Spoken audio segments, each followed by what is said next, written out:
Ahoy! Ahoy! Everybody, ahoy! Hello! Ahoy! Whoops. Got a little wardrobe malfunction here. I gotta deal with this wardrobe malfunction. Lower, upper. We'll hide that. Where else is malfunctioning? So I could deal with it. Alright. Alright, looks like everything else is fine now. Oh, I gotta deal with the shoulders.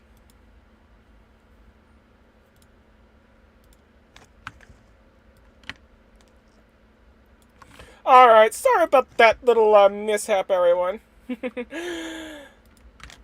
case if y'all didn't know, I am Kimberly McLays, known in Second Life as Kimberly Lemongrass. My pronouns are she, her, and welcome to another exciting adventure in Second Life. This time, I'm flying with the Aeropunk Sky Pirates Coalition. And joining me on voice is several people. Right now they're muted, and I'm muted to them. So, yeah, can't hear anything at the moment, but got several fine people joining me on voice. So without further ado, I'm going to unmute the comms, and we're going to get started with the flight in just a moment. So, alright, here we go. Unmuting of the comms.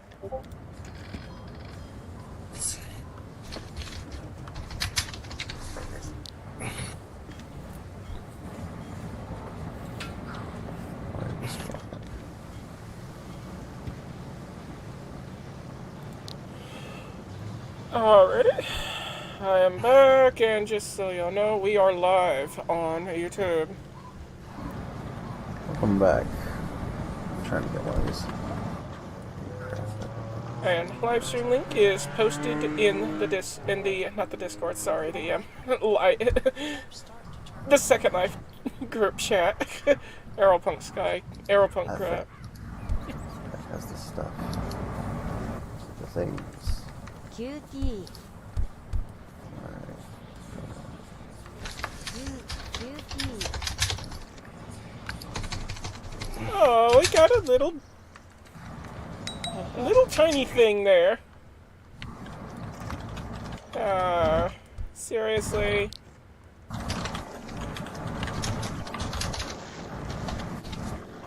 Just a cute little freaking creature. I don't know what that is. Could that be a mouse? I don't know.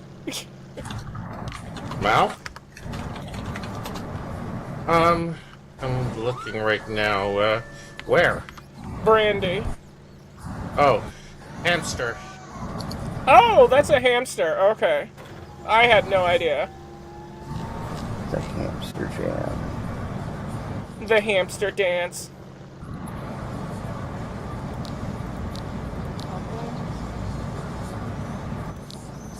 Commander Ninja 2. Oh wow.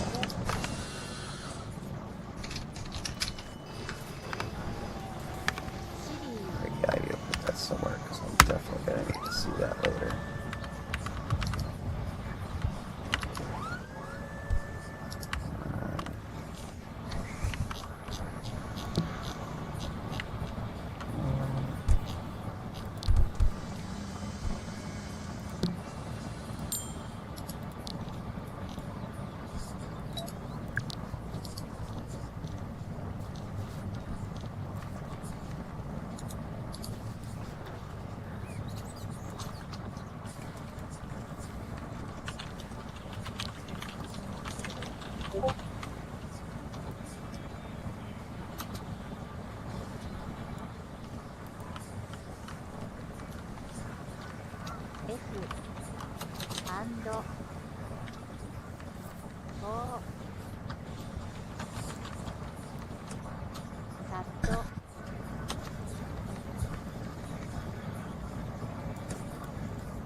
Hello, viewer. Welcome to the stream.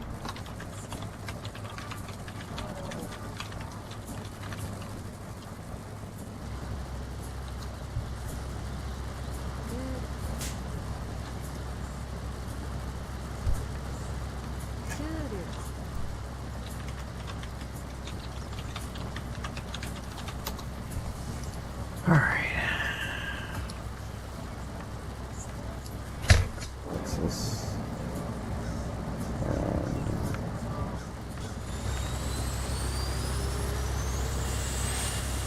That's going into the drink. Oh, Bakery's got that thing.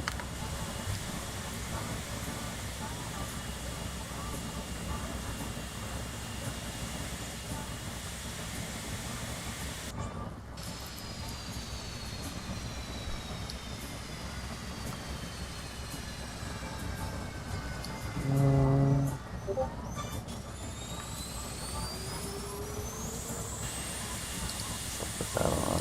Just the TV on.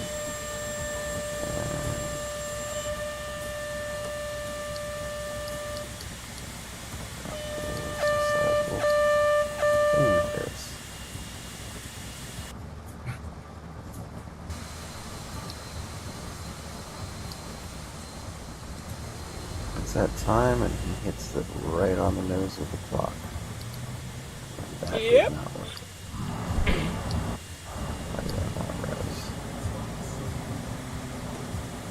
Parcel's full.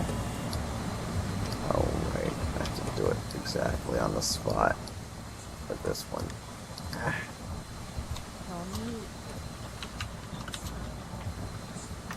Hello, folks. Welcome to the stream.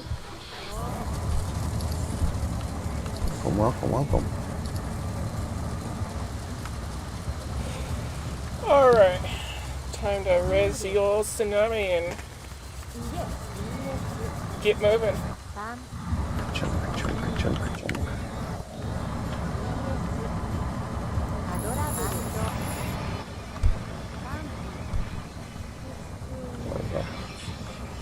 Oh, I wish this song was what he was gonna play. I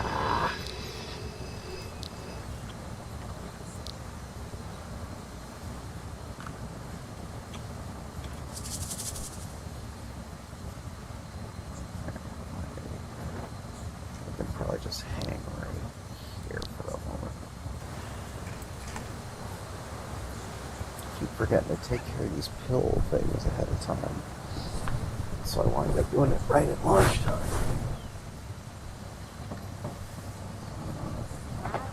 But it's on 3 of them. Oh, Dark Wolf or Throttle, whichever you go by. Welcome.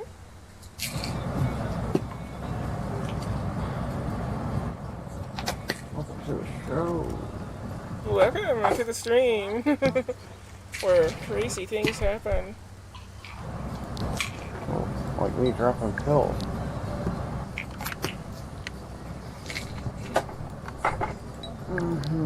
Like this boat going right through my plane. I apologize if that was me. Oops, what was that?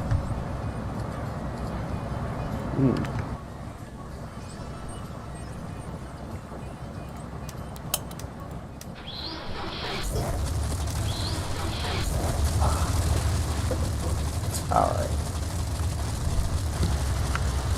Filled up.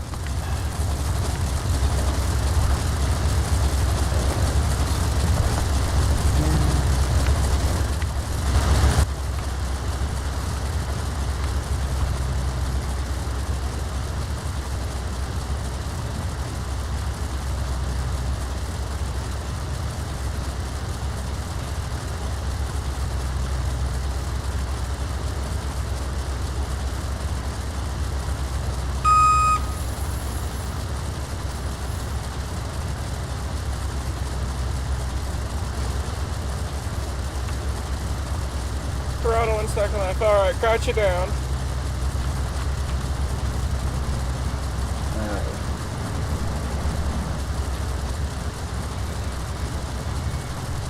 There'd be throttle, huh? Yep, we have a throttle in YouTube chat.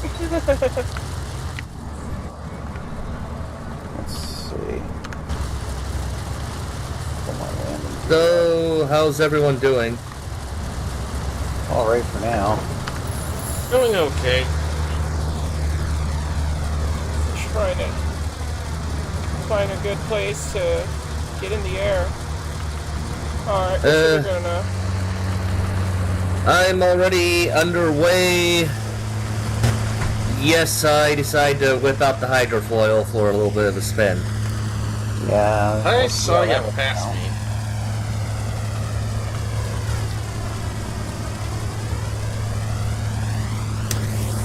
Keep that thing up on plane at speed might be a little bit of a challenge out in some of this. You would be surprised about how I know how to operate this thing.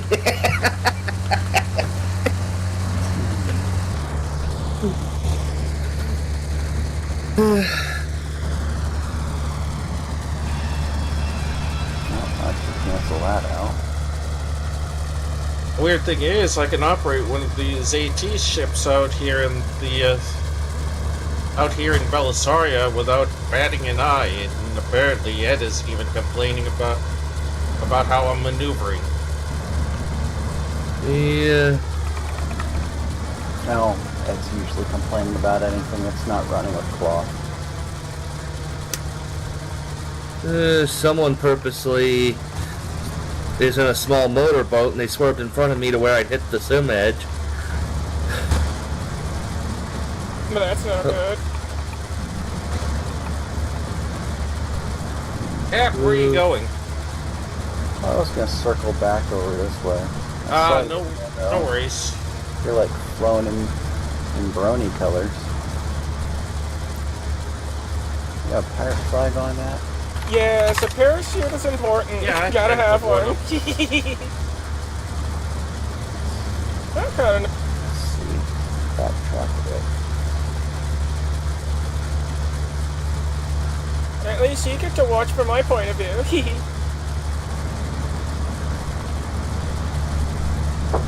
Oh.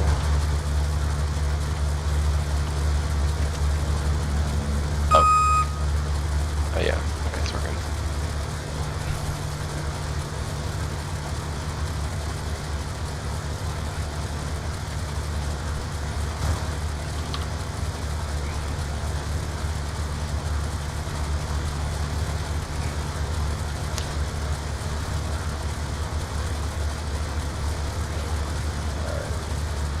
Oh shit. What the hell? Oh my god. Oh. Came through that sim crossing and my plane was upside down.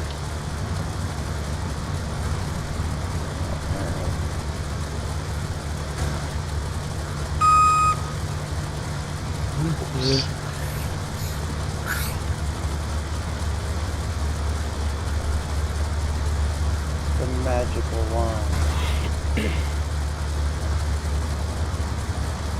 Minimums.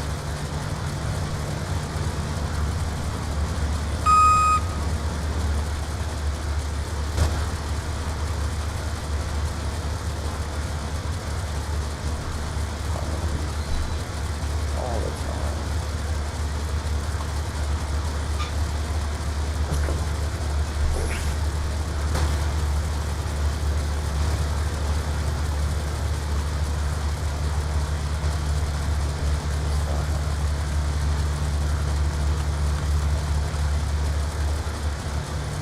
Whee!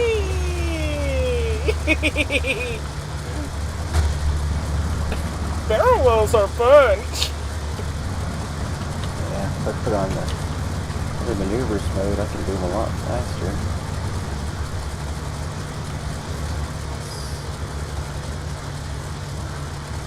I can also do stuff like this. Hop to stall. And hammer away.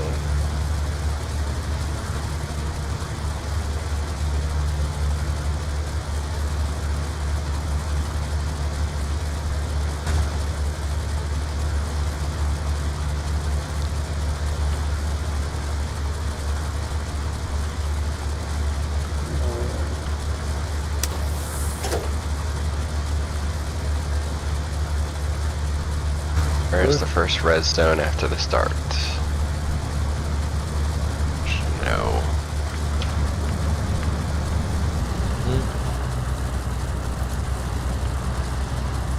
Little sharp turn here. No.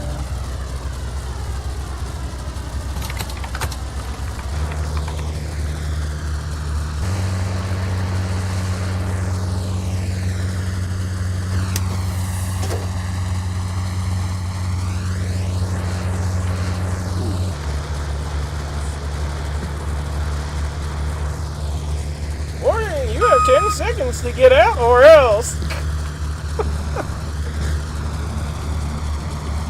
Yeah, that minimum's supposed to be 15. I might eventually go back there and see who that is and see if they're willing to fix it. Yeah. Yeah, the information's on the on my live stream. I didn't pay attention to who it was, but it's on the blue menu. We're about 25 minutes in. Well, give or take.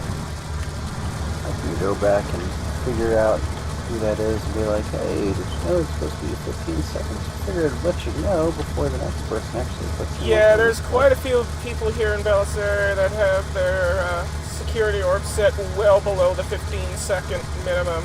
Some of them have it set to insta-ban. Yeah. A few of those folks we contact and try and give them about a week to respond. If there's no response, then it goes into reports. It's usually one of those people that don't understand how the ban orbs work, or they're the asshole types that doesn't want anyone on their property at all. Yeah. Yeah. They learn. One way or another, they learn. Most of them cooperate, because some just don't know better. And then Nice oceanfront property. Gets bitchy when boats go past. yeah. Yeah, there's this one person where they're in Belisarius, and whenever a pilot flies over their land, even it sets off a detector, right? And the detector sends the name of the pilot over to them. So the next time they come back online, they'll see names a list, and then one by one that person adds that person to each and every pilot to their parcel ban list, and then they open up an IM session, and that person starts yelling at the pilot, all sorts of mean and nasty stuff. Yeah, see if you can give me their name later, and I'll see if I can talk to one of the Linens about that, because there's got to be something in the TOS where that's just not okay. The shouting thing, I already know is not okay. Yeah. So, if there's enough pile up of that alone, they could find themselves not simply having that land there at all anymore. And in another case scenario, they could just be warning, like, it's really not helpful to what we're trying to do here. Appreciate you stop doing that. Yeah. So, we'll see. Most, like I was saying, in our most cases, there's only been like maybe one or two that have not been cooperative, and they just wind up they still fix it anyway, because they have to, and I don't know, if they just keep going that far to the point where they're harassing people, well, that becomes its own set of reports, and well, they just might not have a place around anymore. Mm-hmm. Yeah, absolutely. Already got things set up with folks over in 2nd Norway who manage that area, where I don't even have to worry about going back and checking anymore, because I just talk to the land management over there and I'm like, okay, here you go, you're on speed dial, and then they deal with it. That's good. Oh, I fucked up my camera. Nice. Yeah, makes less we have to do.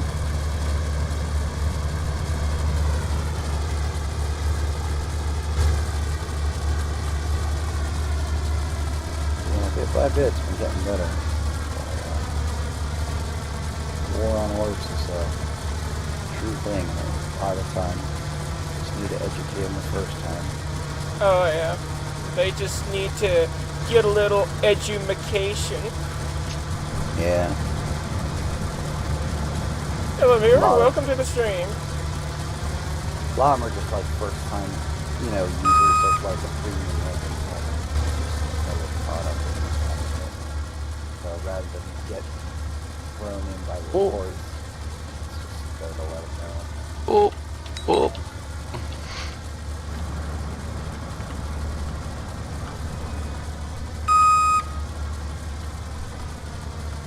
With one situation, we had a person who acted back not so nicely towards one of ours, unfortunately. That did raise a concern about some folks might just be like, oh, well, F you, and then they just ban you from the land, so they have to give up the orb they're using, but they can still ban that one person. If that becomes more of a regular thing, we're going to probably have to see who legitimately the TOS can have an altered. So it doesn't become problematic, but we'll have an alt go out and give them the contact and be like, hey, we noticed this was a thing and it's a bit of a situation. We'd be willing to help you out, and then if they have a sour response, well, they ban an alt that doesn't fly and it doesn't really matter. So it's kind of a system that improves and revises over time as we find what it really needs. It's still pretty much semi in its infancy as we started only last year. Yeah. The orb program anyways. Of course, we've been out now going, I think, 4 years now.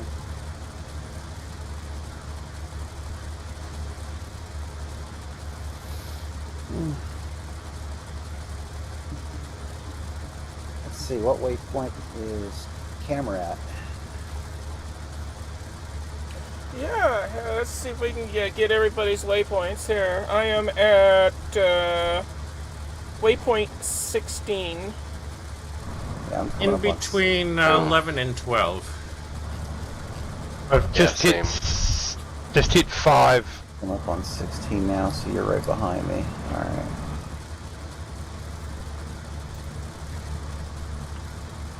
Oh, yep. Let's see, is there any boats ahead of 17? I am directly behind you. Not to my knowledge. I'll probably wrap around then. I'll go ahead and land in the water for now. And let's give an opportunity for the folks behind us to catch up. Thermometer is already in your Amazon cart. Alexa, I didn't talk to you. Sorry, I thought I heard my name.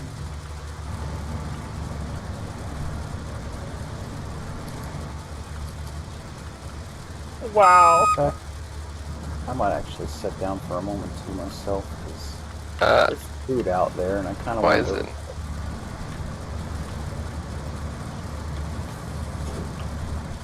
Air brakes. Super handy.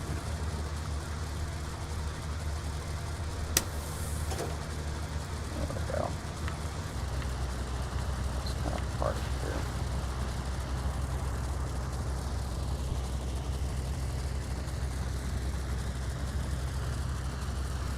Alright. I'll cut the engine too. Alright, I'll be right back. Copy that.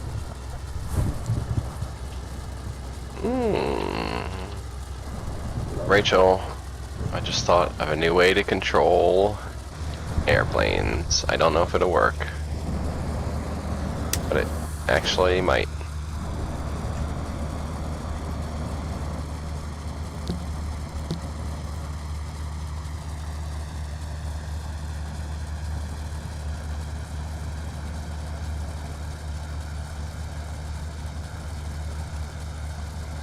Also, I got my bread out, and it's, for some reason, it's very soft. It's just like, cut into it and the knife's just tearing it apart for some reason. Oh my goodness.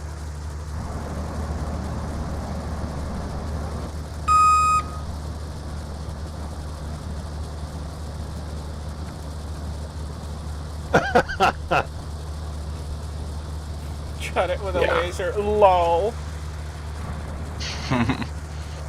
Very funny. Apparently, you can buy pre-sliced bread these days. Does wonders. Yes, you can. Yep. Yeah, but the pre-sliced bread is usually yuck unless if it's been sitting around the shelves for about a week or so. Yeah, I'm Weak. not too much of a fan of the pre-sliced. But it's something to eat, better than nothing. I know. It won't turn over. Turn over, you. There we go. Oh god. Okay, this does not want to fly like that. Okay.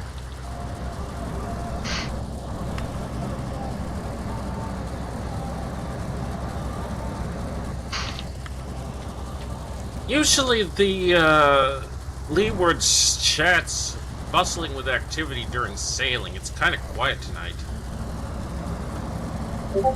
I'm not in the leeward chat.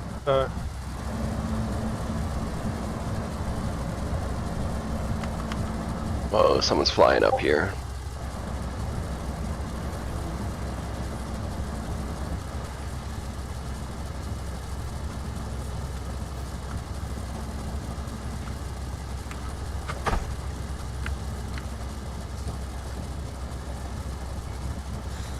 Okay, sure are we? No, it's the re-res area. Captain Street B Reaper back at the plane. Welcome back. And I have a bit of spaghetti. And you got company right next to you. Yep, just kind of parked out here, assaulting people with Christmas lights. Christmas lights. Yeah. And it's already after Christmas. Yup. Fellow pirate, incoming. ETA 5 seconds. I was disappointed. Went back to my cabin and the Christmas lights had already been taken down. I'm going, jeez. Yeah, some people be on it. Some neighborhoods will fine you for keeping things like that up too long.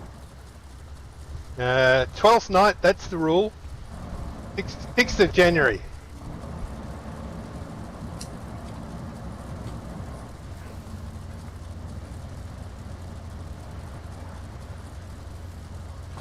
Yeah, I've seen a story, on, where, there's this, HOA where they're like, okay, well, you're welcome to leave your Christmas light strings up all year round, but if, you want to hang a wire antenna up, you can't do that. So what does he do? He hangs some Christmas lights up, and then he ties his radio antenna with the Christmas lights, and disables the Christmas lights so that they don't work. But they're there just to disguise his radio antenna. There's actually an ordinance out here that says that you can't have your Christmas lights up after February. Yeah. Some of the HOA things are just mind-boggling. Oh yeah, if your lawn is just, I don't know, 1 millimeter too tall, they're gonna say, hey, your lawn is like a millimeter too tall. Yeah, you have 24 hours to mow it, or we're gonna fine you like $250 per day until you do. I've heard I remember hearing a story about one that was the direction that it was being cut. And it's like, what? Wow. Or, hey, we don't like the Talking color about of your anal house, retentive. change it. Oh yeah, there's some that will say, if you paint your house or whatever, it's got to be within these approved colour schemes or whatever. What's this? You put this flower out in February, but you're not supposed to have this flower out until June. God help me if I ever end up living in something like that. No white after Labor Day. Or we'll Dark find you. Wolf, Throttle says HOAs are for communist Nazis. Yeah, James communist Jesse Nazis. 97 says I had Christmas lights up for a year. Throttle again. Only evil people want to be in an HOA. Vile evil I'd go with people, that. those HOAs.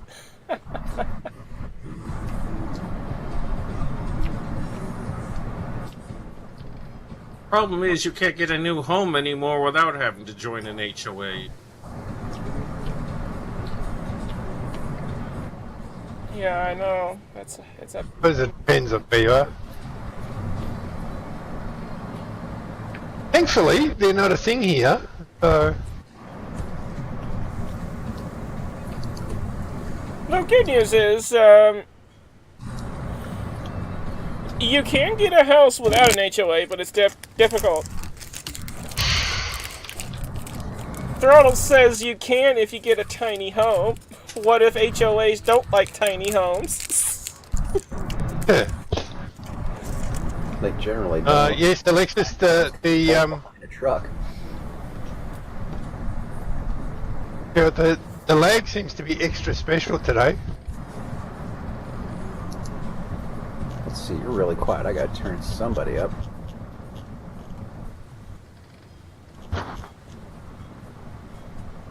Let's see. Arian's going AFK. There you are. Edward. Hello. Howdy, howdy. Hello, hello. You've unmuted me. That's nice. Oh, I had to turn you up. You're just quiet.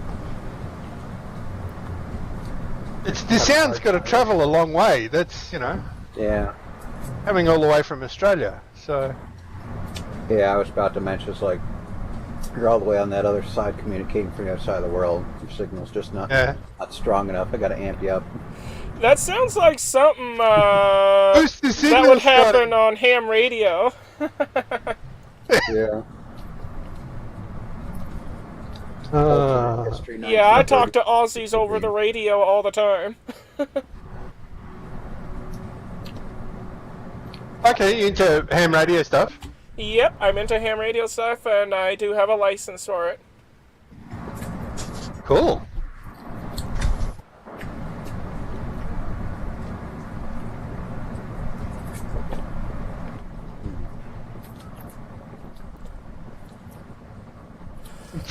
Pastrami radio.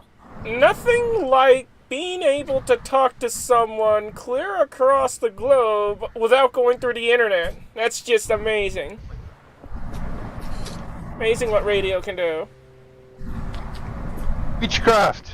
Yeah, you. I know, right?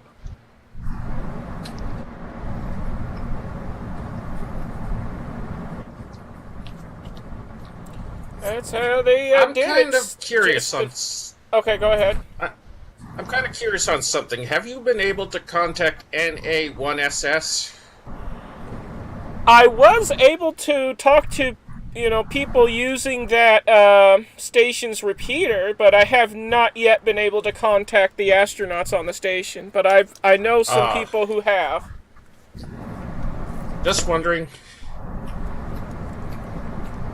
I'll have to get myself a one of those dual band handheld Yagi antennas if I want to have better chances at talking to the International Space Station. Which station is it? The International Space Station. Oh. Yeah, you can talk to them as they pass over with the ham radio stuff. Yeah.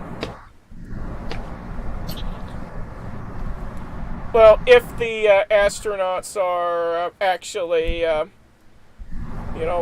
listening into their radios and they feel like talking.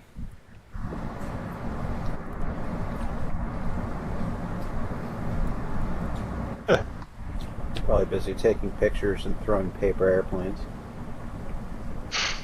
I was going to say, yeah, because they got nothing better to do than talk to randos on the radio.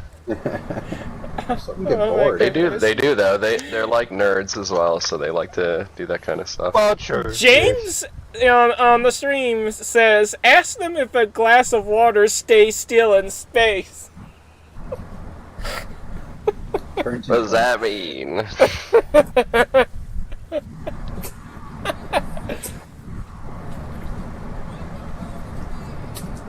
Turns into little blobs and goes all over the place, just like the Klingon blood in Star Trek.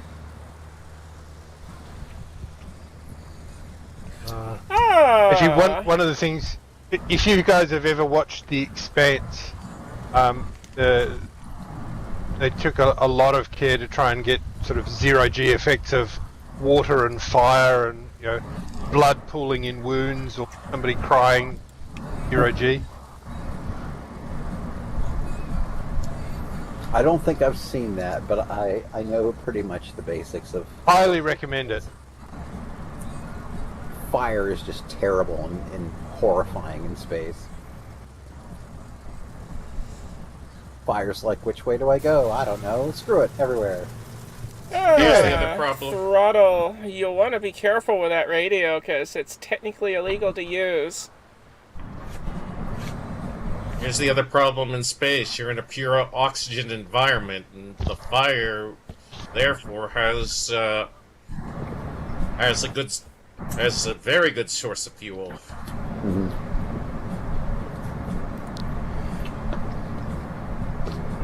Gotcha. Just Oh, okay. grab everything. Well, the radios I have a... But, you know, normally fire burns up, because that's...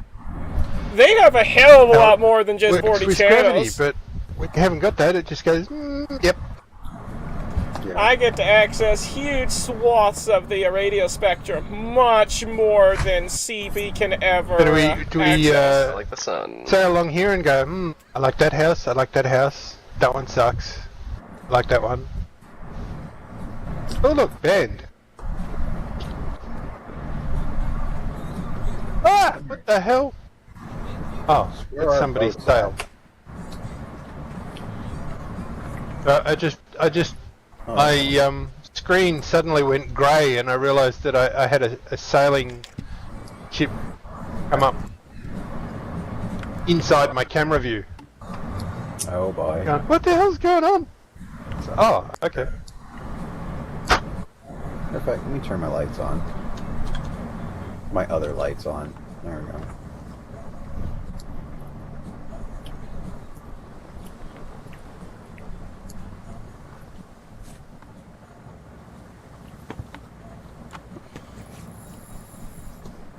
Yeah.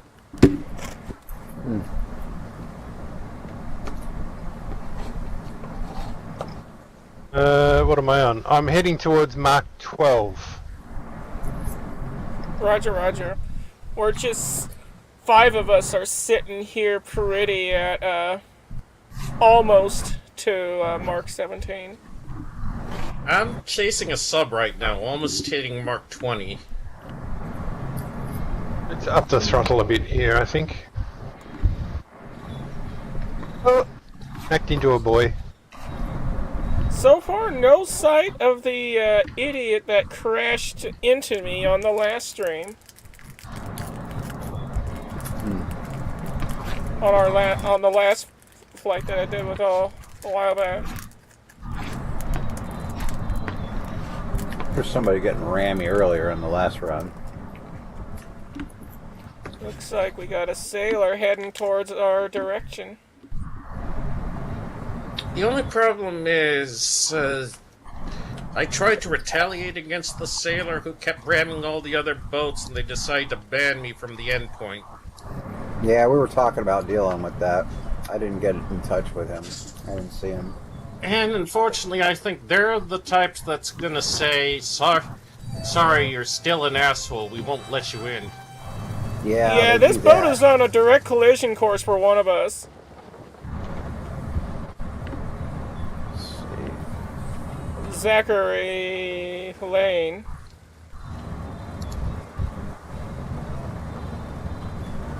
Nope. Alright, they evaded. Okay. He's coming here.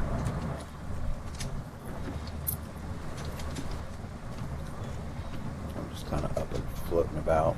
Wonder how many boats are back there. I went way past quite a few of them.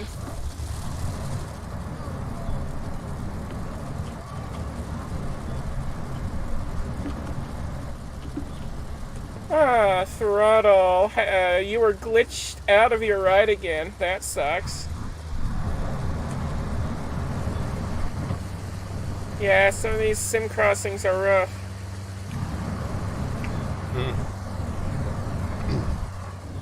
I haven't crashed since the first one, but yeah, the first sim crossing out of the res zone killed my client. So Oh, would you like bug splat? it didn't actually bug splat, but it crashed. It logged me out. I logged back in, and suddenly I was home again. I'm going, Yeah. great. That was your last save state back there. Yeah.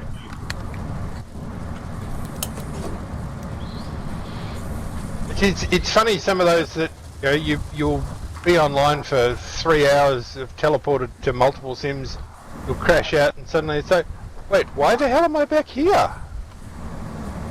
Yeah. Yeah, every Yeah, so the often wonders of grab a SL. save state, and if you don't grab that save state, which it likes to do at either A, random, or B, when you do a proper log out, go to wherever the last one was. Yeah. Same thing with items that you're editing. Those hit a save state as soon as you either hit that or detach them. Detach them when you're done editing and put them back on, they'll be Yes. fine. Yep.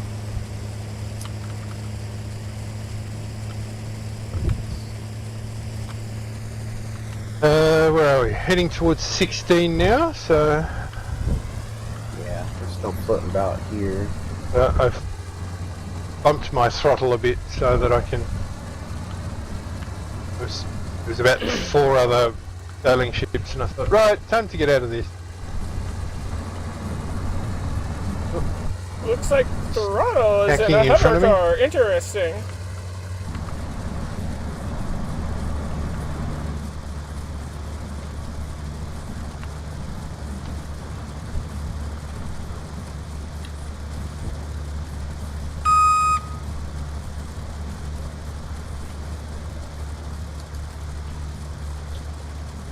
$100. 50, 40, 30, 20, 10. Retard. Cheeky. Good old Flight Sim. Microsoft Flight Simulator. Huh. But you mean the one embedded in Excel? Not in Second Life. No. It's its own game. It's about, I think, 300-ish download. Gigabyte download. If you download all the extras, the free extras, with the base game. What is this bright light thing? Called the sun. Ah! Oh, it's a texture. It's not finished loading on that boat. Probably has like windows or something that are lit up, and since the mask in front of it's not rezzed in yet, Oh, okay, yeah. it's. But here we go. My boat has suddenly developed wings. A See whether we- boat. A boat that wants to be a Yeah. plane. It's flying. It's doing a good job. Oh my. I think we may crash out again. And reset.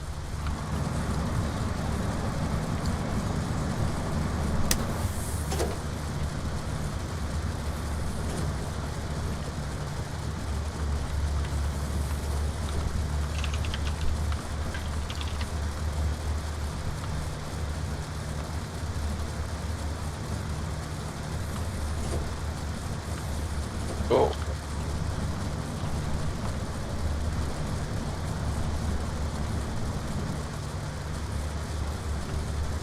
Yeet. Edward on the stream says that he crashed. Boo-hoo.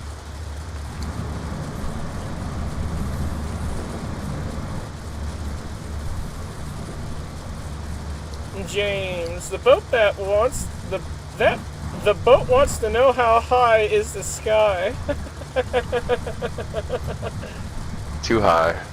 Yeah, very high. It's probably high on shrooms or weed or something.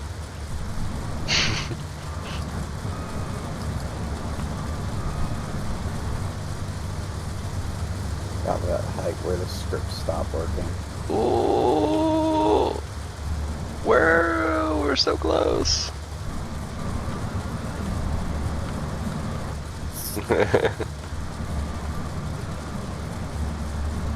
Slow down. Alright, well, I'm back online. Now I've got to find a red zone. Oh, actually, no, I don't. My ship's still there. Woohoo! Always good when it's in a That was convenient nice of spot. it. Yeah, well, it's in the same sim as I am, which is Oh shit, I didn't even Almost see the bridge unheard of. until now. I was just following you down. Oh, God. I hear a boat speeding up behind us. Come on, come on. Behind me. Up. Whoa. Oh shit, that's not a boat, that's a person. Oh god! It's totally fine. Oh no, I crashed. Ah! Crashed the Oh. plane, that is. Really? Oh no. I made it through. I was going down Rachel through the bridge, and then someone in the red pirogue came Yeah, it was through me. and It was underneath. fine. You're underneath me. I'm like, oh shit, I can't go down. I gotta pull up a little bit. You'll get used to that. We got it. We got it. It's all good. Yeah. I saw the... alright. We're back up and running. Alright. Oh, actually, oh no, I was going to say that may have been too soon, but no, we Yeah. crossed the stim. It's like this. Pulled out On from my the way right. to 17 now. Leroy. I just passed waypoint 20. I don't even know what direction I'm headed. Oh yeah, okay. Yeah, now I know where I am.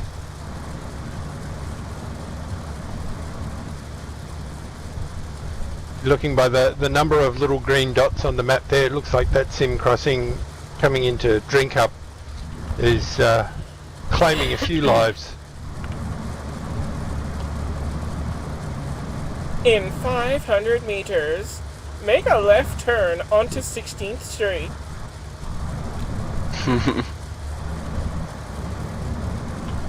Hey, idiot! You went too far. Make a U-turn up ahead in 100 meters. Alright. There's the... Normal. One Years time ago, with the Peter, orgy. proceed to blow hole in wall.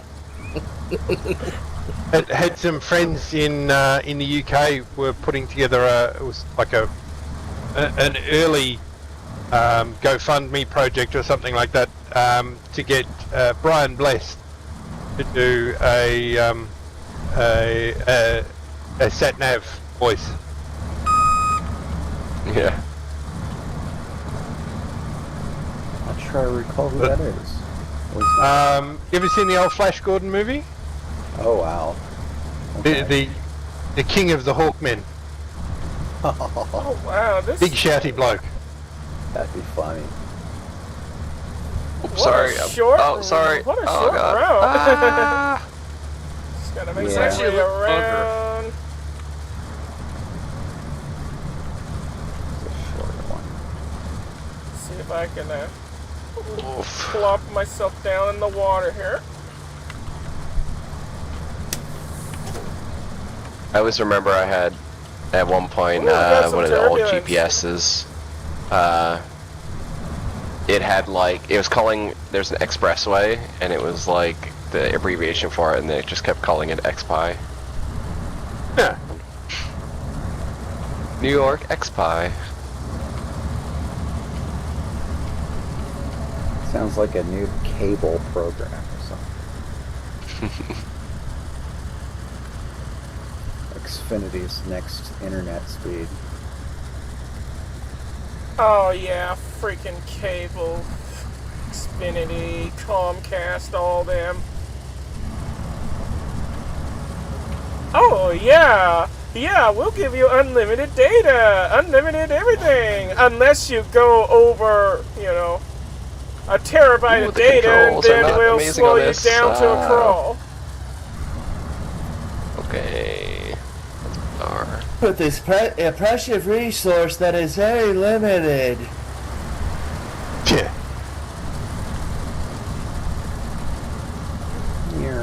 Oh my lord, what am I doing? Pull up, pull up, pull up! Fuck have I hit? Oh god. I just stopped for no reason. Dark Wolf says, or Throttle, I'd rather. Imagine crossing the Golden Gate Bridge and your GPS tells you to take a left turn. Well, it's not as rude as the Airbus. Every time that I land, every time that I try to Frozen. land one, it says retard, retard, retard. I don't know why it does that. Yep. Even in Microsoft Flight Simulator, it says that too. Yeah. Like when you're about 10 It's feet above the ground, it'll say retard. You know, that sounds Yeah. very rude. Very judgmental GPS. You're mentally handicapped because you didn't land in the right way, and it doesn't like that. No. And Edward crashed again. Dang. Also, I could extend the flaps. I could retract the flaps buddy. now.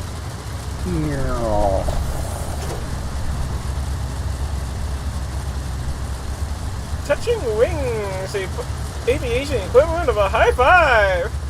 Yeah. They're different heights, it's okay.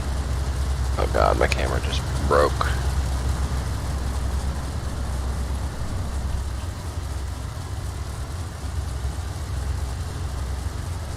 That's why it's good to have a water horse tiny cam. Oh yeah. You have a backup. I just hit the cam button on this HUD, luckily. It,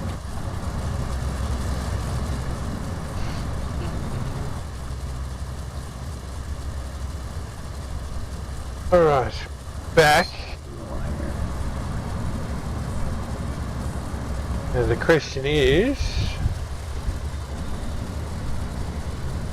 my boat's still out there, or do I have to find a red zone?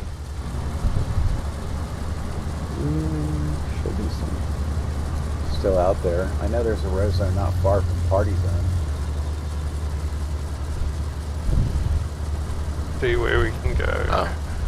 You were at Stilty Outpost, okay. I thought it said shitty outpost at first. I was like, what?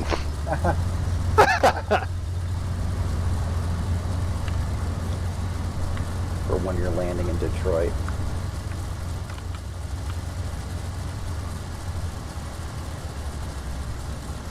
Well, apparently they got a lot more things changed up these days.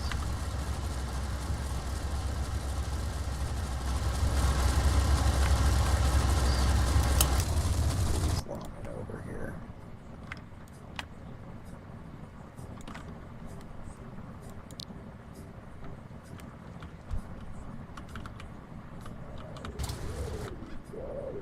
And parcel is full. Oh no. Nice! Oops.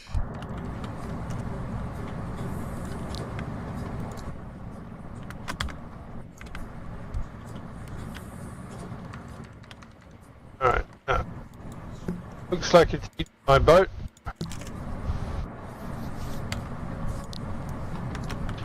Alright. So it should be a little further.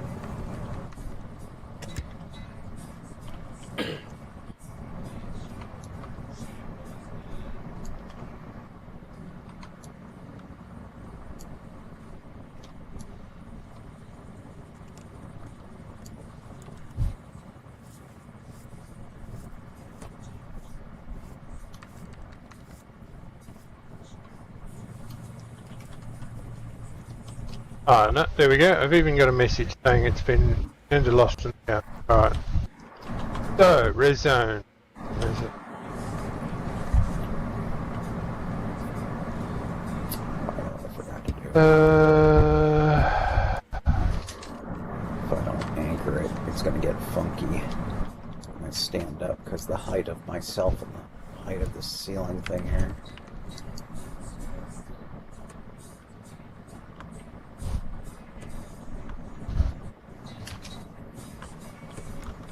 Oh no. Must be the old one.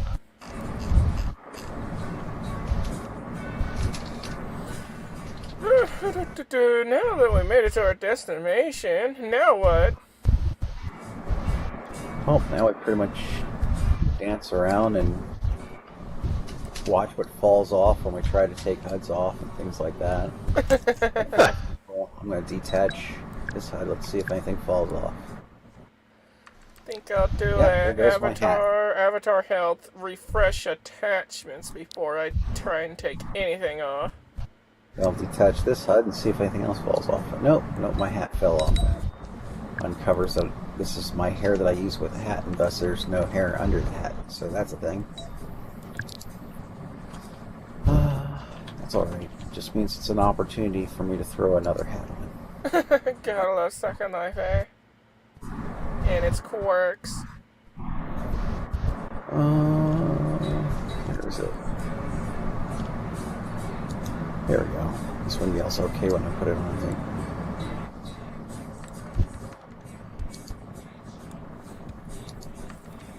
I see plenty of orange clouds.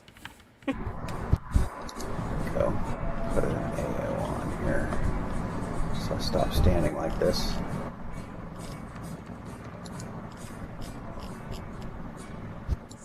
Alright. Back up and running. And then people look at me sideways because I'm wearing a hat that's red, thinking it's something it's totally not.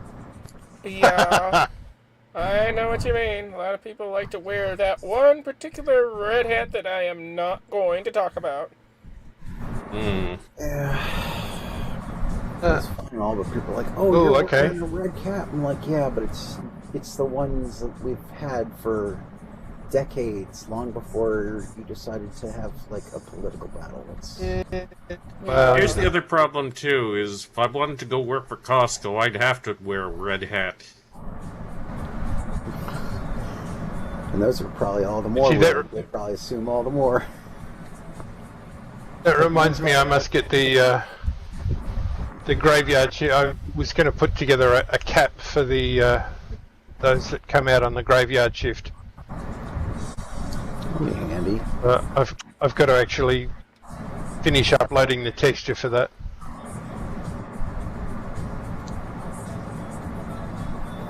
But it's going to be black, so that's cool. I get confused. Black hat hacker. Absolutely.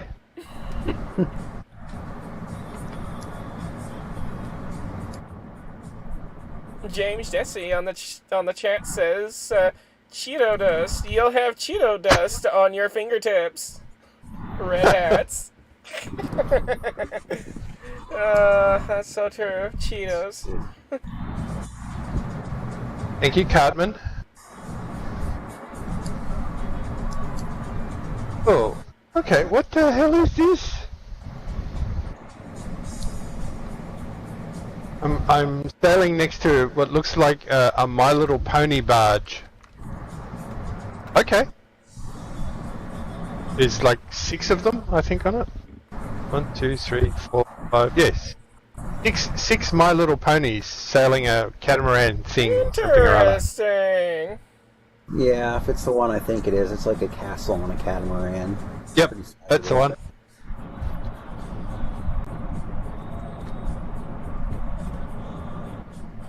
Looks like Broken had a bad experience sailing over here or flying with, security orbs and whatnot. Oh, fun.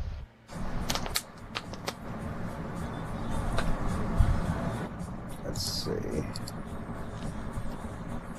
Sheesh, fly cam controls are unstable tonight. Normally they're smooth. Alright. Cranks the jet. Here we go. Full throttle.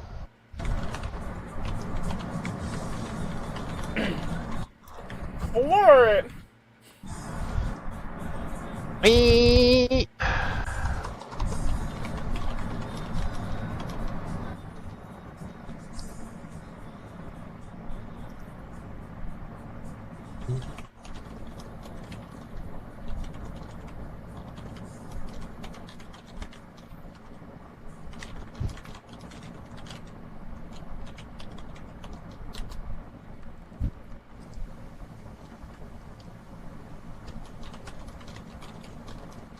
Might want to lower your graphics settings, then throttle if you keep crashing.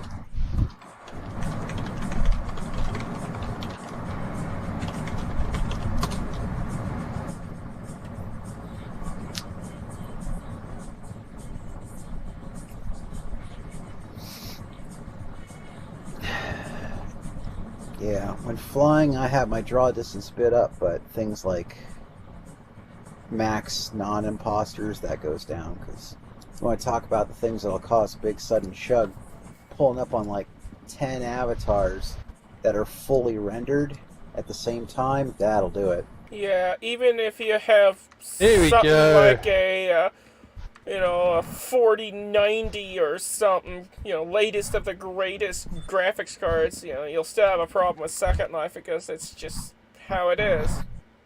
Yeah. It's also, Oh, I mean, I have a 2060 in my system, and for the most part, it'll run Second Life on Ultra just fine, but right here, it's kind of bogged down a bit because of all the avatars. Here's the problem. It's Second Life's not GPU based; it's CPU based. You have to have a rather powerful Yes. CPU to run it well. Interesting. one of the chunk things about Second Life as well is that it's still running on 2 cores. It's not set up for running anything more than that. So like we were talking about another time, if you're building a PC towards SL, what you want is more power per core rather than more cores. It's still good to have some more, but if you have, like, say, like a 6 core and the hertz like up there, let's say we'll say we're doing a 4.2, that would run better than, say, if you had an 8 core that's running, say, about like 3.5, just for argument's sake. My numbers are probably off crap right now. But yeah, it's like, because you're stuck on those 2 cylinders like on a car, more cylinders don't matter if they're not able to fuel the way forward. So more power per core is the way to go, and more power per at least 2 of those cores. So if you want to do like even just a 4 core and somehow you can get that to scream up an astronomical number per core and not melt, then go for it. Yeah. I think our arrival of all of the avatars is. Speaking of killing your PC, I mean the PC's fine, but I arrived in at the last sim and I've got. I think I'm halfway out of the boat. The boat's stopped, and I can't stand up, and I'm going, awesome. That's going to be fun. So I might have to relog anyway. Oh, Check your coordinates. Make sure that you're not at beyond 256. If you are, then you do have to relog. No. So officially, I'm in Swashbuckle. 62, 58, 33. So I'm in the sim. I just Weird. can't stand up. So Yeah, if you can't stand up, you might be on your way to a crash out. I think so. it's I'm like going to you might try and relog teleport. anyway. Yeah, it's going to probably tell you, like, you can't teleport. That's what I like called sim jailed.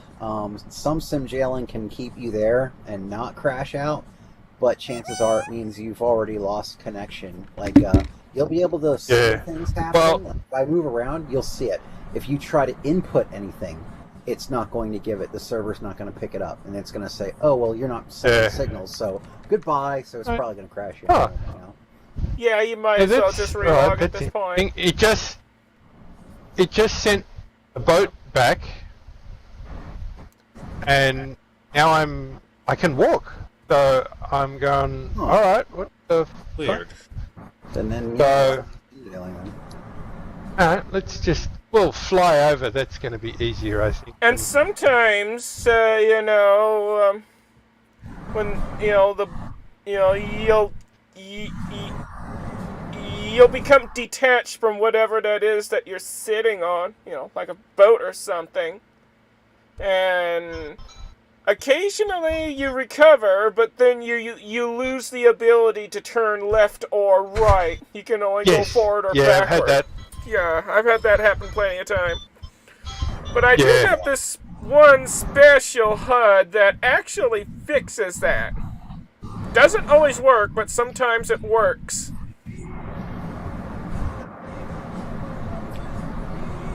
Yeah, that's when the controls are still partially set to the last vehicle you were on and they didn't do a full release. Yep. One way to get by on that is if you go into mouse look, you can steer that way because it's not going to stop that. But yeah, the standard third person left and rights are seemingly the last things to get fixed. No idea why. It's been like that for... No. But, let me think. The one way that you can potentially fix that is it's basically looking for a release command in a script. And one way you can do that is to sit on another vehicle or even a lounge chair if it has the right script set and then stand again. That's what I do. It does Right. execution. Yeah, I usually, if I'm in an area where res is enabled, then I would just sit on a vehicle, stand up, and I'm good to go. Yeah, back when I was still heavily sailing and whatnot, because I wasn't as worried about holding activity in the sky to, brush that up.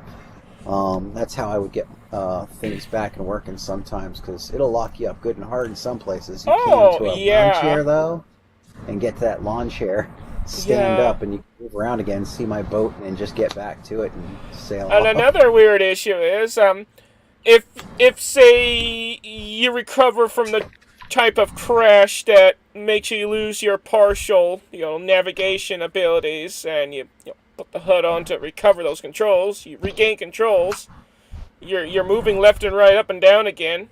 You cross the sim, it'll take like about 30 seconds to cross the sim every time you want to cross a sim until you sit on a vehicle, stand up, and then you're fine.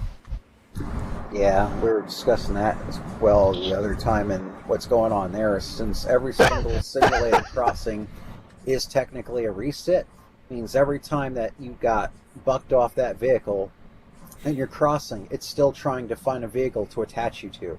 So if it's not finding it, you're sitting and waiting until it gives up, and then you have control again because it gave up, realizing, oh, I guess there's nothing out here after all, sorry. I mean, that problem has reduced quite significantly ever since Linden Lab moved Second Life over to Amazon servers, but, there's still issues every now and then. Yeah. I think when you've still got the backward legacy compatibility for, a program that's effectively 20 years old, there's going to be some stuff that it's never going to be fixed because they can't. Yeah, because really Second hard. Life in its core is based off of code from, I think, the early 2000s. They started developing Second Life before 2003. Yeah. Yeah. She just celebrated 20 years last year, so... And all they did was they kept on retrofitting, the old code to add new stuff, and, Yeah. There's only so much you could do with the old code until you have no choice but to rewrite it from scratch. Building on top of it, squishing the last part of it down, and It's- fixing Yeah, it was on the process. It was originally like a sandbox shooter game. Just like they had a bunch of monsters that were floating around and you just had to shoot at them. Oh, like the zombie thing that's still...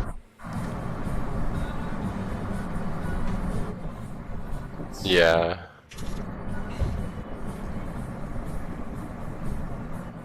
Back in the Oh old yeah, Okay. the Havoc engine, according to James, and Throttle. You don't have to leave Second Life just because you're having, sim crossing issues.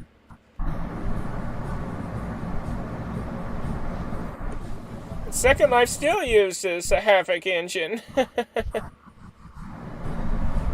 while OpenSim uses, I think, an open source Oh, it wasn't even physics engine. leak thing.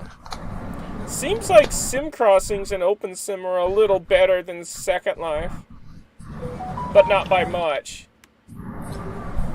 Yeah, I remember going into one of the Second Life alternatives, walking to the edge of the map, and then falling through the ground, like, forever. Nice. I've not been back since then. Though I do like the Second Life Alternative's ability to have, sims way bigger than 256 by 256. Yeah. That's one of the neatest features. I wish that's- Second Life had that.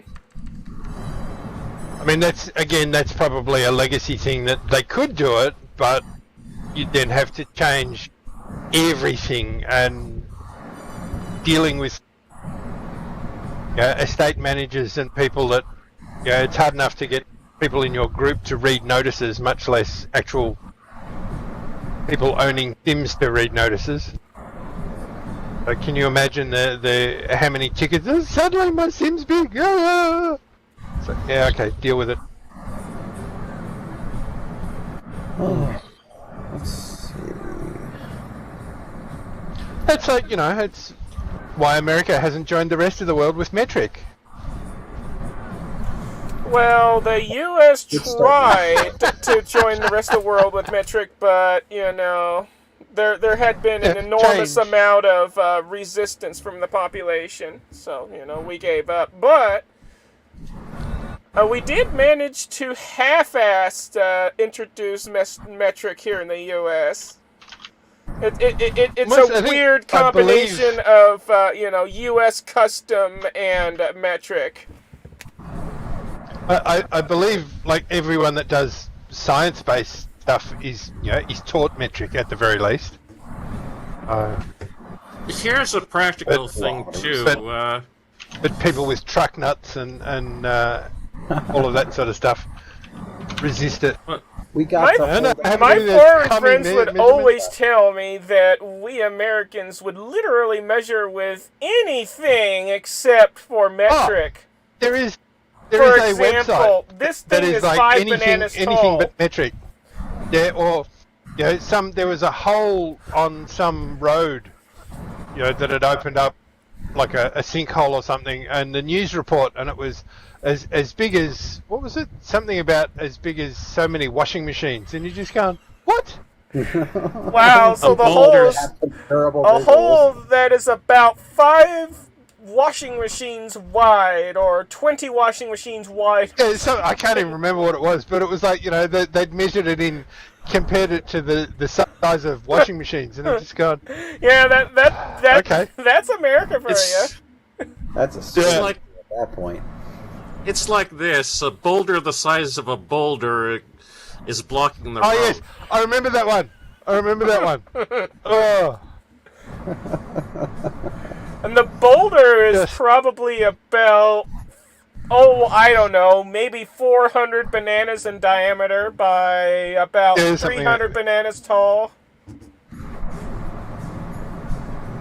People like to be able to measure something that's visually representable of what they're used to seeing at either Walmart or Sears. Here's another thing too. Surprisingly, we do use metric, but it's for the most asinine reason. It's either a 2-liter bottle of Coke or Pepsi. They don't say 2 quarts down here. Yeah, the 2-liter. The 2-liter of there you diet. go. I found it. Yeah, I'll post that in group chat. We're afforded certain luxuries of being antiquated. A hole the size of 6 to 7 washing machines. The hole is size of 67. 7. No, 627, not 6 not to 67. 7. Oh, sorry, 6 to 7. Yeah. So yeah, I've posted the link in group chat. You can see the news report. Gosh, okay. Oh my god, I'm stealing this image. I'm freaking stealing it.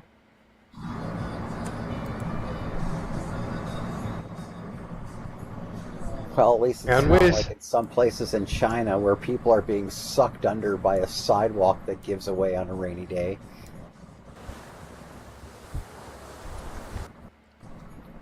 Like, Yeah, there's some additional ones for you. one poor kid nearly fell through the floor of his own school. He got up out of his desk at just the right moment. Am I on the Amazon? Oh, I think I'm supposed to be role-playing at the moment. Whoops. Oh my god. Oh my god, that's too funny. I'm gonna show the stream this one too. Adult deer as tall And as a I'm bicycle. saving it. Just 800 hamburgers. British. Hey It's good to guys, know we the developed value of what you're a gonna thing shoot. called the Matrix Americans. Adult deer are as tall as a bicycle. They weigh as much as 800 hamburgers. I think that's Like like I said, Okay. anything but metric. 27 examples that show Americans will measure with anything but the metric system. Yep, that's us. Larry the Cable Guy measuring technology.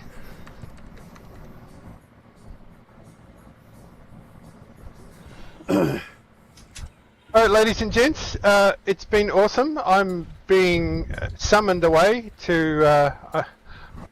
I'd forgotten I'm supposed to be off role-playing on a Star Trek sim at the moment, and I've gone, whoops. Whoops. I will catch you. Yes, apparently they need the chief medical officer tonight, and I'm going, why? You know what the tricorder, measures by. That ought to be interesting for knowing the future. Yes. Actually, I think my favourite one. So, do you remember the Lost in Space TV series that they rebooted a couple of years back? Yeah. I remember somebody pointed out, and they said all of the instruments on the display. So whoever had built the set had made all the instrumentation read in metric, but the computer voice that was reading out distances and stuff was, of course, doing it in American Standard Units. So feet and inches and miles. Yeah, and all which that. is They said, different well, from the there's- British units. Yes, but they said, there's why they crashed, because the computer's talking in miles, and you look down at the screen and it's in metric, and you go, wait, what? I said, no wonder they got lost. Anyway, I will catch you on the flip side. Take it easy. Alright, Edward. Yeah, have a good one. Later. Bye-bye. It looks like Throttle What is is having a lot of issues with Second Life. That sucks. What the hell? Okay. Knock that off.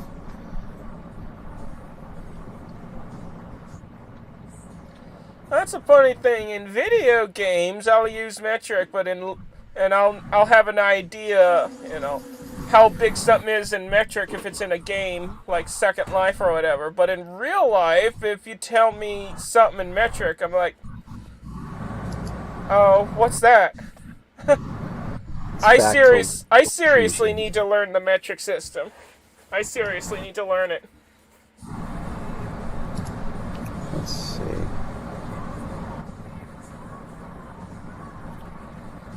A little bit more.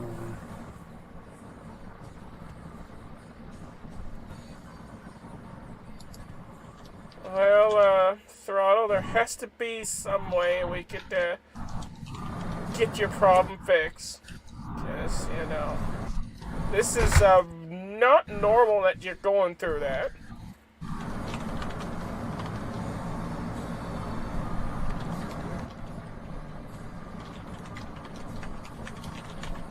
I think I'm gonna go ahead and fix up dinner. You guys take it easy.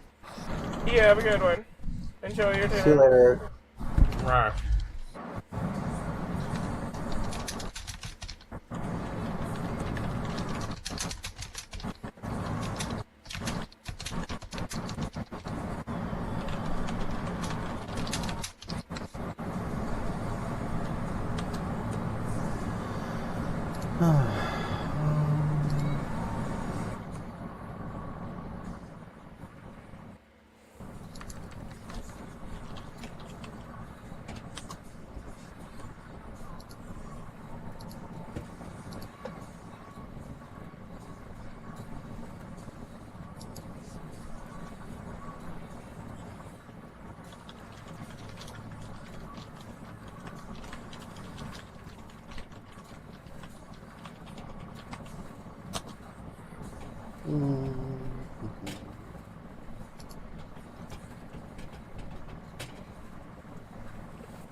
Rachel, those looks like underwear.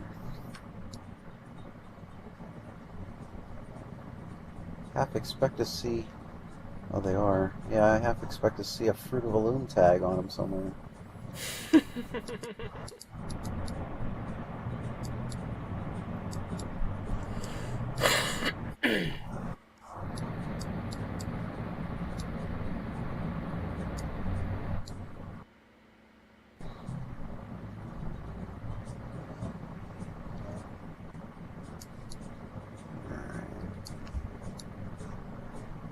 There's chaos.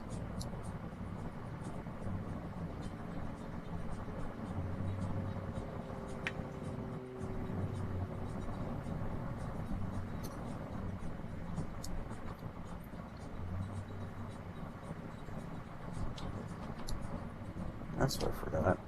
I wonder if on the route here, in Valley's new place is out here somewhere. Check. Where would it be? Should have been up there. Shucks, if we sailed by it, I must have missed it. Which is harder to do because there's a big flag on it.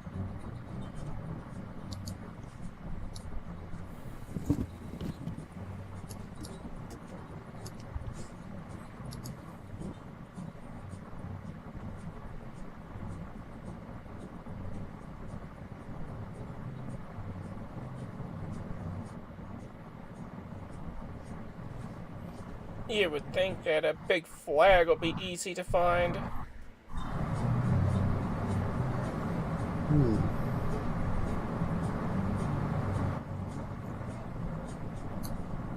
Yeah, somewhere out here is a stilt home with a big crossbones flying from it. And, it's not close enough to see it from here, though. In what direction is it from here? So I'll send my camera over. I think it would be north. Let me see. Roughly north, okay. Yeah. Like well up north, though. Multiple sims up north. I'm gonna do something dangerous and up my draw distance to, let's try 2048.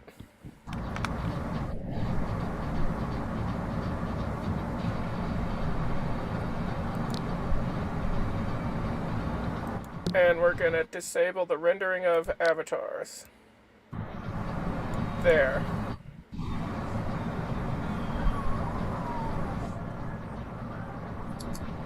Alright. Sending the camera north and looking for the skull of Crossbones. Instead of using flycam, I'll use my mouse.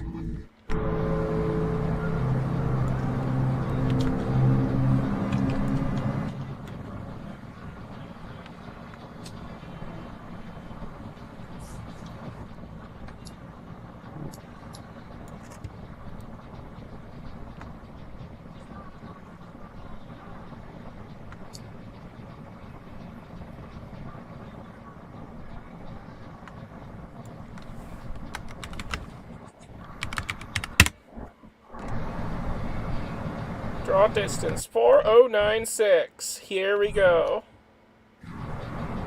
Now I'm really pushing my computer to its limits.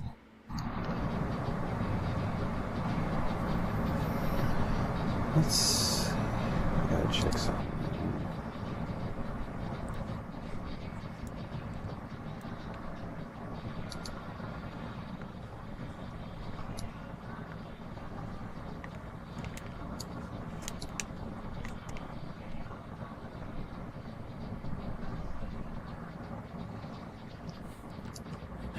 Rachel says, "Ye old draw distance burn test, yeah!" The frame rate of EverQuest. I'm getting about, I don't know, roughly 7 frames a second at the moment, which is not too bad for a 4,096 meter draw distance with avatars disabled. Avatar rendering disabled, that is.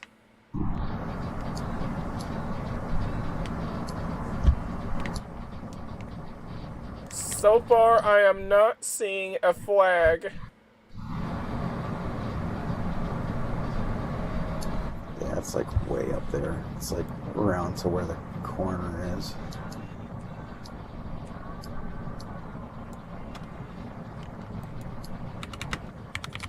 Returning draw distance to 256.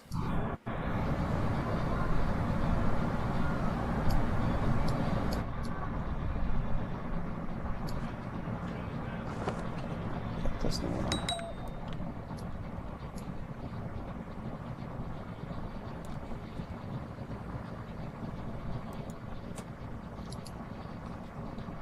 It's taken a while before it decides it wants to populate those simulators past a certain point. There it is. It's the one house that decided to be green like nobody else. Let's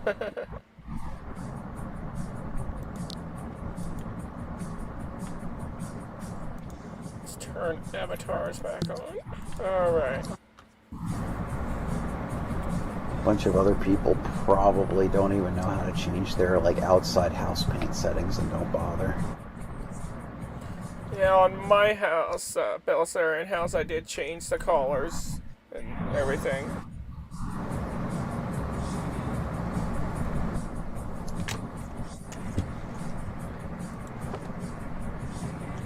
Alright, pull that drop distance back down.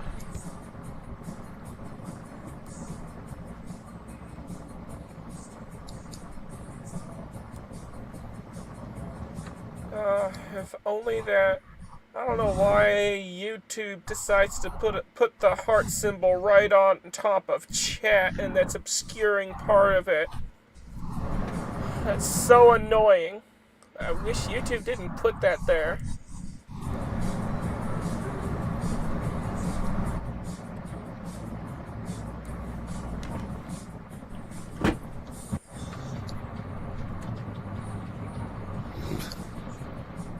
Yeah, after coming back to my avatar from looking that far over, I have to right-click parts of my body because I don't have a face or eyeballs and my hat's gone.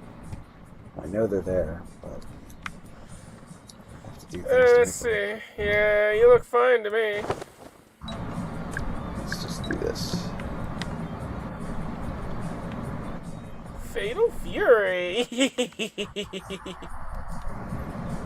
Yep, I'm a big Terry Bogard fan. Always have been. Long before he was popular.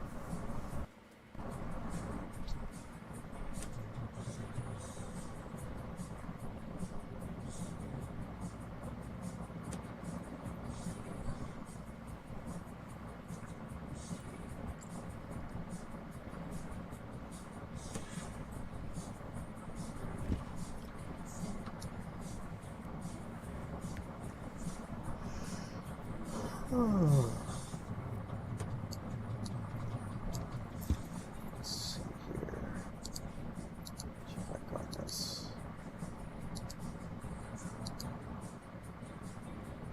I'm still rolling.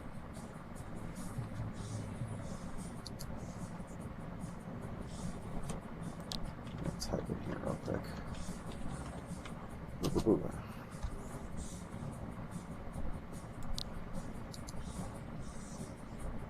Booga booga, ooga booga, ooga booga. Ah, that must be. I think I know who that is. Yeah. Everybody forgets the like button. That must be you on chatting on the street. Yeah. Let's check this delay time.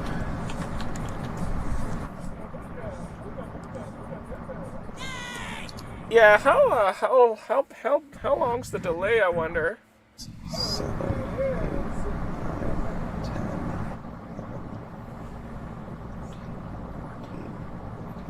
11, 14,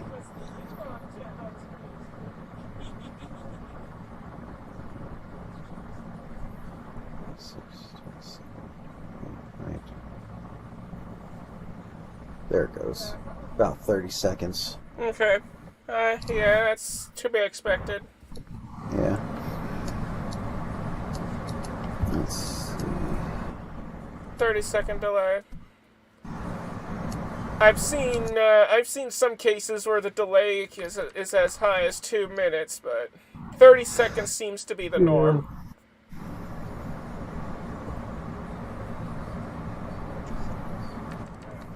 Oh, I should give some money to the sheep.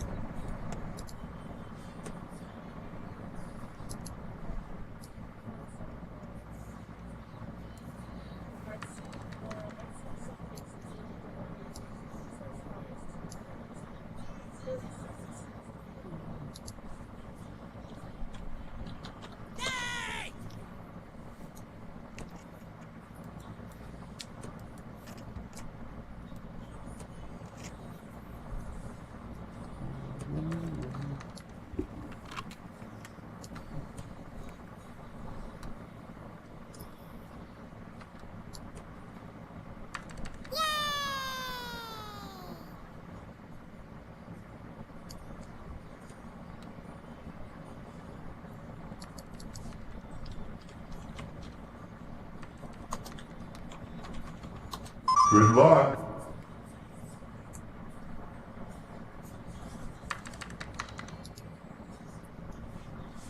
Let's see.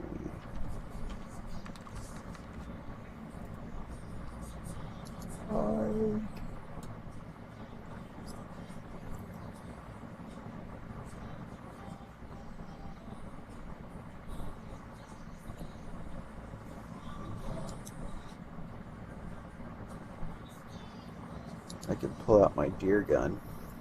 Ooh, ooh.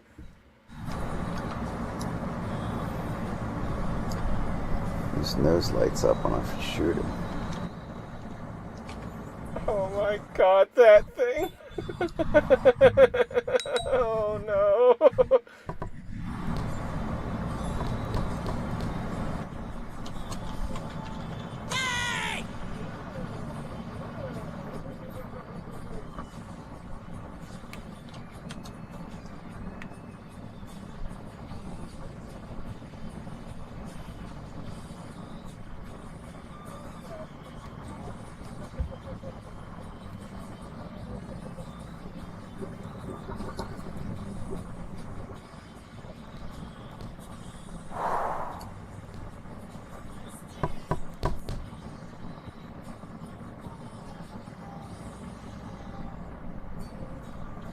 Oh yes, another dinky avatar. Of course, there'll be gray strands for who knows how long. Got Those little pink. dinkies are so cute.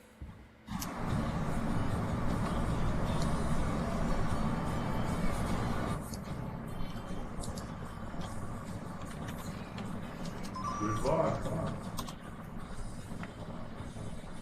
Oh, that guy's avatar is hot.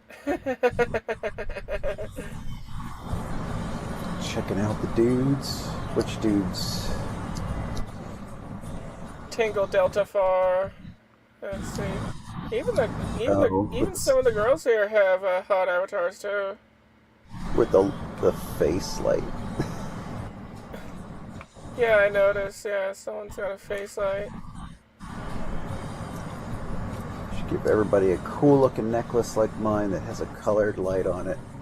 So it's lighting things up without looking like they're being shined down on by a UFO.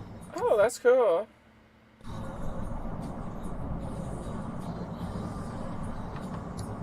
I'll have to zoom into it with the mouse. Guess it's not easy to control the camera with a gamepad. My deer is still gray to me. Yeah, that's a cool looking necklace.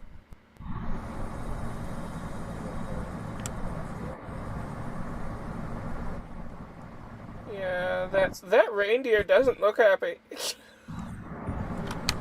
Yeah, eventually finish resin in, then you can see the hole that the things come out of. Oh, I'm already There seeing it is. I see it on the video now.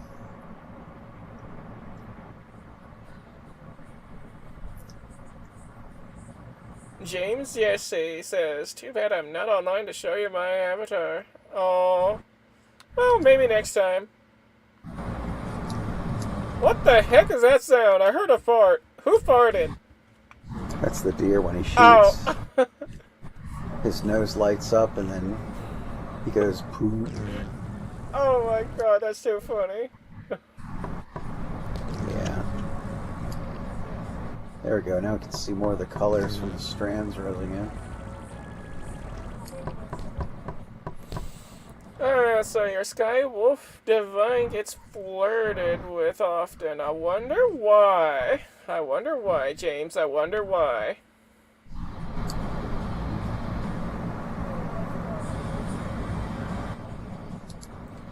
Hey, don't feel too bad. Some guys try to flirt with me too. And when I let them know, hey, I'm a trans girl, and they would either turn up the flirting by a factor of 1,000,000, or they'll start reading me the riot act, and they'll treat me like crap. It goes both ways.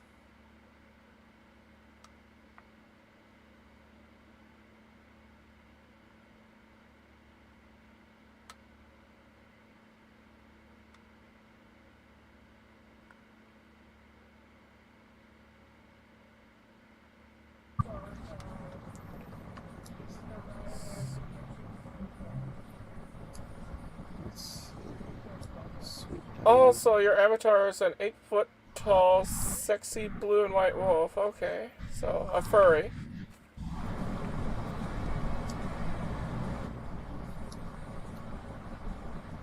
Fuzzy people. I got a furry avatar somewhere. I mean, I'm not a furry myself, but I do have an avatar in case if I want to, hang out with the fur balls and I don't feel like looking out of place. Okay, what avatar is this? What the hell is this? I gotta take a look at this. What the heck?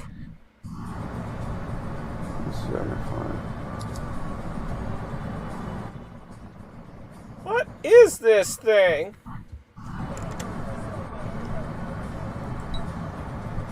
I'll wait till it zooms on in. Oh, it's one of those animesh things that, Sash attached. Ha! It looks like living tinsel. I know!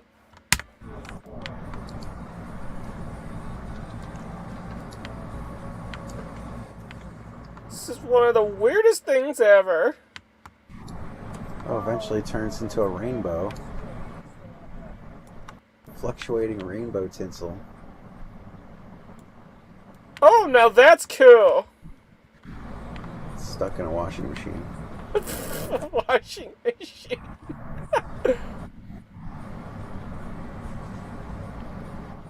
Now the rainbow gives it a really cool effect, not gonna lie. Oh, I remember that dance. It's gonna rub its koosh ball ass on Sash's face. Oh my god. That's how he generates his energy, is from static rubbing his kooshball butt on people. Oh my goodness. I do love the rainbow effect, not gonna lie. Fluctuating 8-bit. Only with more analog.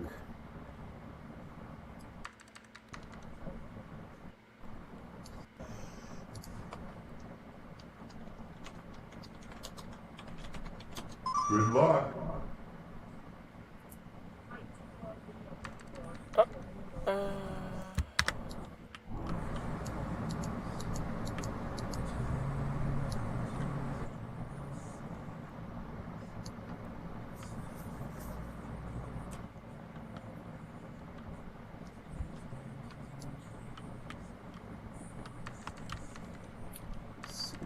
There's extra purple.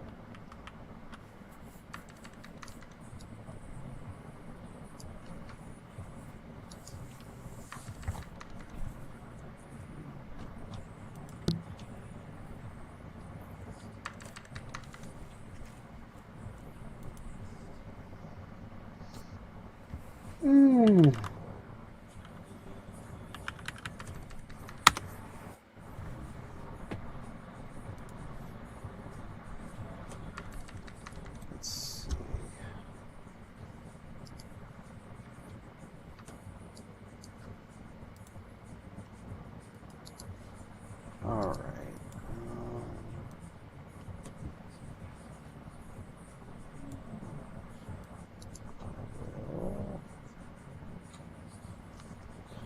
Restore on these.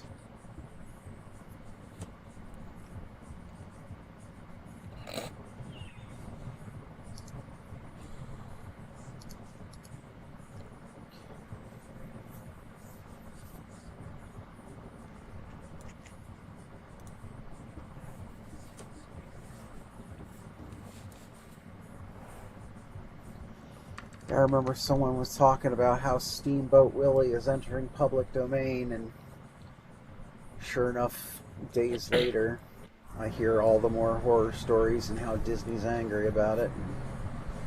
Oh, well, hey, that's the law. I mean, you know, copyright, trademarks, and all that nonsense will only last so long legally, and eventually it'll expire and become public domain. That's just the way it is.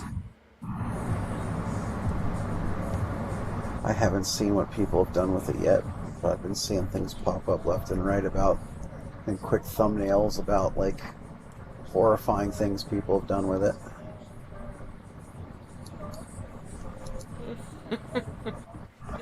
Nothing Disney can do about it.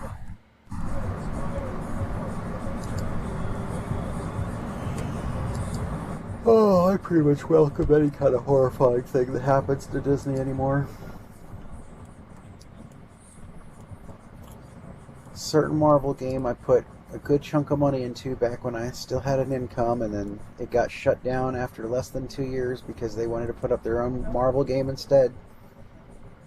Wow. And I was quite unhappy about that. It happened just after they acquired Marvel. As far as I'm concerned, whatever I can catch playing on Twitch, if someone's got it up, you know, we'll just watch it. Because Disney took from me probably hundreds, at least a couple hundred. So you know what? Guess what? I'm not going to feel bad watching your movie somewhere where I'm supposedly not supposed to.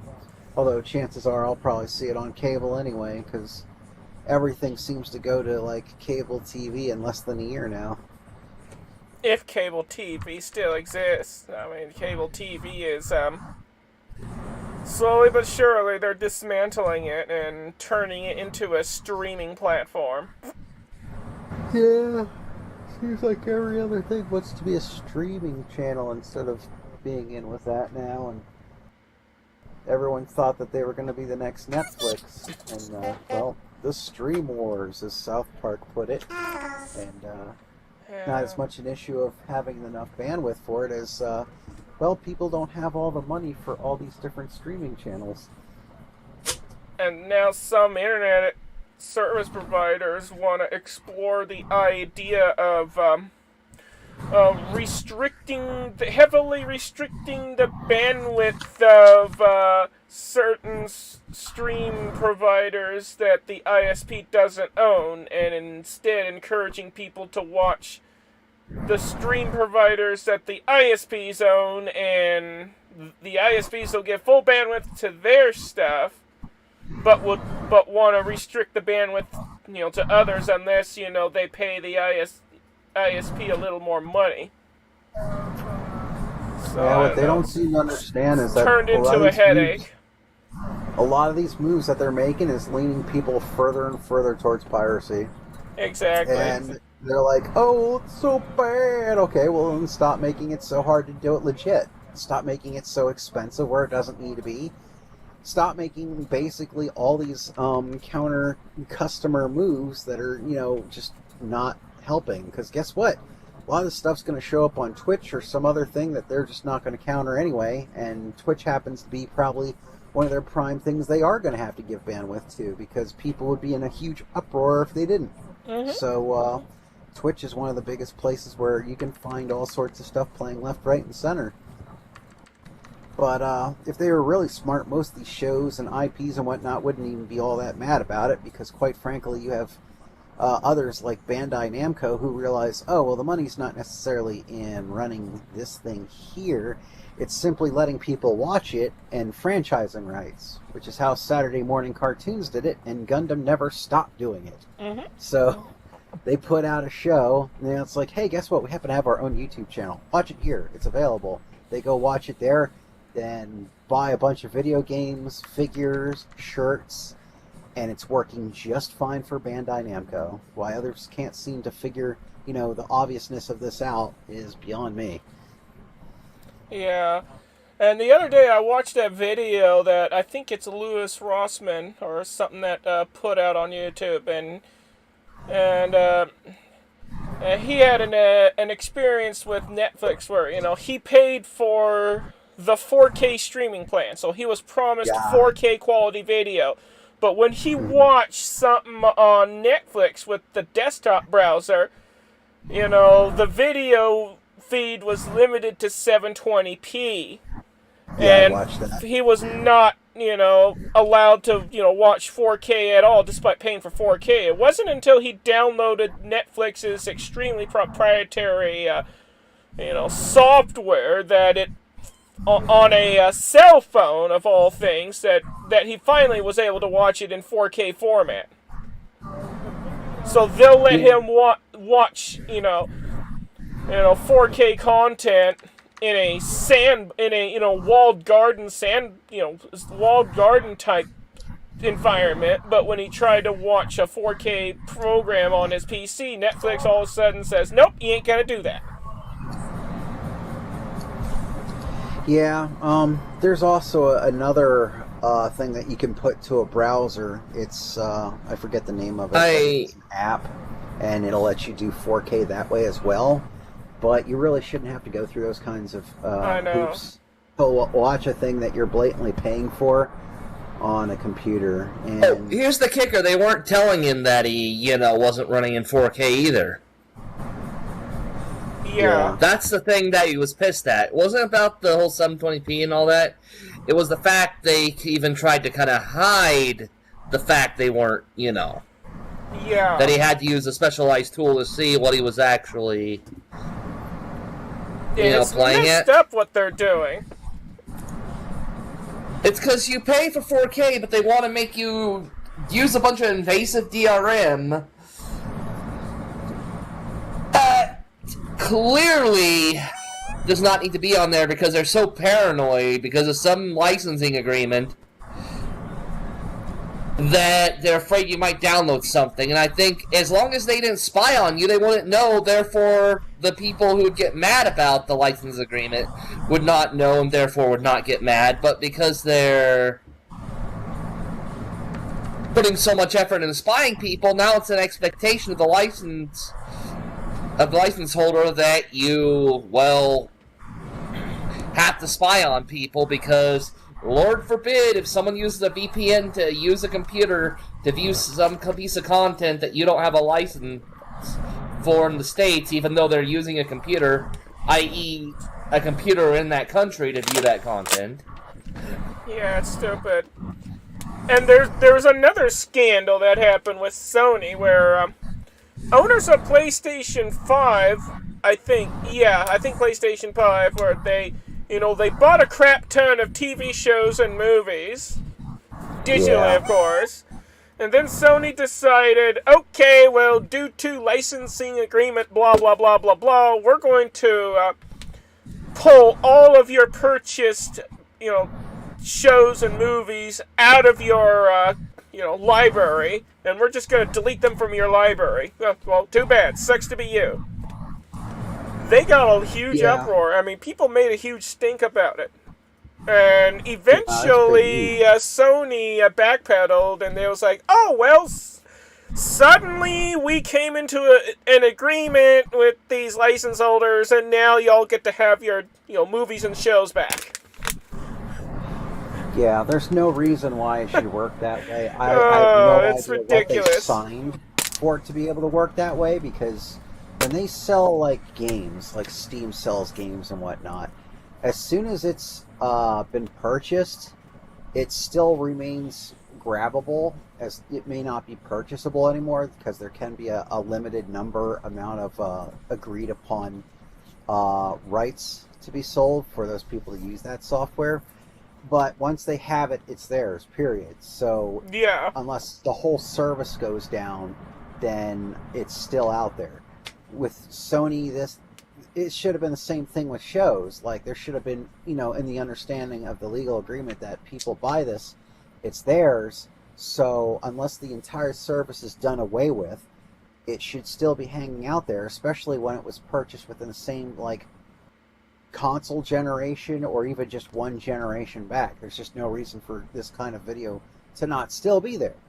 So someone had to have utterly screwed up on the signing contract with these companies that they'd have to renew the rights just to keep it there and for people to be able to access it. That just doesn't make sense, because it wouldn't have happened with game software unless they've just, like I said, done away with that whole generation. It's off and gone. Also, you legally cannot change the contract unless you've got all parties who are bound or affected by that contract to agree. Well, and not just agree in quote-unquote, I checked this box, but in writing.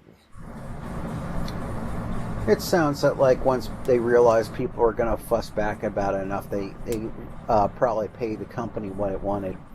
I have a feeling that because they knew that loophole was in there, they were able to, say, okay, well, now you need to pay us more because it's here in the contract. Sony didn't want to dish out the money, despite the fact them, having such a generational leap this time around.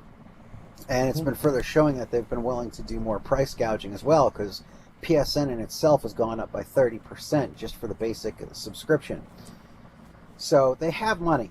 There's no reason that they couldn't do it. It's just that they... Digital goods shouldn't be subject to inflation. They're not a physical good that requires more to produce. Yeah, they'll claim inflation like, oh, we haven't had a raise in years and years. Hey, guess what? Steam hasn't had a raise in anything. They're still raising 0.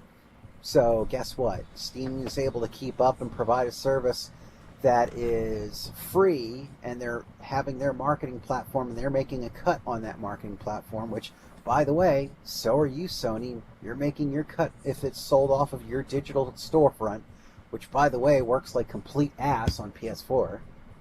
Oh, so don't tell me about how you're not making bread and that you need to make even more bread. It's bullshit. Something else on legality.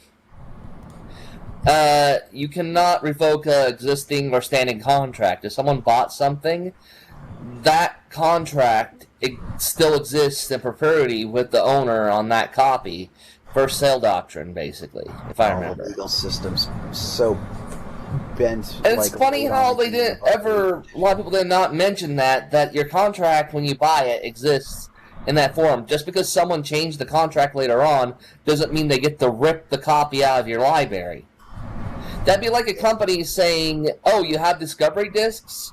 the old Nat Geographic films on tape, we're literally going to send Pinkerton agents to go, because we changed our agreements, to go in and take your physical copies. They would not do that because of how much resistance they'd get. Yeah. The same equivalent if it's online in your digital library, no one should be able to buy it. Yada yada yada, but you should be able to, at the very least, if they have to terminate from the library, give you an alert heads up to where you can download before said deadline to keep your content. Yeah, it's ridiculous with what they do. It's one of the reasons why I don't even use streaming services anyway. I get all my entertainment from YouTube, and if I want to watch TV, I have an antenna outside above the roof, hooked up, it's hooked up to the TV. That's all I need. This was boundary testing. It wasn't just quote-unquote, oh, we messed up. No, they were seeing what they could get away with. They could see if they could take things from someone's library without much of a fight. They were testing the waters to see what they could get away with because, hey, this guy already has this? Maybe I can resell it if I take it from his library. That's what that was. This DRM. In fact, they're starting to get a little too ridiculous with the DRM on antenna TV now as well, where they're releasing a new, an upgraded digital standard that would feature encryption and all that crap that would prevent DVR owners from, recording shows off the freaking antenna to watch them later. And now there's a lot of fuss about that. How else are you going to sell boxed sets of shows if people just fucking have it on DVR? Yeah, I mean, they air the shows for free over the air, and people can pick it up for free with an antenna, why encrypt it? It's ridiculous. More likely to keep broadcast pirates from creating their own stations on the airwaves that aren't being used, so they've been trying to keep things encrypted to where third parties who aren't quote-unquote licensed don't start broadcasting. That's why they keep on moving standards on that, even though it's kind of a bit of a dead end. Welcome back to the stage of history. Well, the encryption is more like they're trying to stop people from recording copies of their shows for some reason, to stop, piracy, but, there's a lot of pushback against it. It isn't even piracy because there's no sale being made. No one's selling any of this media. No one's profiting off of this media. It's not piracy. Do you know why they like to use piracy? Is because it triggers the monkey brain response of, ooh, someone took something. Yeah. But if you were to say, someone made an unauthorized copy, people would look at them and go, so what? Someone made a copy? Did you lose your copy? No, shut the fuck up. Yeah, it's kind of like the joke about how Peter Griffin was going to record a copy of a football game, and out of nowhere, these agents come roaring through the door. It's like, do you have the express permission by the NFL and and Fox? And he only had permission from only one of them, and they shot up the VCR. Because, and it's a lot of the whole bit of ingrained in people's minds of pirate equates to this super horrible killing thing, when in reality much of your pirates came about because they really had no other options. And the few that did still didn't like what their crowns and governments were doing in other cases. And it comes down to the bit of okay, what's really worse? This person, the pirate, or this person, the president / emperor / king? One of them is taking things and whatnot generally on a much smaller scale, probably because the way forward they had otherwise really was very limited, where the other is able to do it because they have better paperwork that says they can, aka the power of state. and thus happens on a mass level, if not downright to borderline genocide in some cases. Because you had cases back in the day where kings were starting to wage wars just because they needed to fill up the treasury, and they didn't need a reason to go take somebody else's. And it's really kind of what seems to go on irregular, especially when they sometimes like come after these people who did like let a song leak or upload or something like that, and they just charge them this exuberant amount that they couldn't have possibly have lost. But they do it to set an example, and it kind of flashes of history go right by you again, because oh well, we're going to make an example of how terrible they are and the reasons that they're this terrible, and then now we're going to show just how bad these people are because how hard we can punish them. But a lot of it they try to even say is like, oh, you can't watch this illegal yada yada movie, and the law itself dictates that it's illegal to upload. The uploader takes all the responsibility. If you're doing anything like simply sharing a stream or watching something that was put up and whatnot, it's not illegal. Not as much as how many they keep saying, oh, well, this is illegal, oh, you're doing this, it's wrong. Like, it's not illegal. So if companies get to play this huge legal game and warp it to every which way that it was never meant to be, you're telling me that they're going to come down all the harder on average Joe, and that's going to fly? Eventually they're going to do it on too many people. They're going to do it to the wrong person who has the wrong, extra level of influence, and it's going to blow back on them in such a wrong way that they're going to deal with another mass river of angry people on their street. That's why do about it. That's why you're seeing corporate culture shift towards trying to make it to where no one's too important. They're literally trying to gear society to where no one person holds enough influence to be a pain in the ass if you fuck with them. They've tried that time and time again throughout history, and it's never worked. They've been able to belittle someone and maybe knock one person down, but eventually, especially in an age of information and all gets around all the faster, you can hide only so much. The truth comes out. They want to stop piracy, make it affordable, make it what they're affording, and just stop pussyfooting around with a bunch of garbage. Because bottom line is, if you make a product and people want to support it because they want to see more, well, then the threat simply comes down like, well, if we don't make enough money, we can't give you more. Someone's going to give them more. That's the reality of it. So if people want it, it's going to make that money. Will it maybe make as much to where you're like a billionaire, like one of these artists who we used to make fun of back in the day, or like, I could only afford one Escalade because of the money that I lost because of Napster, and I should be able to afford 3 Escalades. I'm like, really? This is really what they're after, is that people don't know when enough is enough. And then they would charge some young kid, throw some young kid in court and, charge them, something like $250,000 per song that the kid illegally downloaded. And if the kid downloaded like 100 songs, well, that kid is ruined for life. Yeah. Well, that reminds me, even the judge in the courtroom, I remember a whole case regarding that. I can't remember which case it was. The judge said, I download MP3s. Are you gonna sue me and hold me in contempt? I cannot continue this trial just because it's too ridiculous. You're asking for damages that are cruel and unusual. This person never has the means to pay.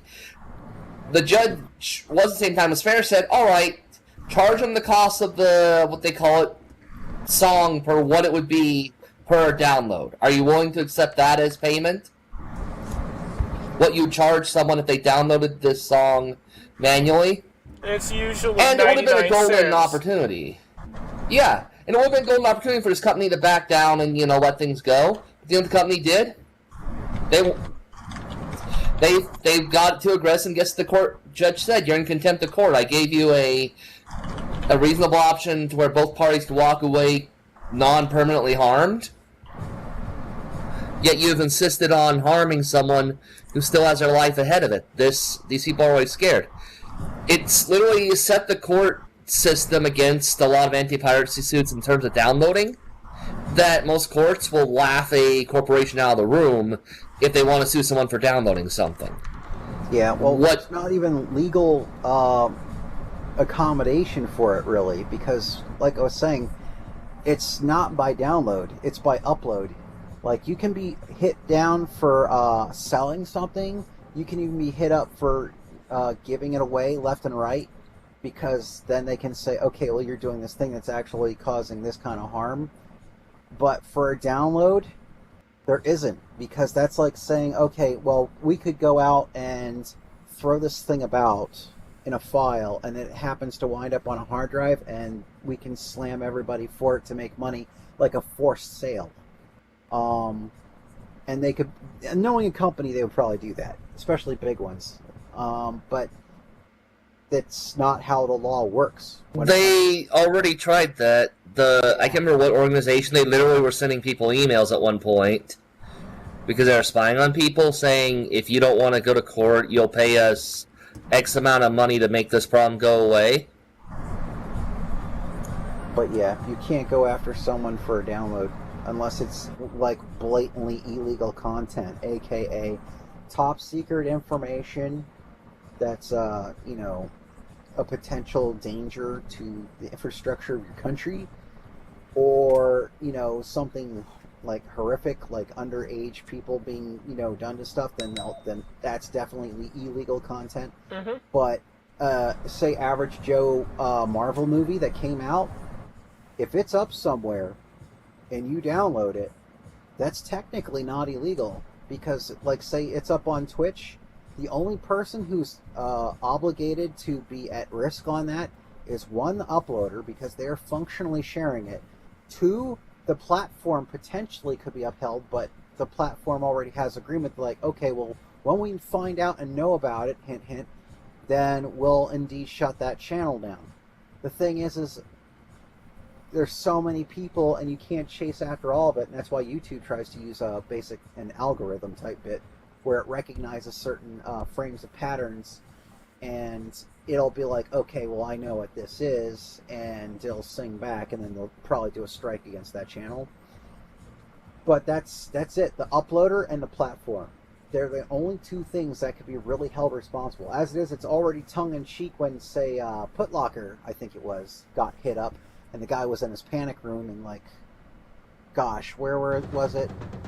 I think in the Philippines. Which makes, for some reason, he was able to be extradited by the United States. I forget if it's because the servers were actually in the United States, which also matters, like where you're sharing from.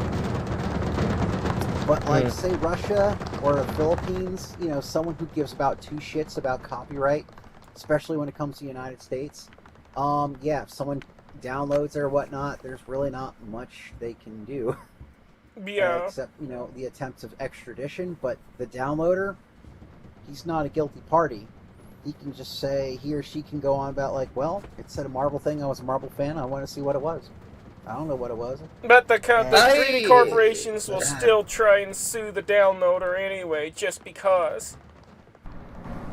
And then, unfortunately, there are some cases where, you know, we have a very pay-to-win legal system where they can scare people enough because, well, they have these big lawyers, and it's very concerning. They could at least tie it up for years in a court and cost a person exuberant amounts of money. The good news about that is... Yeah, they have like 100 lawyers or something on their side. The good thing is, a lot of courts actually frown on that, first thing is, and a lot of courts will waive the fees if you're able to prove, even some lawyers, able to prove that you do not have the financial burden, that you cannot be realistically sued. A lot of courts will take that into account and go, you're trying to get this much money from this person? They by no means have that amount of money, and if the amount of money you're wanting will lifetime damage this person, you're being malicious with your suit, And it can actually, a lot of courts frown upon someone dragging out the cases like they did in the past. They've made leaps and bounds to stop that behavior, as in hard caps on how long the case will be allowed to run, unless the one with more money wants to fund the other person's lawyer and the case. It's like, alright, you want to drag this out for 20 years? Alright, you're going to have to pay not just your lawyers, the other person's lawyers, and the court fees. And the little guy, we're going to waive their court fees because you clearly want to pursue this, and this is a very complex case. Alright, and a lot of times, you know what these companies will do? Magically, they'll suddenly want to back out as soon as they realize they're going to be footing the bill for dragging their ass. Yeah, so, but like I said, for watching a thing that someone else provided, unless it's really blatant illegal content, like that's harmful to minors or something like that, which by all means, chase that down, deal with it. The rest is just, it doesn't fall on the downloader.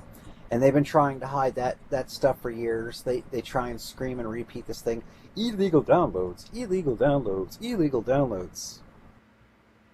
Technically doesn't exist. It's not a crime to download. Could be wrong one day, and I'll be like, okay, well, show me the paperwork, and we'll take a look at it. Because it could be wrong, but I doubt it. James, Jesse they tried to set up honeypots. Oligarchs are the scum of the earth. They blatantly tried to set up honeypots at one point.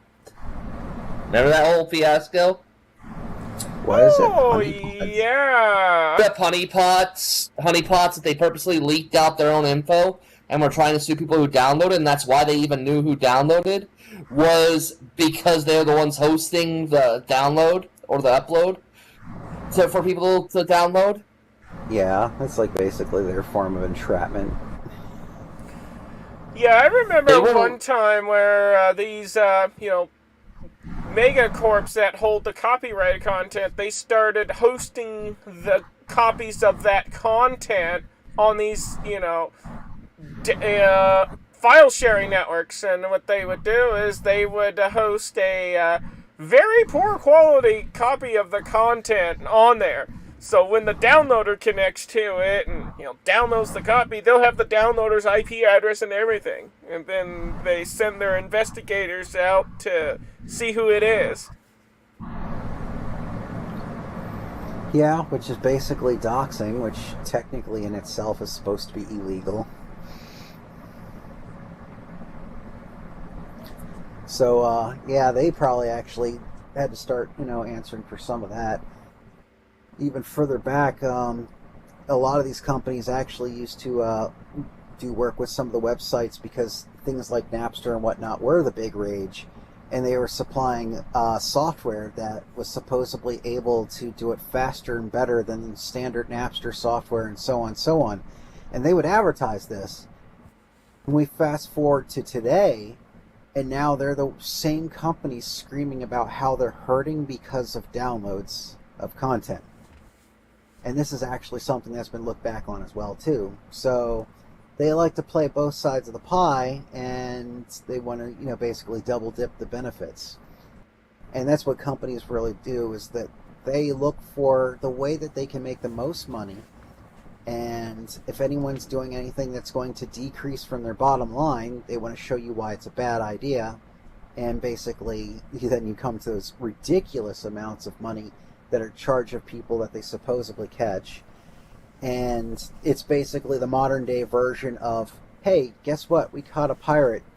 Hangs them from a noose, for all the ships that are coming in that might think to do the same thing. It's really just a display of posturing so they get the way that they want and get people to say, okay, I won't do that. Obviously, it's a bad idea. And there's not even technically the legal support to even do half of what they're doing to try and get their way.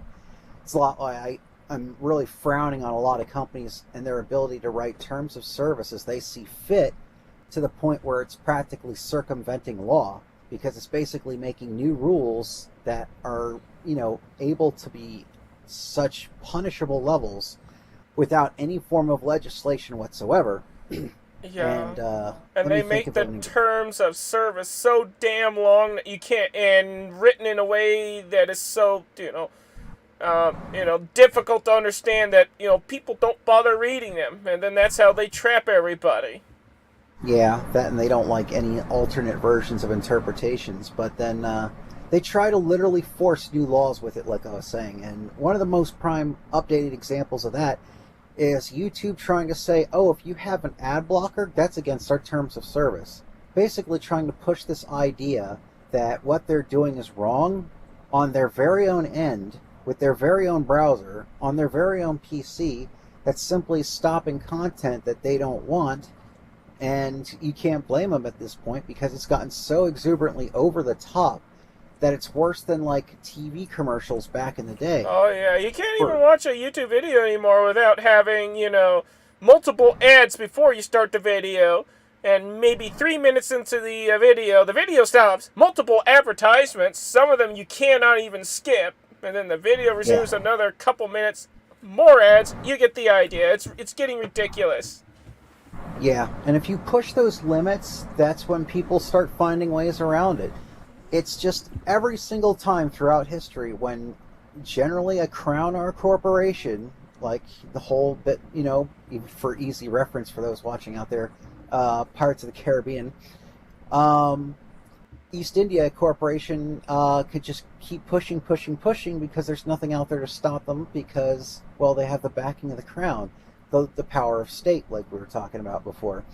And if it's going to get that bad, there's only an X amount of time before someone finds another way around or push back because you've basically, overfished the water, so to speak, which then comes into reference of why you had the Somali pirate situation start rolling back up. Mm-hmm. I'm not going to paint them as superheroes or anything like that, but a bunch of those guys who started going out being pirates did so because they were all fishermen, and these huge fishing vessels, like from China and whatnot, that will just overfish the seas to the point where there's nothing left, and they're not doing anything to repopulate with, say, more egging or fertilization or relaunching it, at least not most of these companies.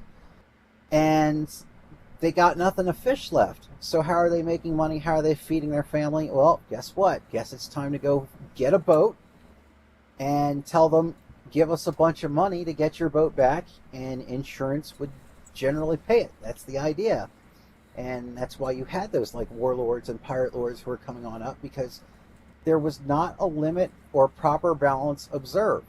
So you're going to get that response. For cases to where some of them ships going through there would just offer food and water, cases of it, of non-perishables, and the pirates would instead escort them through the area safely in exchange for food, for the food and water, and these ship captains had no problems with it. They even said these pirates are misunderstood people who just want food and water. In fact, they prefer food and water over money because money can't really get what they need there. Yeah, so they're hungry, they're thirsty, they want something, and it's just right back to the golden age of piracy. Why did they start? Because they heard of some good salvage, and because they were sitting dockside for like months on end with nothing to do because the war was over and the crown had nothing more to give them in work. And suddenly it was a bunch of ships, a bunch of sailors, and not enough to go around. So guess what? There's a thing out there, and then they're trying to say, oh, well, that salvage belongs to this and this. Or, yo, you're doing too well, where's our cut? And well, guess what? Eventually you keep pushing, it's F around and find out. It's every age of piracy that's ever been. Yeah, and no matter how much you try to stop pirates, you're never going to stop them. YouTube created a, rigged their, Google rigged YouTube's website in a way, or if it detects any kind of ad blocker, the website will shut down and it won't work. And it'll display a warning message. Basically a ransom saying, hey, turn this off or we're not going to let you watch anything. Well, people figured out a way around it. Yeah. I happen to use an ad blocker. I never got that once because it was already ahead of the game. Here's the thing. They're trying to force people to sign up for premium.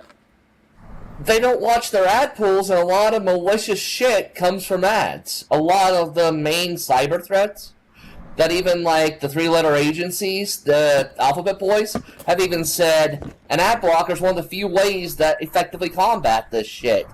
And since these companies don't want to clean up their pools, they've shown to be very unwilling to. In fact, been caught being paid by bad actors to allow them to put malicious code in their ad pools. You're going to have people... It's a matter of practicality.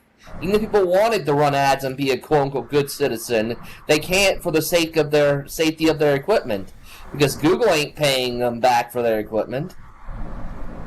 And the double standards with the ads are also completely ridiculous. Like, I'm not going to say, oh, you're terrible for having a quick pull firearm thing that goes to the inside of your pants where you can pull it up and quick and pull out and draw.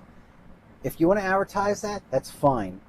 But if you're going to advertise that, how are you going to tell people that they can no longer show video gameplay and still get ad revenue from a game with giant robots because they happen to have giant firearms?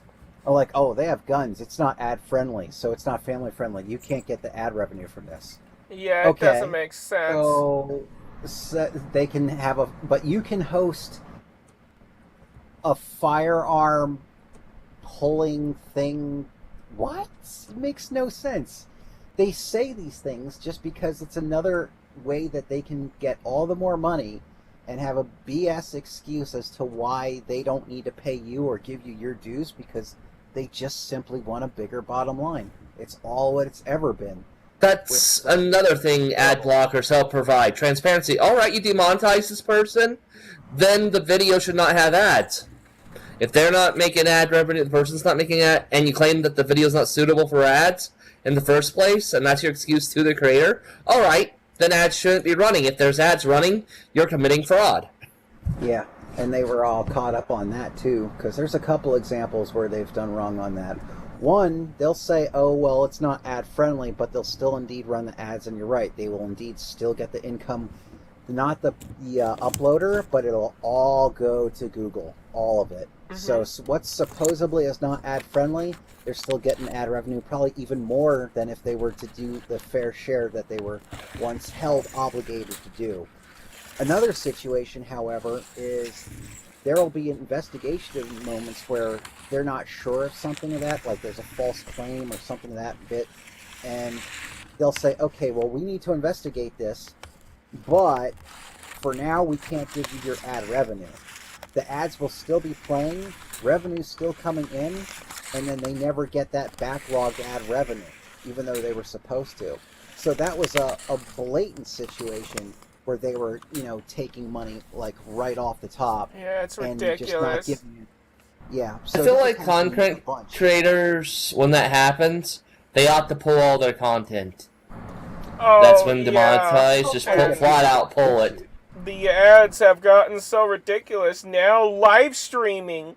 People who watch people's live streams, every few minutes the live stream gets interrupted by ads. Very least those live streamers do get the ad revenue from it, so it's not as angering.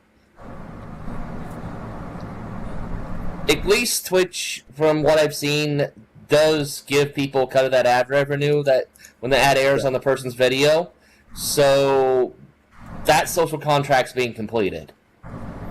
The one problem with Twitch, however, is that with the things that are running on Twitch, if you get an ad, you're missing out at least the sound for like a good chunk of the time until it wraps up.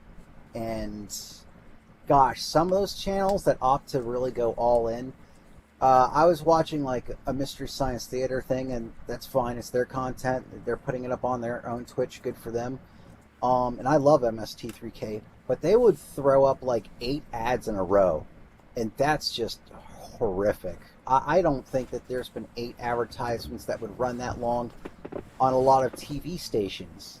So why is this happening here? And if it's a stream of something that you're going to miss something like really important, like a lot of dialogue and a lot of things, which that's what Mystery Science Theater's claim to fame is saying things to this stuff. 8 advertisements and you've missed a slew of it. and there's no way to stop, because unlike a recorded video that's on YouTube and you're going for an ad break, at least it stops and then it can go and you won't miss out.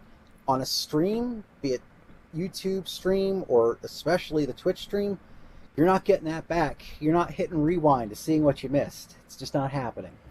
Yeah, I've YouTube, had that experience. You can rewind a little bit, but yeah, it's a nightmare. Well, at least YouTube was nice enough to let you rewind a live stream, so yeah, that part is good. But yeah, but Twitch, like one time I was watching a live streamer. You know, they were role playing in a modified. I think it was a modified Red Dead Redemption 2 game where you go on a roleplay server rather than the official server, and things were starting to get real good. I mean, the scene was starting to get real good, and right when something very important was about to happen, 10 advertisements in a row. And by the time the advertisements are done, what the heck happened to these characters? Well, what happened? A lot of the roleplay is just gone. All because of that nonsense. Yeah, it's like having your season finale come on and back in the 80s and the president had something to say. Your night was just crap. Good luck. It's televised. Hey, guess what? We're not running that back for you. Buy the VHS. Something I do like is with some content creators, I think it's better, is they have a full advertising chunk, that it's a chunk dedicated to advertising, and then the rest of the stream or video is not ads. I don't see why they can't just go back to banner ads, because subconsciously they hit in your head regardless. They don't seem to realize that. Like, you'll blow by a Subway sandwich stand and like not even directly look at it, and you'll think, man, I want a sandwich, and just go for it. It's been proven to work time and time again, just like when they were doing experiments back in movie theaters with quick cuts of this product or this product or this product. Even the one that's not hidden, especially, like, oh, let's go out to the lobby. Hey, why not? And then they're right out there just buying stuff. Why do you need to cut in these massive videos that are just making people to, guess what, not want to watch anymore, and thus not watch your advertisement at all or see it at all? Once again, it's another prime example of them pushing too hard, too much, getting too greedy, to the point where not only they force people to find ways around it, but again, even piracy, to find out what happened, because they're just getting screwed, and the balance is going to swing back against them. It does pretty much every generation. But they'll find out, and then the companies that like LucasArts, believe it or not, before the Disney acquisition, found this out a long time ago. One of the Star Wars games was going to be the brand new Star Wars game, and they were like, you know what? Screw the copyright protection on the disc. Just throw it out there. And they did. And people thought they were insane for it. And people were like, George, you realize that this game is now out with absolutely no copyright protection. People can just copy it. And I forget if it was him directly or one from the studios working on the games. Back when LucasArts had really good game working studios. I could go into that for a long time. But they said, you know what? We do this. And nowadays they're cracking it within like months. And it's only gotten faster and faster and faster. Why are we paying extra money for this copyright protection that is not really doing anything other than maybe buying a couple months worth of time? And now to this day, you're lucky if it buys you a week. And then worse yet, now they have a bunch of stuff like DRM and stuff like that that's causing not only all that more girth to whatever it is that you have to throw on your computer, stuff like that, but it's actually making it run worse. So you're going to tell people that, oh, well, you should legitimately buy our full copy game, bro, with this full price tag, or you can actually have a better version of the game that runs better for free. You know what? The choice is going to be made simple there, because it's a quality of service issue. It's not about a crime issue. It's a quality of service issue. Yeah. And the founder of Valve even kind of tapped in on that. Is the pirates provide a better quality product for free? Yeah. How about that? Yeah, it makes sense just to release the game without, DRM, because people are going to crack the DRM anyway. It doesn't matter. DRM Here's is the thing I would useless. say, and this is an idea. Have the DRM for, like, the release night or day or week, and then make a patch that removes it after that. Meaning that people don't just straight pirate it right from the get-go. I understand that concern. But after that, remove the DRM. James Jesse says George Carlin would have a field day if he were still alive. Lots of jokes to be made. But yeah, it's the whole pirate thing is one I like to touch on regularly because they really end up bringing the whole thing to like come down on them by themselves every single time. There's never been a case of where people are, happy and fine and things are balanced and where piracy has been this extreme problem. It's always been after, oh, well, the war stopped and now there's a bunch of people, oh, we don't have work for it, you can't afford this, but then, yeah, by the way, you can't do this, blah, blah, blah. You make enough regulation to where it's anti every average Joe imaginable, it's going to happen. It's the simple art of balancing of why any given ecosystem works. It's like, okay, this one evasive creature is now moved into this territory, and it has nothing to counter it. Okay, well, eventually it's going to now run amok and go buck wild until something else comes along, and it's going to rebalance itself out. Even if it means, oh, well, it's whacked off its own food supply, and now they're starving themselves to death. Like, which they talk about even with deer. I personally don't want to go hunt deer, because I've had to clean their skins and all that jazz, and I'm not a big fan of it. But the reality is if you never, ever went out and hunted them, and they breeded themselves, still on this, the current, system balance that it is, and they overeat the area and there's not enough to go around, well, then you're just going to have a bunch of scrawny, diseased, who can't fight off infection, things oddling around. It's going to become like an antler-infested, zombie hell. Because these things are going to come over and start doing even stupider, crazier things, like wandering in front of cars, which they already do. Now, how would you like to have that where they're all the slower, and it could be 5 of them at a time in the middle of the night, looking like freaking zombies, because they're scrawny and can't do anything. It just becomes more horrifying. So, yeah, the necessary balance is that, well, nature's learned. Okay, mankind likes to eat these things, so they're going to breed, and suddenly mankind stops edging that off. Well, rebalance has to happen, and meanwhile, it's going to be ugly.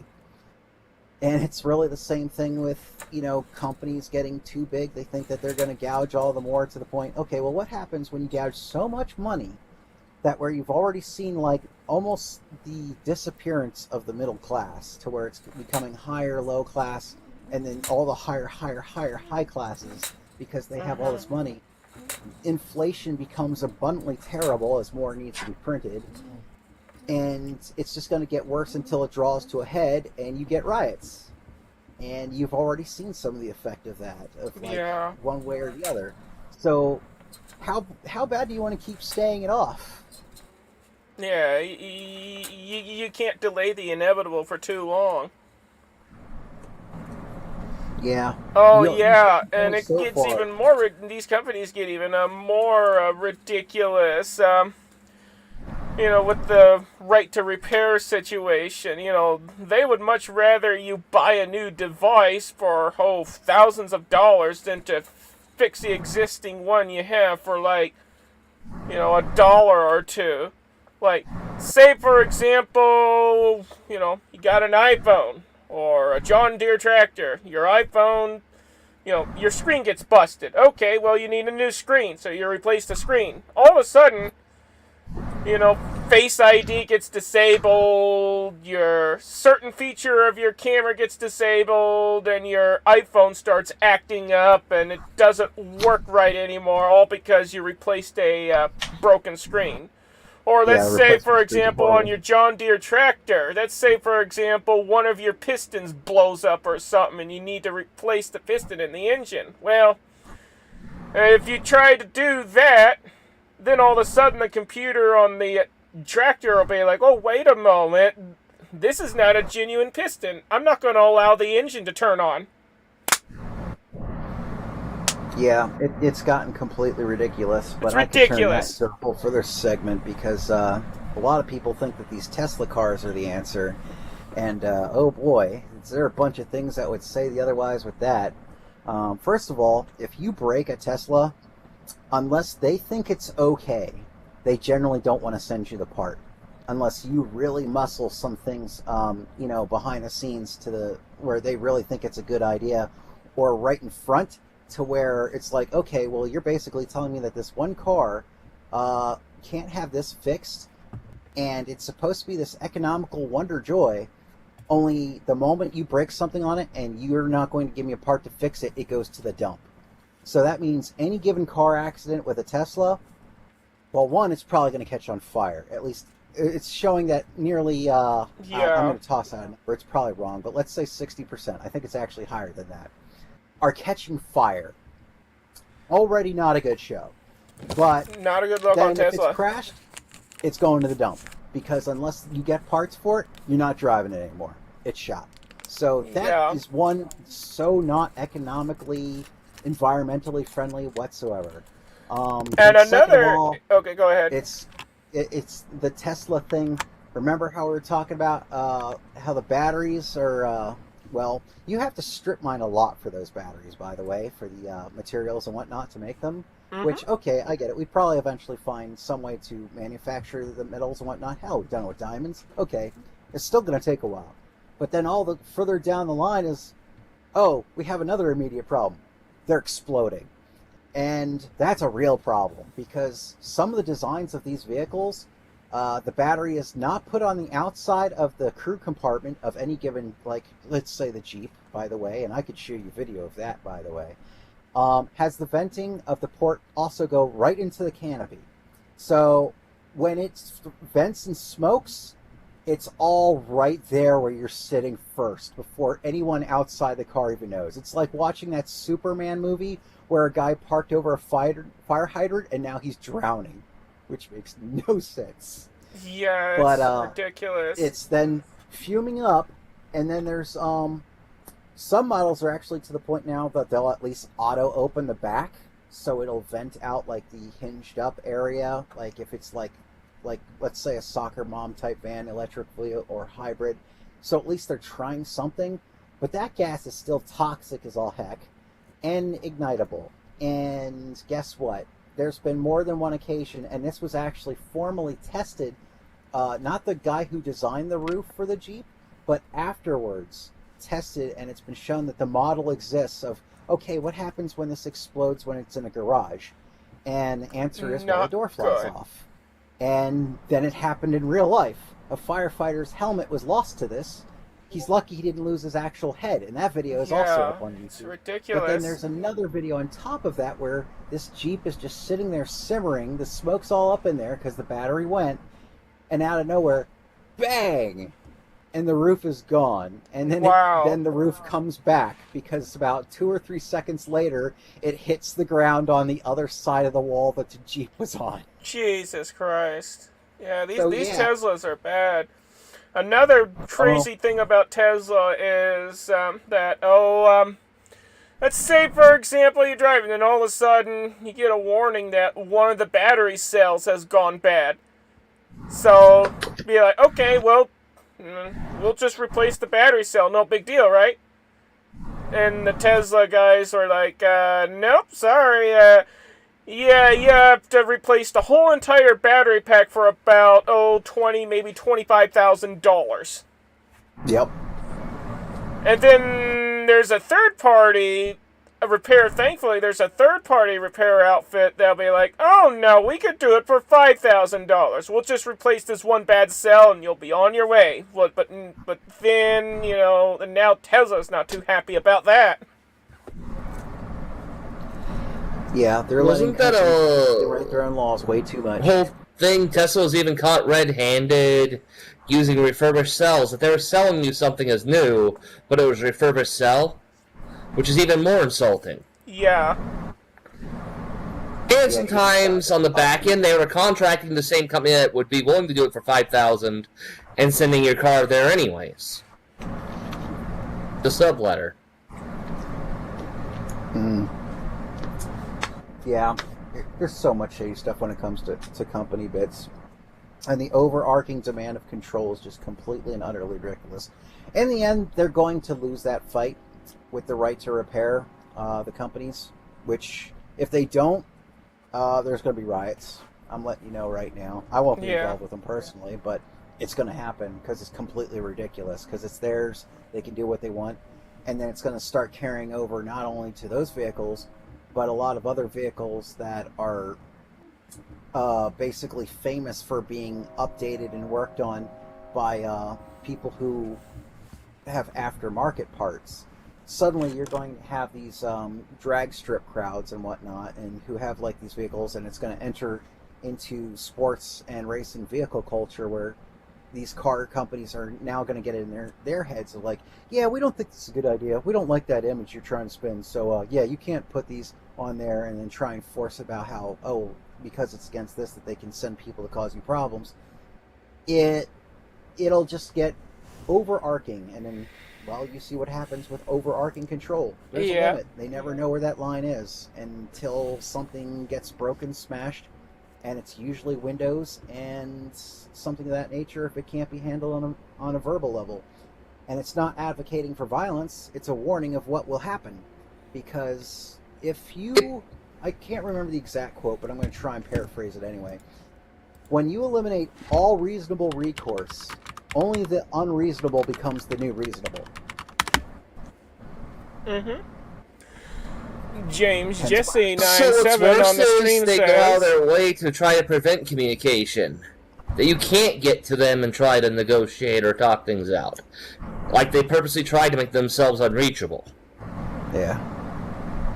James Jesse on the live stream says, Muskrat is a fraud, and the fact that he named his company after Nikola Tesla is an abomination. And another message, they make this crap poor quality on purpose. And a third message, just look up the light bulb conspiracy. Well, fun fact the about Phobius cartel. The Phobius cartel. Yeah, fun fact about the elongated Muskrat's car company, Tesla. He didn't found the company. He just took it over from somebody else.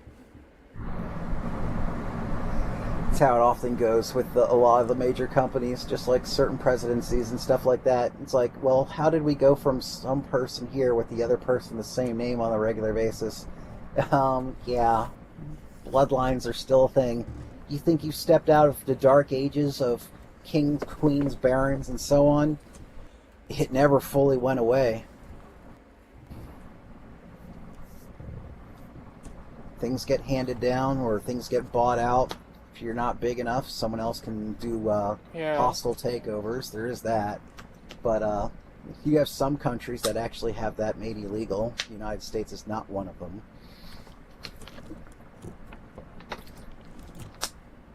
That's its own mixed bag for another time.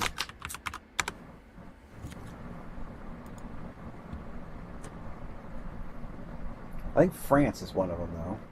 I think one company tried to do a hostile takeover, and they're like, yep, no, we have laws in place for that. Not happening.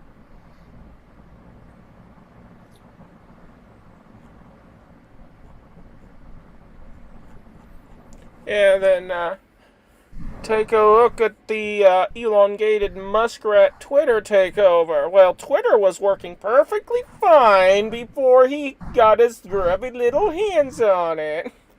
And now, Twitter... Well, one thing, it doesn't even, it's not even reliable anymore, it doesn't work as well as it used to, and second, it has become a freaking hellhole. You can't even exist on Twitter anymore without, a million people, basically wanting to kill you on there. And yeah, unfortunately, part of that was already before the takeover. True. What did happen after? But at least Twitter before the takeover, at least they made a reasonable effort to filter some of it out. Now the filters are completely gone.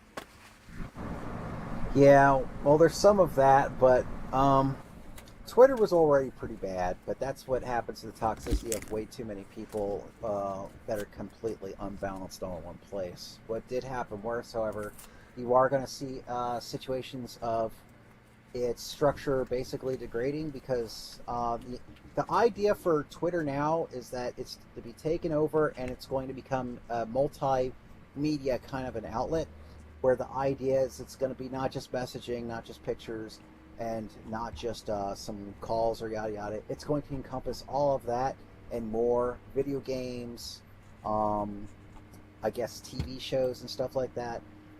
And it seems to kind of go around on a regular basis where a company sees one thing as popular, they want that install base more than anything else. They probably don't even care about the actual software. They probably simply want either the name or the install base, so they have those amount of people, and then they're going to change it to work for them in their eyes. And you'll see examples of this happened, I think not really, probably at least twice with Microsoft. The one key one that I'll bring up with Microsoft, however, is with Skype. Skype worked pretty decently fine. Then Microsoft bought it, and they wanted to get rid of their old aging MSN Instant Messenger with Skype. I remember that fiasco. They ripped that all up. Skype was dropping more calls, more issues were ensuing, and it becomes a little bit of a learning process, especially when you're now working with somebody else's software that you now have to learn overnight because you're going to change a bunch of stuff unless you hire everybody else on. And good luck getting everyone to teach absolutely everything, either A, because it's a lot, or B, the guy that you're probably telling, okay, well, you need to teach the next guy down because they know they're probably going to be released from their own contract within about a year. It's like, oh, guess what? You're being replaced. Now teach your next guy forward. Well, thanks. That's like saying, hey, you're a martial artist and you're a Sith Lord, and you know that guy right there? Yeah, he's gonna kill you. So teach him good. Generally, start thinking twice about what you want to teach him, or how fast. Yeah, I remember this. They don't say it that way. They don't say it that way. Oh, we're going to promote you. We just need to, because you're moving into a job that's different duties. We need you to train this guy, take over your previous duties when you move to your new promoted position. Sometimes. They usually say it that way, or in some form that you're being switched departments, is how they kind of word it. It's always some form of weasel wording. Because they're not going to outright say, we want you to train your replacement unless you're planning on leaving anyways. Or have announced you're going to leave to the company. So they use weasel wording because they know if they were to outright say, we're training your replacement that's a high school student and we're going to cut you out of your job, most people tell them, you know what, 2 weeks notice, go fuck yourself. Yeah, a lot of them are a little bit more hip to it because some will just straight up tell you that, like, yeah, you're going to be retiring out, so here's the next guy. It's probably a bit more rare, but yeah. But that's actually when they're big above board that they tell you that they want to replace you. Then you at least have the thing to move on.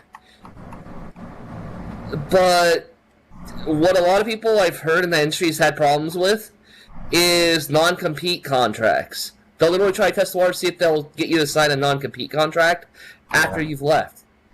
And a friend of mine had to deal with this. She works in IT. I said, do not sign that.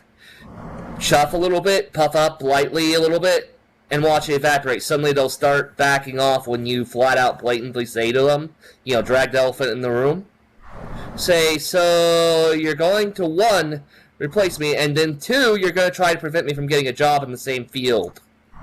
Is this what you're wanting from me? I don't mind retraining my replacement and being retired out, but I'm not signing a non-compete that prevents me from finding work elsewhere. Yeah, I want to know what kind of serious paycheck they're willing to give me to sign that. They compensate me throughout the tenure of this non-compete. If you can't, you're asking too much for too little. Yeah. And it sounds like career suicide to blatantly tell them that you're wanting too much for too little. But weirdly enough, a lot of companies seem to respect an employee that actually has the balls, even though they don't want to openly say it, who says, "You're not paying me enough." I'm willing to train my replacement if you pay me well enough, but I ain't signing a non-compete. Yeah, if they want that non-compete, they better be like looking to up that ante by a significant chunk in most cases. Like even when actively there, I know it's something that's like shifting gears.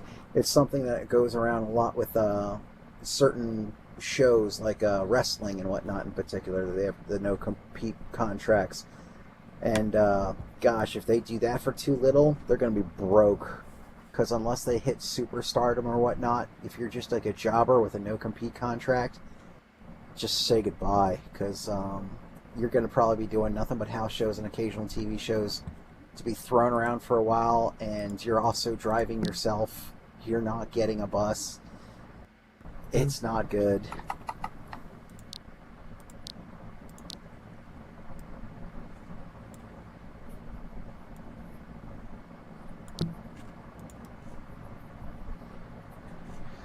Oh, but all right. Let's see. Now it's already 10:45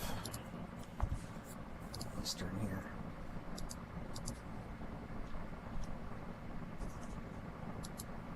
Let's see.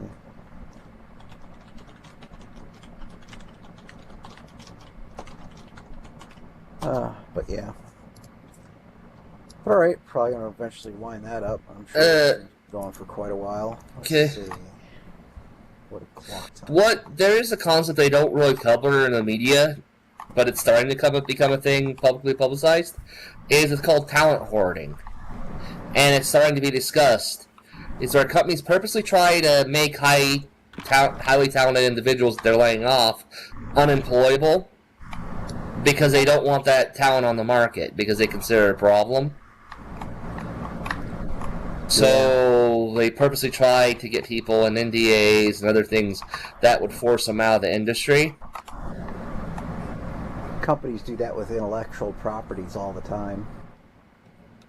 Like eventually, probably for like maybe another stream or something like that, because this one's already going long. But I've already seen like what Cartoon Network has done with some of the IPs and made them basically unusable because they were able to get a tax cut off of it. And if it were to come back and prove that it was actually indeed wanted, that they'd have to rediscuss that tax situation in court.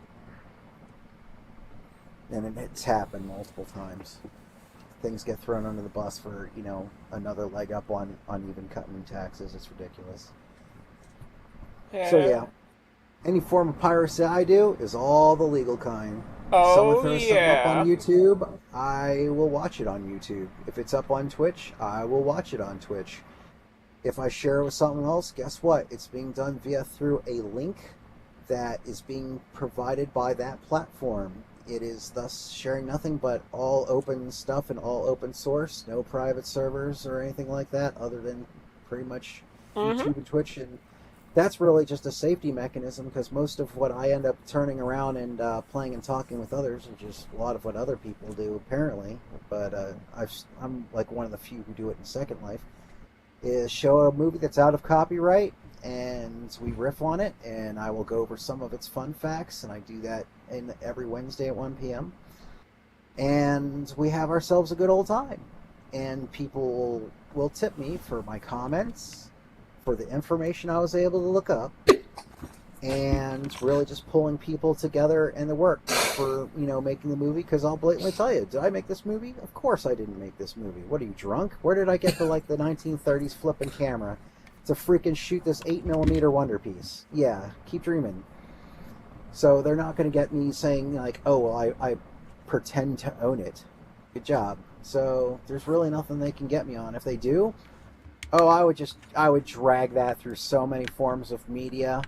Oh, you have no idea. They would probably be getting me paid more money and getting interviews than they would ever get from me, because I don't have an income. I'm still pretty much disabled, even though the state doesn't want to recognize it, so they can't even pull from the state. good job. It's like, hey, this guy who has, trouble getting around as often and literally tried to get work and then had a watch store say, oh, because of your nerve damage, we're afraid that your hands are too weak to open it. We can't employ you. So literally not employed because of a disability. Oh, man, the amount of things that I would just keep springing on up and talking about would make them pretty pale in the face. Because in this day and age, you want to go pick on someone who's basically handicapped, not getting their fair share from being handicapped, and doing something that's completely harmless to an industry, and not even doing it illegally, but you're going to try and go after them anyhow, trying to force a new legislation from the bench. Oh, you get ready for it, because I will. I will drag it, and you can keep putting on negatives. And if they throw me in prison, God, it's only going to carry on. And there's some of us that we won't go away that quietly. Oh, yeah. Yo-ho, a pirate's life for me. Do what you want, because a pirate is free. You are a pirate. That was a mashup of two songs. Boy, hey, roll and go. Because the age has come again, and I was just ahead of the curve. Because already years ago, I did the whole, I want to see pirates and airplanes thing again. The whole alternate 1930s thing. We used to have things like Crimson Skies and fun other things, and now we just haven't had them for years, and everyone's like, oh yeah, it looks cool, I'd love to build a plane for that. Never did it. So I did exactly what I did for when we were trying to make Warhammer 40k a popular thing again. Start a group, dress up in some polygonal type armor that's kind of like, of course, GW would probably hate that if you're, making big money and whatnot. They used to go after people that were just selling bits for miniatures and like trying to make it like, oh, anything that has big shoulder pads, we own the. Yeah, no, you don't. I think they've kind of learned a lesson a little bit, because it's just ridiculous. Again, you can make plenty of money off of merchandising, but if you're going to make it enough of a penalty, you're just going to push people to want to push you harder. It becomes its own kind of arms race of, all right, who's going to push back harder if you keep raising the stakes?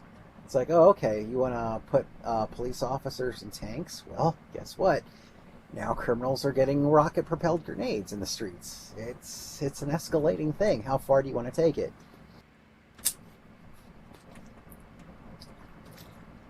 So when it comes to bits like this, okay, well, you want to take away the stuff that I paid into legitimately, all because you had a fit that you wanted to have a better vision of the game that you wanted to push, and I lost hundreds of dollars. Okay, well, maybe I'll just keep watching your movies for free online. Because, yeah, the way I'm doing it, take back what you paid for. Yeah, and I know they're not going to, so I'm just not going to feel bad about it.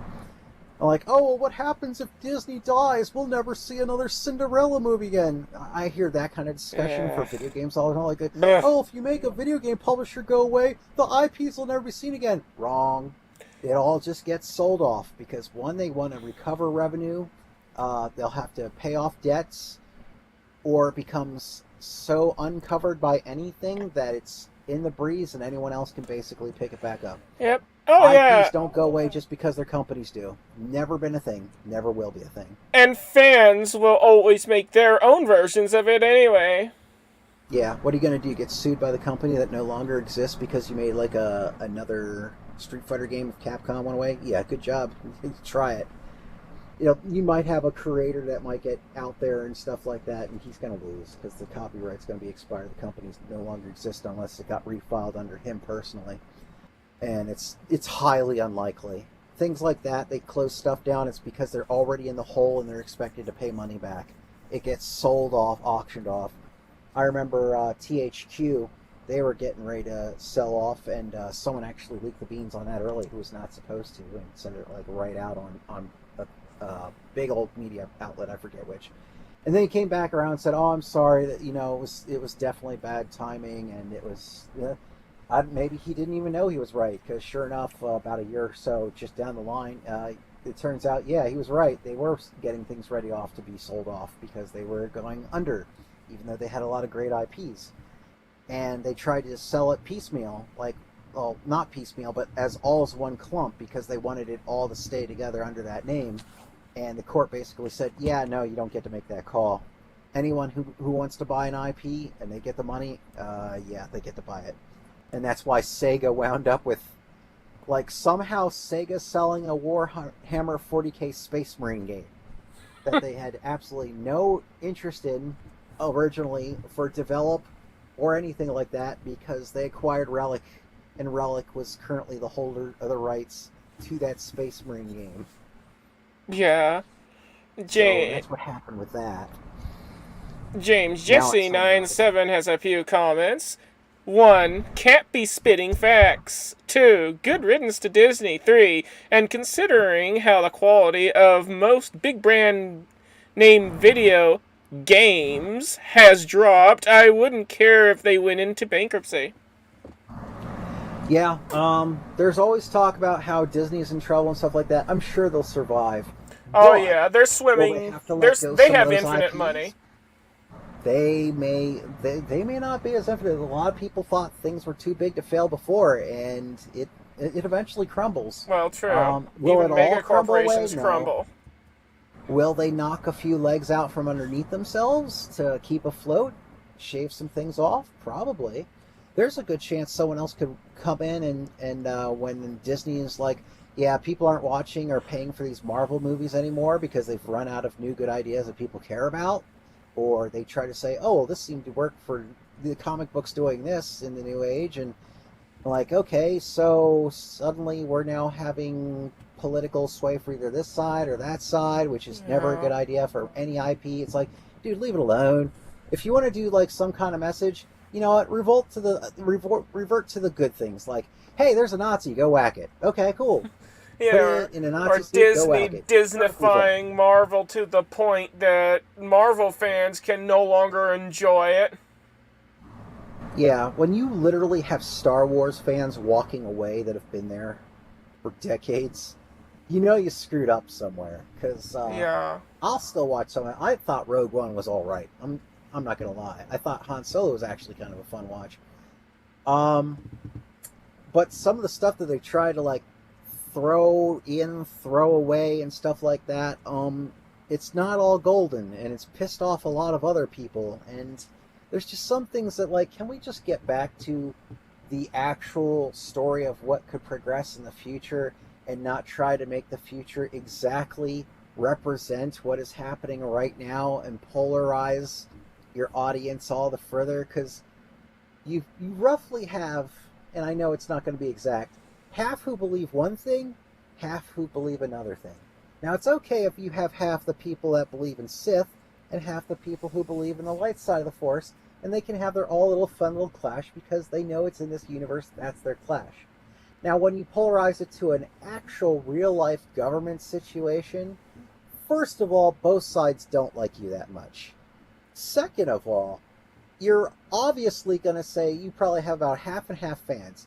You've now alienated half of your fandom over what is currently believed right here, right now, and nobody is going to realize who's right or wrong until probably another decade down the line, as the plot of our current time is entirely revealed. So why do it? Why are you going to do that to, like, half the people who really, like, supported you? And why are you even doing it to the other half that now that they're in a situation of, like, they're now losing some of their friends and family to this thing, where it's already gotten polarized enough in real life, and now they can't even go to, like, Star Wars or Marvel and have their fun, maybe their rivalry within that universe, because, again, it's in that universe, and that's part of the fun. But when you take it into the, here's your real life, so if you're this horrible, or you're this great, or your friend is this bad, just why? Why is it so often recurring when it's already even on top of that shown to be financially a hole you're digging? And no matter what side of the line you're digging that hole, you're still digging a hole that you basically had something to gain from either side of the wall. Just stop doing it. Mm-hmm. But such is how it is.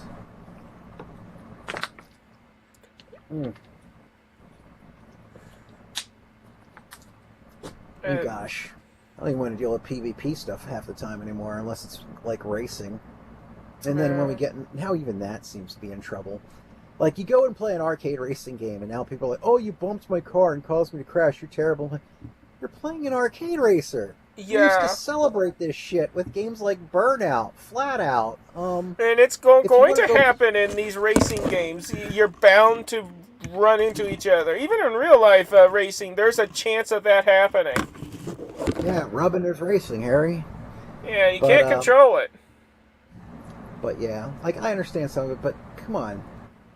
The whole point of why you want to play an arcade version sometimes is it's, 1, safer, 2, more crazy things can happen.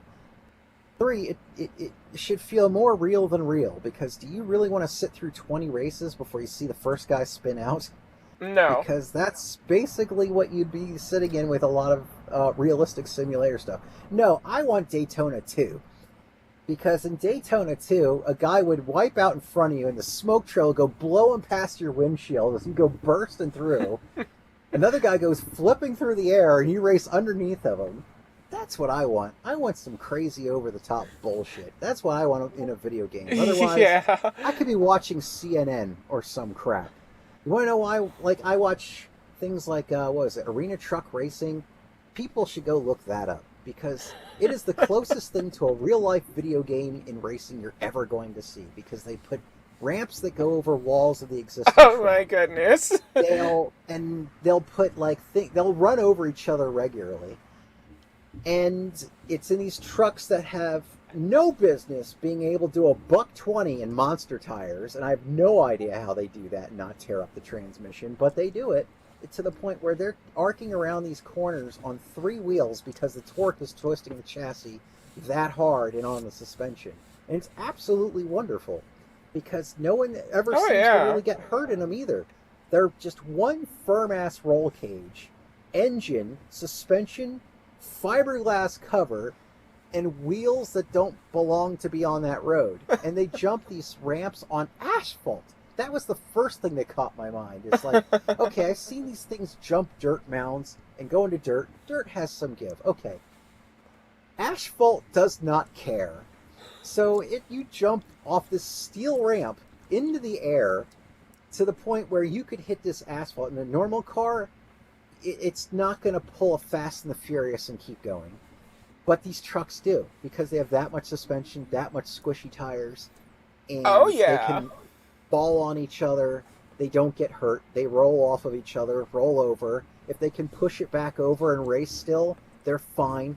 Like a Colin at whichever rally, he was notorious for doing that in rally racing. He's like wrecked cars like 3 or 4 times, pushed it back over, and went on his way. And now you see it in trucks that can just do it on a whim, and it's just beautiful. So if you can do it in a way that no one's getting hurt, and it's zany, why wouldn't you want to do it? Why are you so worried about everything being so down to earth and real if no one's getting harmed? Just go out there and have fun. Oh, enjoy absolutely.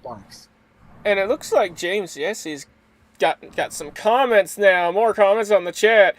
1, crashing is part of the game. 2, and nowadays, for some reason, everyone hates you if you're really good at a game. 3rd comment, my friend in Russia is kicking ass in Battlefield, and everyone gets furious and demands he be banned, and they just now put out a 4th one. Asphalt Urban GT was a good game, but its squeals got increasingly bizarre. Yeah, and that's why I don't do a lot of PvP anymore, because you go out, you have a bad run, you never hear the end of it, and they will just troll endlessly. Oh, good God. PvP is a nightmare. Yeah, one bad run, and that's what people troll you all the time on PvP. Yeah, and they'll, like, back when we were, like, doing Dark Eden, when I was running Warhammer 40k stuff with the Scythe Beast chapter, they would, like, this other person got the kill, and, like, they RP that they throw the head down, like, about how they had to do our job. Thing is we actually had requested instruction from the administratum, if you will, in that RP, that we stay and guard this location, because if they get to this location, it's the worst case scenario. So because they were able to freely go out to wherever the enemy was and happen to kill them first, suddenly we're not as good for it. 1, that doesn't make sense. 2, unfortunately, that's the epitome of what PvP has become. 3, you look into the situation of, okay, well, now you're too good. And now suddenly you must be cheating. And then that's what we ran into with MCM right here in Second Life, when the chapter went roaring through that. And they would stop the fight mid-battle for the refs to check us over because, oh, they're doing too good. They must be cheating. They're probably double layering armor heat sinks. We had everybody checked over. We were legit. It's called we had a lot of experience, and I trained they may look like a massive blotted lot, but I trained them in the basic things back then. Yeah. Okay, going down a corridor, stop zigzagging in front of your friends. But I'm going to get shot by the guy ahead of me. You keep zigzagging, you're going to get shot by the guy ahead of you and behind you. Pick your battles. So choose a row, stick to your row, and if you have a guy on the right, a guy on the left, and a guy in the center, and you're moving forward down that corridor, if you take a few peck shots, they're not going to get enough in to kill you when they just got hit by a barrage of what is basically a combat squad. So war is a game of numbers, and some of those numbers are very influenced by how you're strategically working them. Guess what? War used to be a battle of numbers of, here's the row of these guys, here's the row of these guys. Is it smart? At that point, to the point. Enough at that bit, but not so very much, so we're going to adjust these numbers by putting some jerk up in a tree. And England hated that versus the United States. Goodness. Coming when we were not going to pay them for the colonies anymore. But the reality is there's some good angle of having another angle, but at the same time having more firepower and working your units towards their units at any given time. If you can single them out or make them have to fight in more directions than one, these are your two things that you're basically looking for in war. So if you can't make them look more than one way at once, well, then you better at least make them have to deal with more firearms than theirs if you can. Right. And that's what works. But yeah, in Dark Eden, they're like, oh, you're all too good. You must be cheating. And in MCM, oh, they're too good. You must be cheating. Right. And James says, yeah, these newer players don't understand proper tactics. Yeah.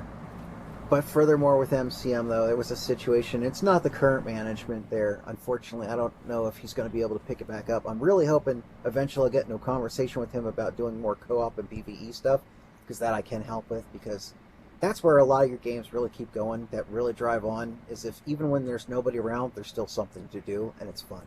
Oh, yeah. But if you have collective times to do something where people can band together, which really creates the concept of community, is that they feel that they have comrades.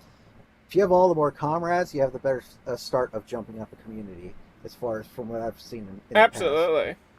So you have, gosh, we were able to point some things out with the past management that, like, oh yeah, we actually found this exploit, and one guy was like, oh, because it doesn't exist, and we're like, oh really? So then we proved that we could basically warp right into the other sim with him, like, yeah, this is what I did, and then he tried to walk it back and like, oh, I was kidding. I'm like, okay, I'll let it go.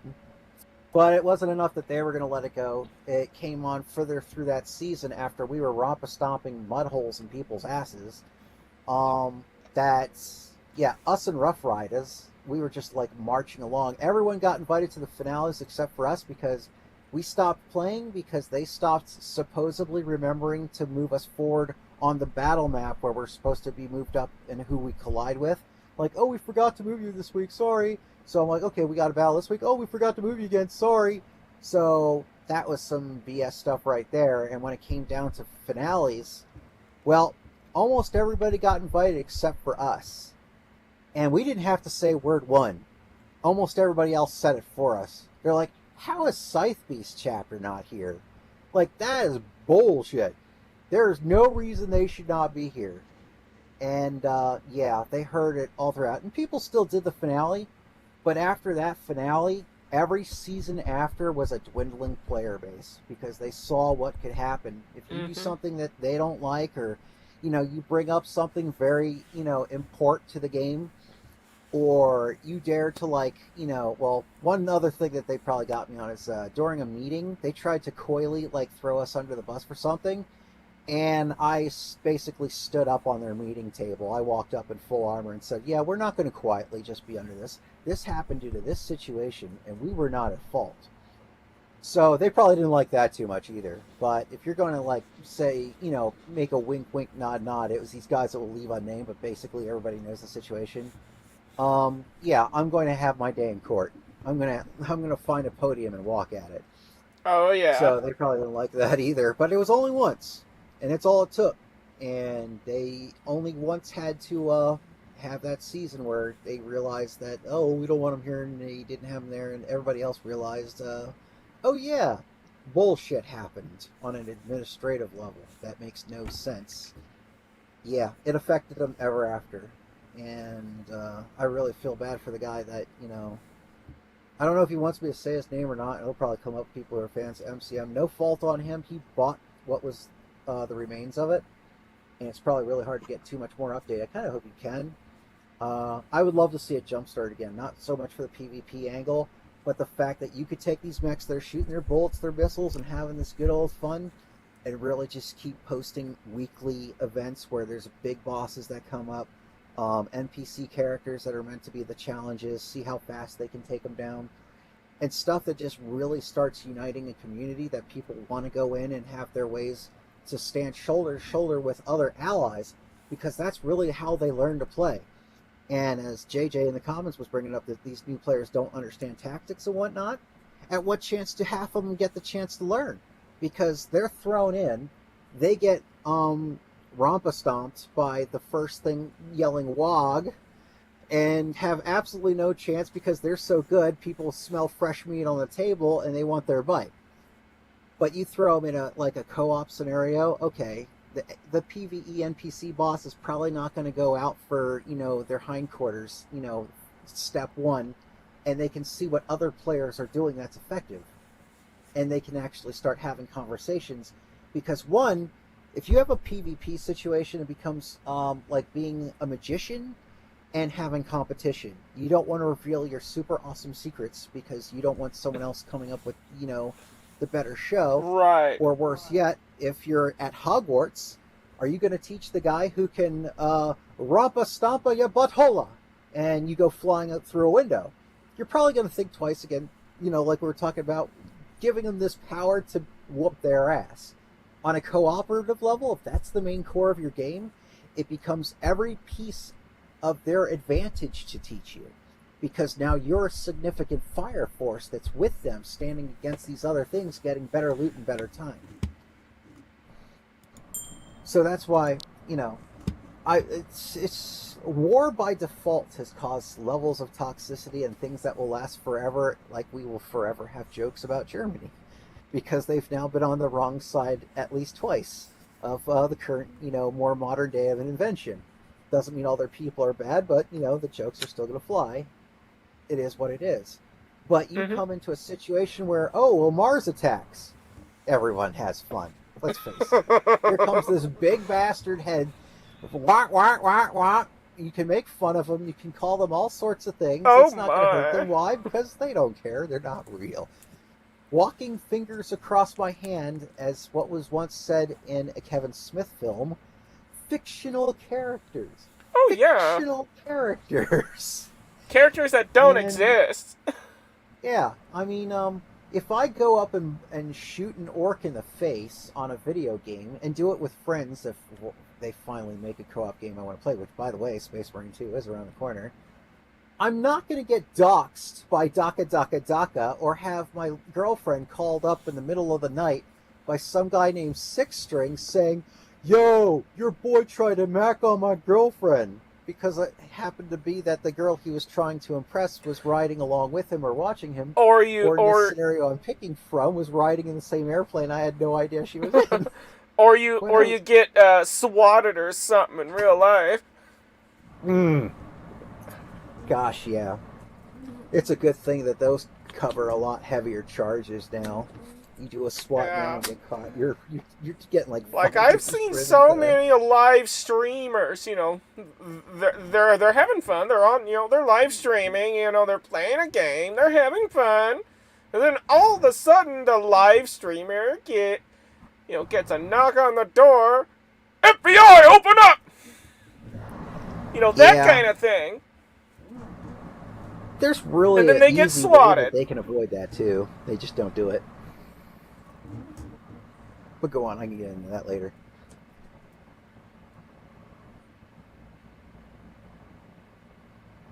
Let's see. Although those jokes about Germany are becoming old as propaganda against them is becoming less effective now. Exactly, over time, it becomes understood as, okay, it's just a random joke. I mean, I'm part Polish. Guess what I had to deal with all my life? Polish jokes. Aha! Which probably actually evolved from a thing from back in the day when someone from Poland told the church that, oh, by the way, we're actually not the center of the universe. Here's the proof. And here's called astronomy. And the church probably belittled this person into the ground, and a lot of people don't talk about it, but that's probably one of the root cores of where those jokes began. It then probably didn't help when Germany finally did attack, and, well, because we had nothing better than bicycles and horses, we were going to try and stave off this attack on bicycles and horses. What can I say? Usually what you got. Next war comes around. Oh, by the way, we're going to now also go at it in airplanes that are considered antiques compared to yours. Well, you're in a new, like, 409. I'm in a biplane. This is what we had. We don't pick fights. We're not as evolved for killing everybody as you. Gosh, you went super quiet. Did you lose your mic? Nope, not me. Oh, still there? Okay. I'm still alive. I'm listening. Oh, yeah. According to my DNA test, I'm a mixed bag. Oh, yeah. I have so many things. I keep not getting around to it, but I know I'm so many, like, mutts of things. Gosh, Irish, Italian, Polish. There's believed to be Mongolian in there because some form of Asian is blatant in there. It's... I won't never know sure until this you is mine. take a test. Yeah, I really should. Well, my family kept on telling me, oh, well, you must be half German because you got German bones. And no, DNA test says something different. Yeah, you get some folks who they're brought up their whole life believing a thing, and it turns out like it was someone's earlier up narrative, and it just doesn't pan out. Or someone maybe switched the test at the facility. Who knows? Something that my family still finds funny about my DNA test, even though I have a lot of traits that would not be considered European, my DNA literally is practically smattered different parts of Europe. Oh, same here. Mine is splattered throughout different parts of Europe, Northern Mainly Africa, German and Middle Irish East. was the main ancestry. For me, it's English, French, Scottish, Northern African, Irish, Norwegian, German, Welsh, Swedish, Arabic, little tiny bit of Russian, but not enough to write home about. So yeah, I'm a mixed bag. A lot of us tend to kind of come from over there because unless you're like full-blown Native American or an Eskimo, yeah, it's not likely that you walked here. But my paperwork says I'm Caucasian, but the DNA test says I'm something else. I'm a mix of everything. Yeah. But yeah, it's like Africa is the cradle of life. If you believe the concept, the overall continent of Pangea of what once things were.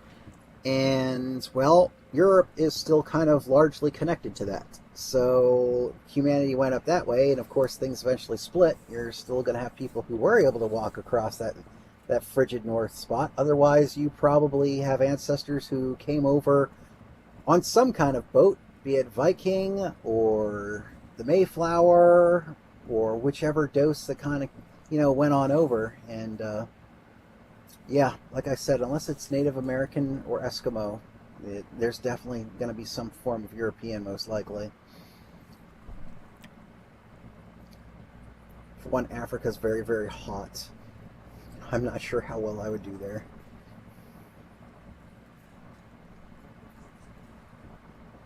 And over years and years, people just kind of adapt to the different traits of where they settled in and found good, and evolution continues to take place. Oh, yeah.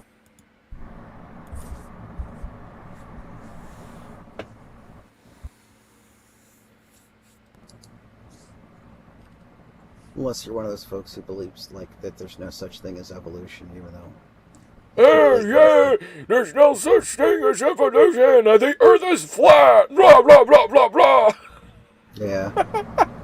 Oh, those freaking idiots. Let's see. There's plenty of other conspiracies that they could get better, leg up on, but I don't know how they keep tackling the flat one. It's just how. It's like, oh, we went this far and then we found an Arctic shelf. Okay, well, then you went north or south.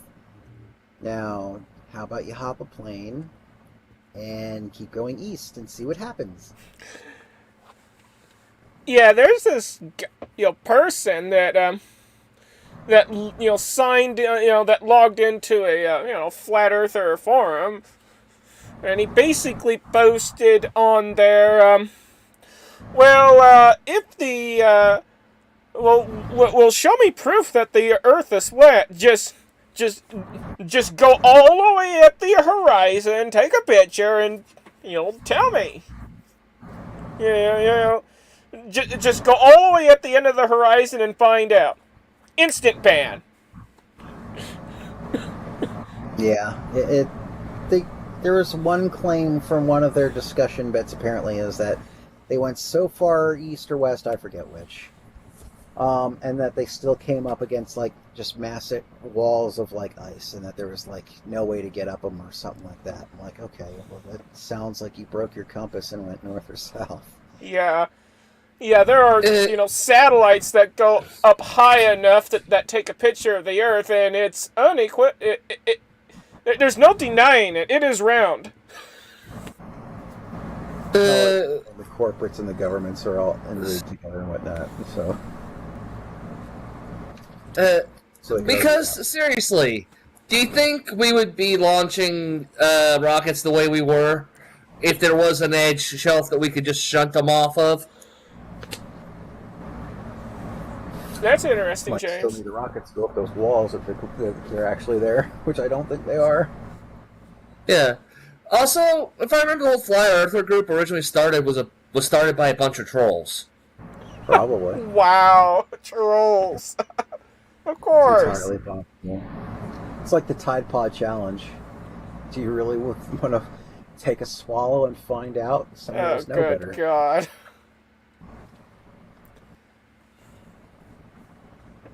Yeah, Tide Pod Challenge, and yeah, take this fabric softener, swallow it. Another challenge! Inject bleach or Lysol into your bloodstream via an injection needle, of course. Yeah, I'll solve it.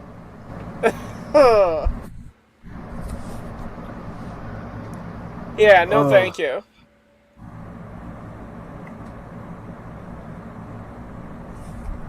Okay, James has me curious about this fishbowl Earth model thing.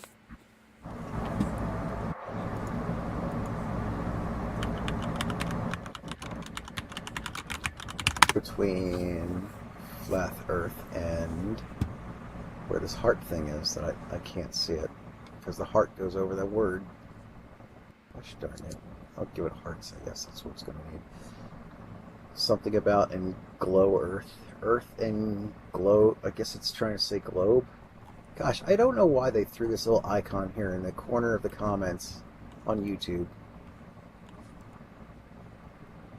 Yeah, it's globe. Push it over, one up. I guess I could have just chatted something and would have pushed it up over there too.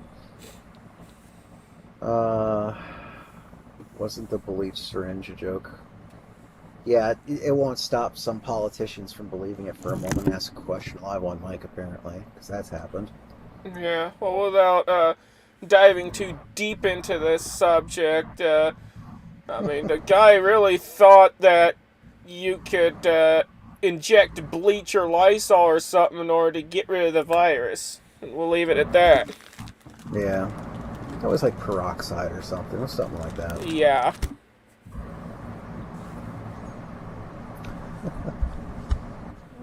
People just dare to ask the wrong questions at the wrong time.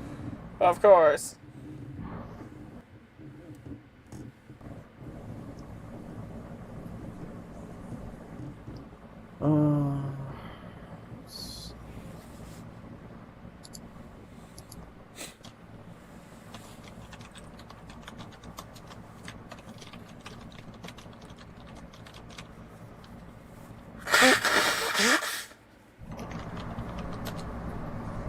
make a movie for tomorrow. Let's see what kind of copyright-free goodies we have left out here.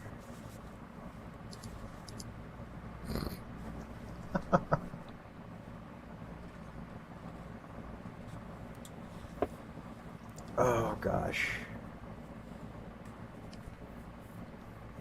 This is the one with the... Oh man, his name's escaping me and it shouldn't. The kid who from Happy Days who went on to be a director as well as other actor.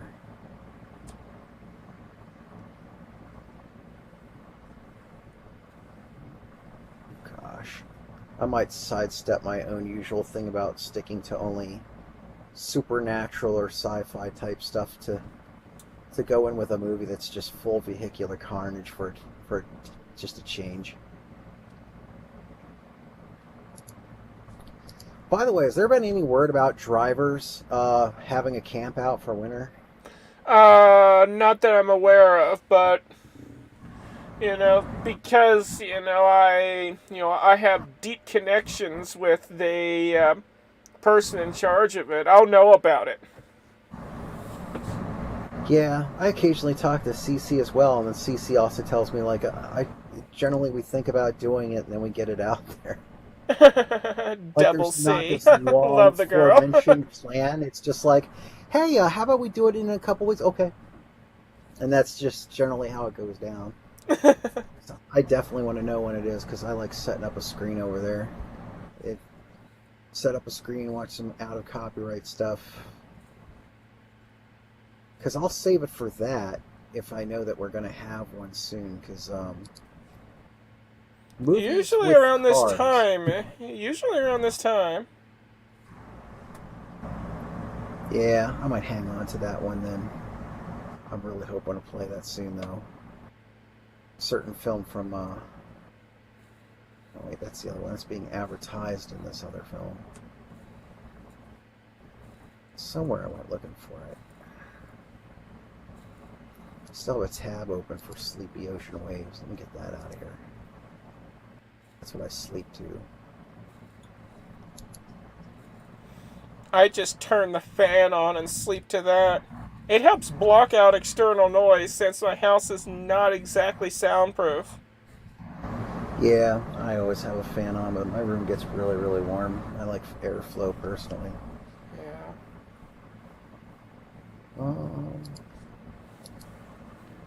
I'll find something. It's one of those large, high-velocity fans. Very loud, but it's quite effective at, keeping the noise out.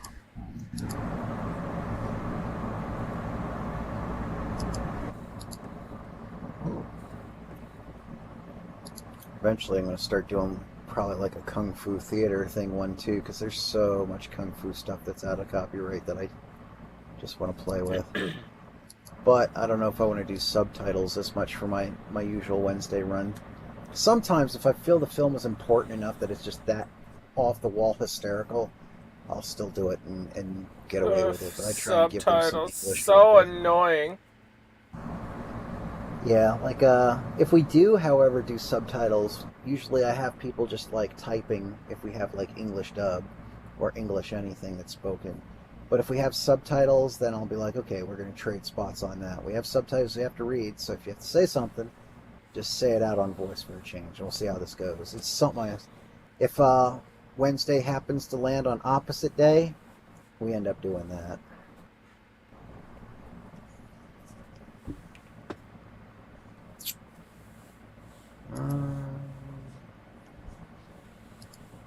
So let's see. Run that too.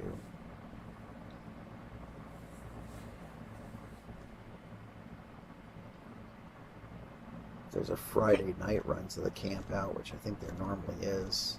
Come Saturday morning, I'd be tempted to get up and run a certain old Saturday morning cartoon series.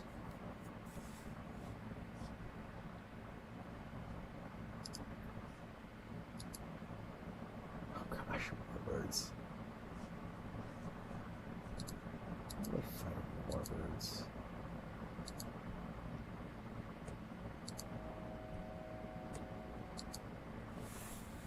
Gosh, every time movies try to find a...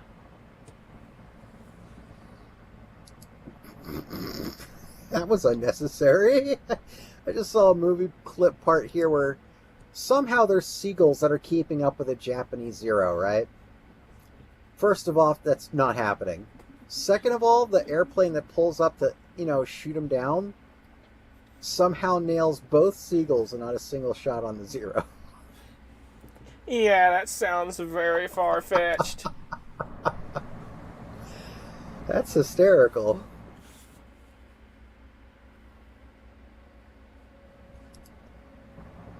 Oh, it's funnier because they're not real birds. And I saw a real bird get clipped by something like an 86-mile-per-hour baseball once. Boy. And I felt bad for the bird, but just how do you choose that one moment to just be in the wrong place at the wrong time? Much worse so, it's the moment just after I turn the TV on. Because I turn the TV on, flip to the channel, I'm like, baseball. I'm not much on baseball either, so it I'm probably not a wasn't sports staying fan at all. So I turn to the channel, I watch, and I see the pitcher throw the ball, and two birds just fly down, and a poof of feathers like a cartoon explosion. I'm like, dude, what the heck? What commercial is this? This can't be real. It was real. The bird got pegged by a speeding baseball about Wow. 86 miles per hour, and it just exploded into feathers. Talk about impeccable timing. Yeah, just... the universe did not smile upon you. You were not meant for this world, apparently. Because then they went to go to the slow instant replay about it. And slowly watch this bird fly in with this other bird. So I guess maybe it was a bird trying to partner up the other end. Of course, if you're an overly horny anything that you follow anything around, you're bound to make bad decisions. Of course. And it cost him his life because he exploded into a fluff of feathers, and they just watched on slow motion as the remains of this bird with one wing out just spiraled to the ground. And I'm like, I feel bad for you, but I'm sorry, I can't laugh. Just why? You knew things were flying in this direction over and over again. Just why? Why did you have to test this fate? Maybe he went there before because they thought it was other birds flying really, really fast and they were curious. Maybe that was the seagull that was going to be able to keep up with the Japanese Zero. I don't know. Yeah, last night I saw a video of started off with a kitten, on the dashboard of a car. And there's this, and here comes this, big old hawk swooped down to try and grab the kitten, but slams into the glass instead. And then the bird started attacking the glass, desperately trying to get to the kitten. The bird was pretty mad that it couldn't get to the kitten. Yeah, I had to deal with a bird in a window recently. And come to find out, birds can't see glass very well. So, yeah. They die to it constantly. I went to a school where there was actually, when we moved into this new school area, there's these little courtyards that were squares around the hallways, or between these hallways that were workarounds, so you could just look out of a classroom and see okay, well, here's some bushes and stuff like that. Or I guess if you were a teacher, you could go on a smoke break, although I don't think they used them for that. They probably frowned upon that. But when we first moved into that school, there was these little skeletons just all around the sidewalk because these birds were just trying to fly in and ramming their heads into the windows. And after they cleaned up what was left of the skeletons, there was basically a murder chalk outline of most of them, just made of weather-beaten down feathers into the sidewalk. And that didn't go away for the better part of a year. Wow. And recently a bird got into the sunroom here at the house, and I tried to get him outside. I eventually was successful, but not before he ran into windows multiple times, landed upside down in a basket. I thought he knocked himself out, but no, he was still lively. he got behind like this glass hutch thing, which I then had to like pull outward and keep on a tip, because if I let it back down, it really was going to be game over for him. So I had to keep that up. Get this little like, what was it, like, it was like a squeegee or some kind of broom thing with a little handle. I just kind of like rattle it behind him, try to get him along, and eventually got out from behind there so I could let that out, and then reopen the other glass door, and he finally went outside. I don't know where he's going to go, because it's getting really kind of cold out there. Hopefully he flew off to where he needed to, but he's got his chance. But yeah, windows and birds, they don't get along. No, they can't see windows, and they also can't see mirrors either. I mean, to them, whatever's shining off a mirror is part of the actual environment. And they just fly right into it, as if the mirror wasn't there. Yeah, they might pan off a little bit to the side, thinking another bird's coming their way for a near miss, but not far enough to miss it.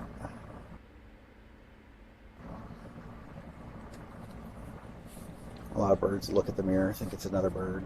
Then again, some cats do too. Oh, some of the hilarious videos. Cats and dogs looking at mirrors, getting all pissed off. Yeah. Cats, dogs, bears. I think some of the gorillas do too, but they get used to it. They understand it's there just because, well, it's there, and they've encountered it before, kind of like the glass windows. Yeah, I know. They understand there's this border. I know, I think chimps and gorillas and etc., they see a mirror and then they realize that it's their own reflection. Yeah, after a while. Some Yeah. will still freak out. They turn around, like, see this thing out of the corner of their eye, and it's like another gorilla suddenly there. And they'll probably have their fit and eventually go back and get over it. Yeah, and then they'll eventually put two and two together. Yeah. That it's their own reflection. Because, yeah, no matter how smart you are, there's a difference between intelligence and knowledge. If you've not encountered it before, then you're still not going to know quite what it is that you're doing until you bob at it for a while or figure it out. And intelligence means how fast you figure it out. Mm-hmm. Unfortunately, a lot of birds are not super intelligent. They don't understand what stopped them the first time. It's probably going to do it the fourth or fifth.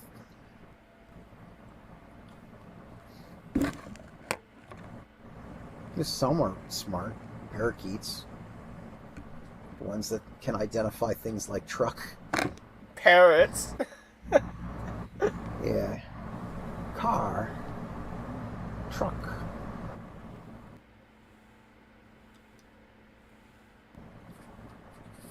A lot of things will wise up for the sakes of food.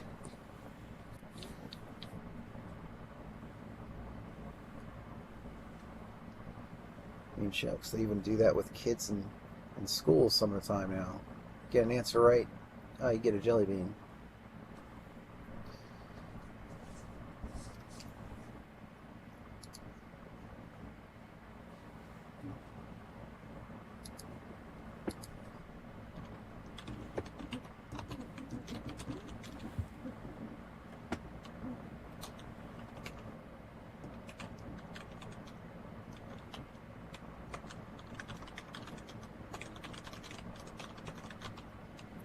Let's see. Someone thought that they had to get into our Discord to watch. Like, no. Let's, oh, great. I gotta find the right tab now, because I went skipping around looking for stuff.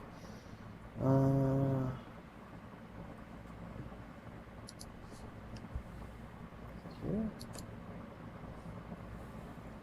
Oh, great. I've lost the right tab.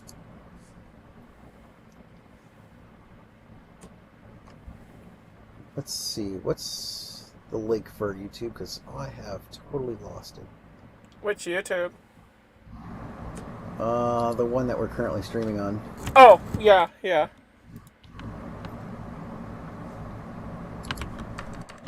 Right there. Okay, there we go. Someone thought that they had to be in our Discord together. I'm like, no. We're just kind of going over random this and that at the moment, but I'll send you a link. Oh.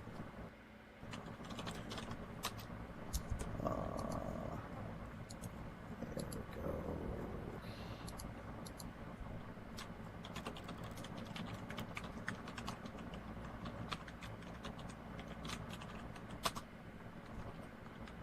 Oh. Let's see. He's taking care of her mom.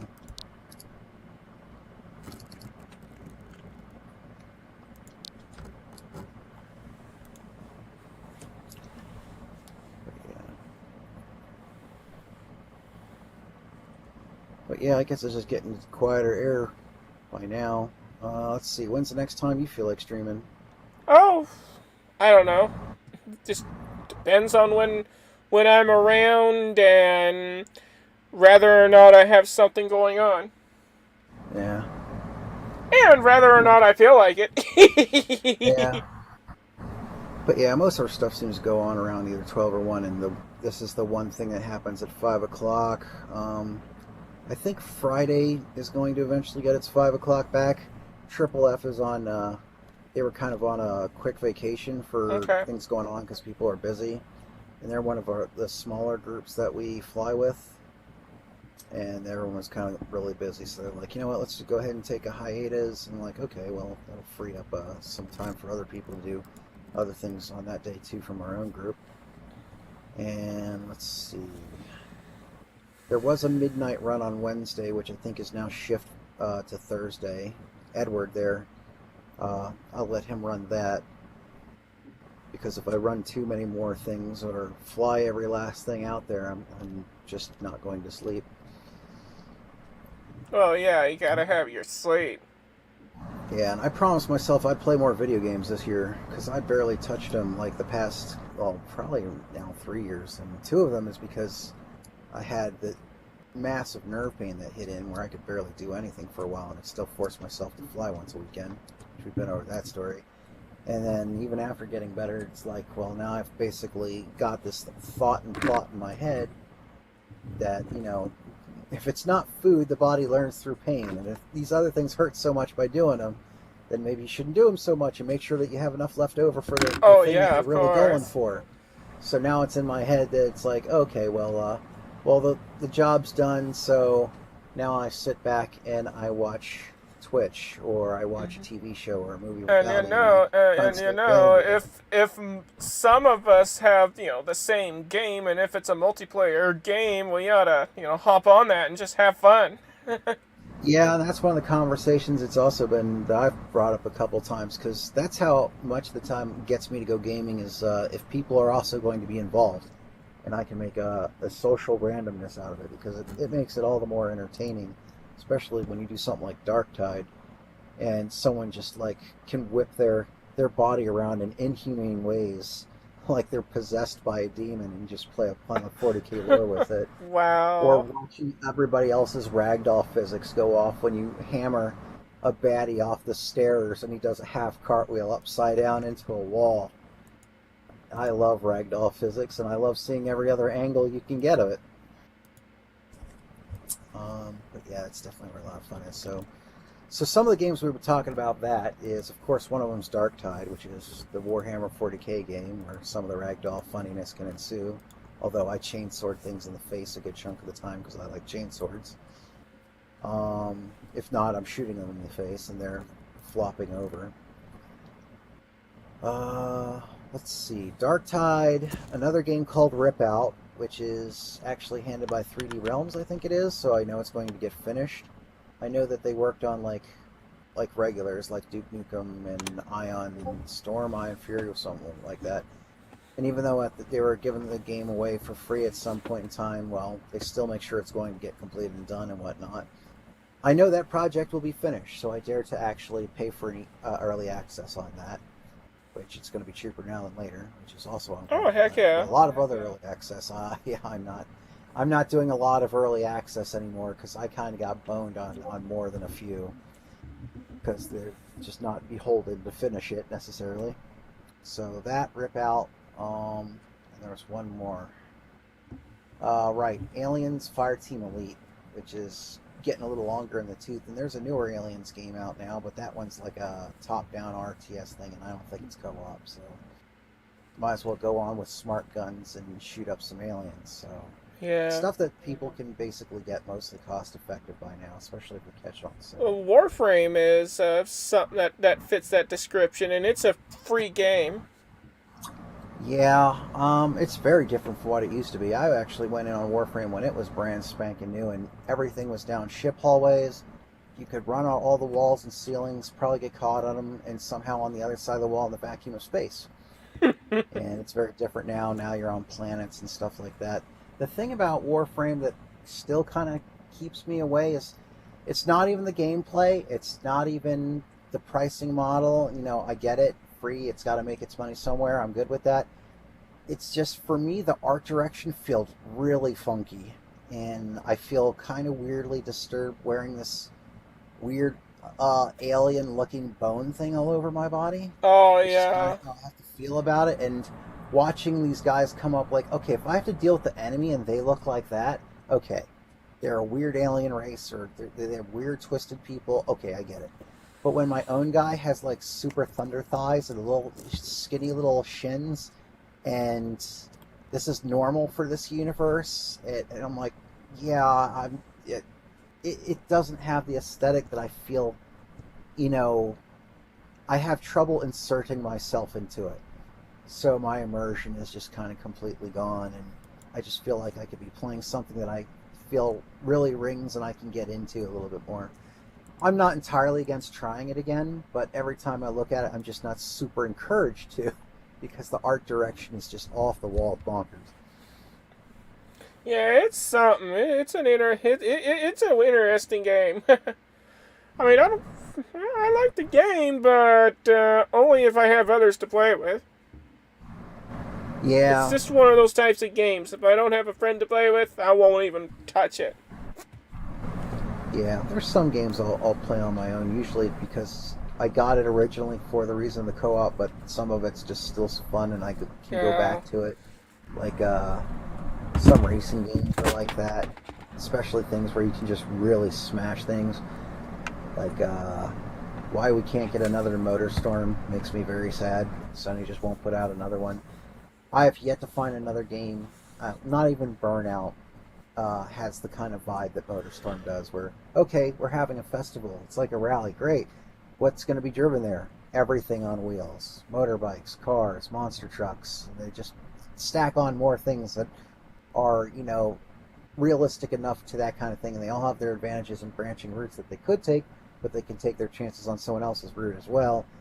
And eventually, someone's going to get smashed. The ones with speed advantage might mess up, and they may get caught up too by like some, you know, Dakar race truck, which is a big-looking van thing with a powerful engine that makes up a good chunk of its insides, and just become a part of the grill and watch people ragdoll off of rocky mountains. It's more just wonderful fun.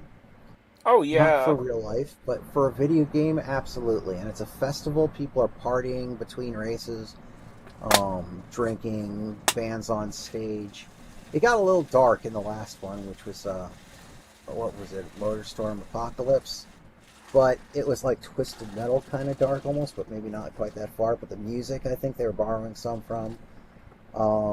The art style for like the in-between little movie comics was blatantly what they were starting to use for Twisted Metal ever since like 2. Twisted Metal. I definitely haven't had played that game in ages. Last I played it, it was Yeah. on the PS1. Yeah, I'm hoping for another one of those too. Last Oh, one of those same was here. also on the PS3. I really like the concept of Twisted Metal. Now, if we can just get a version of Twisted Metal that is, you know, online multiplayer, that would be awesome. Yeah. They had one on the PS3 where it was less about individual characters except for going through the story. You still had like 3 of them. You had like Sweet Tooth, the one guy who was kind of like Grim but also like the homeless guy. I think they kind of melded them together. I could be wrong. And they chose also Dollface, who was racing the big truck known as Darkseid in the later installments, and I think like Twisted Metal Black, which is kind of a weird mishmash. but it works. So instead of them, however, being all characters and everyone has an individual character, like, okay, well, how do we massively get people to play all together into brutal madness? Okay, well, these 3 characters can basically be the bosses, and everyone else is basically part of their gang in a world gone rampant. And okay, well, that works enough for me. It didn't work so well for a couple of my friends, but I thought that was a neat way to take it. By the time I got to it, nobody was really playing it anymore, however, because I didn't own a PS3 until basically the end of its life cycle. So I got even on things like MotorStorm very late. I got to play MotorStorm Apocalypse for a little while with other players for a little bit, because right before this other game that the old team that's now over at Codemasters was about to put out, and people thought it was going to be the second coming of MotorStorm. And it wasn't. It wound up being actually kind of dumb and crap, and nobody really liked it. So that actually kind of buried that team with their newer publisher. And they also killed the servers when a whole bunch of people were finally coming back to MotorStorm Apocalypse because, well, Sony frankly wants you to play their other games that they can now get you to buy and pay money into. And there's just nothing more DLC, really, I think, that they were expecting people to buy for MotorStorm. But I got a little bit of chance. But back on the Twisted Metal bit, yeah, I missed the online component of that nearly entirely. But I watched videos of it, and it looked fun enough. Ride around on a motorcycle, throw flaming chainsaws at people. For some reason, a guy can get up in the helicopter and have a bird's eye view, but probably otherwise get obliterated because he's got the hit points of a paper mache chicken. So yeah, it would be great if it came back. Series is out. Series was recepted well. I thought they did it well, and it's really easy to do different things with the Twisted Metal franchise because Twisted Metal's already done different things with its own franchise, such as like different timelines and whatnot. Because chances are most universe things of Twisted Metal in the first place is probably actually the nightmarish world of Needles Kane anyway, who ends up being Sweet Tooth and himself at the same time because he's got multiple personality disorder, which if you read into the ongoing plot is how that comes about. Because homeless guy in a car later on, who was driven by the other guy, that not the first game, but I think the second game, his wish was, he knows it's a dream world, wake me up. And big boss of everything, Calypso, said, oh, well, you've actually figured it out. Well, your dream, you won, you get your wish. And he woke up, and he wakes up in the hospital, one of the few happy endings that you can actually get. And sure enough, all the other contestants are still lying in hospital beds because he was in a pile-up. But Sweet Tooth isn't there. And other things go on where some other person's like talking in weird numbers in code. I think Minion in one of the later Twisted Metal games, or one of them. And if you actually put those numbers to the letters in the alphabet as it goes along, he's explaining that he's speaking in code because he doesn't want his other personality or whatever to understand that he's trying to communicate with anyone. So it's fourth wall breaking, but in an interesting way of doing it.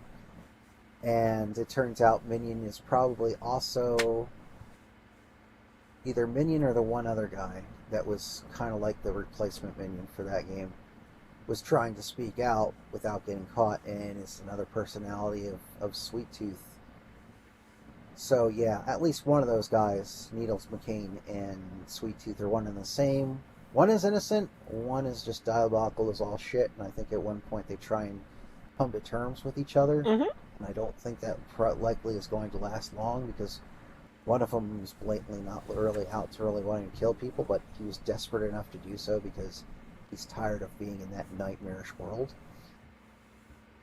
So yeah, I don't know if they'll ever continue that one off or not. I don't know. It looks like the last time they released Twisted Metal was in 2012. It was just for the PS3. Because there was the PS3 one, and I think they might have also done a re-release of Twisted Metal Head On, which I think played a lot like either I know Twisted they Metal re-released a lot of the old PS1 era games to PS5. Yeah. Matter of fact, Soul Calibur got recently redone in October this year, and I'm kind of tempted to pick it up. That was Soul Calibur Broken Destiny, which was a PSP title. So I'm kind of tempted to pick that up. I might wait for it to go on sale first, like I do almost everything else. But Twisted Metal Head On, that was also like a PSP title. It was a portable. So for a long time, if they didn't forward them, you were just not going to play it. Kind of like Grand Theft Auto Vice City Stories. Not Vice City, but Vice City Stories. Oh, okay. After it had its launch for a little while, I think it was actually still available for Vita digitally for a bit, but then it got pulled, and it's probably not going to get re-put out because they already put Grand Theft Auto games back out supposedly as these new wondrous, perfect editions, which are anything but they also had to walk back on using some of the same songs because they just didn't hold the music licenses anymore, and they don't want to pay the amount of money for them again. So yeah, a lot of music's replaced. Well, with Vice City Stories, it's a prequel to Vice City. You learn why that guy basically got his chopper blasted down in the beginning of Vice City because, well, you play up to that point. And in Vice City Stories, well, some of your missions are blatantly done with Phil Collins. Not a knockoff Phil Collins, but Phil Collins with his Phil Collins voice and Phil Collins song where he is also playing a concert. And I don't know how they're going to walk around that unless they're willing to pay Phil Collins. So that's probably why that game didn't get a placement back out again, other than for a while it was digitally available for the PlayStation Vita, the PSP one, of course, and they do have a re-release of it that was put on the PlayStation 2, because for a while that was the hip thing to do because not everybody was buying into the PSP, so, well, we better put it somewhere if we want anyone to make up some of its costs and money, and that worked out pretty well. Vice City Stories is hilarious and great fun. I thought it's easily one of my favorites. And it might have been a portable title, and if you play it, you're going to notice probably some textures that aren't good as standard Vice City, even though it came out afterwards, because it did have to be scaled down for the portable title, and then the portable title was just quickly swapped over to being a console one again. But what you lose in textures, you still have in the complete map that was also in Vice City, because I was already surprised Grand Theft Auto 3's full map was able to be placed on a portable title on a UMD. Yeah, I remember playing Grand Theft Auto on a PSP. Yeah. I remember I was at a flea market, and a used copy was being sold, and I was like, hey, can I try it out before I buy it? And they was like, sure. So I stuck it in, pretended I was playing. Little did they know that I had third-party firmware installed on that PSP, and I made an ISO dump of it, of the disc. And then when the dumping process was done, I handed the disc back to the seller, and I was like, okay, thank you. Meanwhile, I had a free copy of the game. Yeah. I was a teenager back then, so I didn't know better. Yeah, well, back then it probably wasn't worth all too much. Now that that UMD has probably got a price tag behind it. I still have a chunk of mine, but that was, if it was the Grand Theft Auto 3 map, that was probably Grand Theft Auto Liberty City Stories. Which I think it was Liberty City. I think. If it was the 3 map, then it was Liberty City Stories. If it was definitely, I believe it was set in the 80s. Oh, then yeah, then that was Vice City Stories. Ah, Vice City, okay. Yeah, if it was in the 80s, that's definitely Vice City. Yeah, Stories. it was Vice City. Gosh, if you still have that game digitally, you should definitely play it through. It's easily one of my favorite Grand Theft Autos that's ever been. Yeah, I don't have it. I don't have it anymore. It's gone. Because there's been times I've been tempted to go back and play now, it again. now they're going to release a Grand Theft Auto 6, and it's going to be Vice City in the modern day. Yeah, I heard Vice City, and I was interested. I was suddenly interested, and then I was like, "Oh, what's the time period?" And they're like, "Oh, modern day." I'm like, "Oh, we'll see." I probably won't buy that one day one. I'll wait till Yeah. everybody and their mom buys it. Wait for that sucker to go right into the At the bargain bin. moment, I just play I play Grand Theft Auto 5, but I don't bother with the storyline. I just go straight to the online version because that's the only thing I'm interested in. Is just to play with friends online with the game.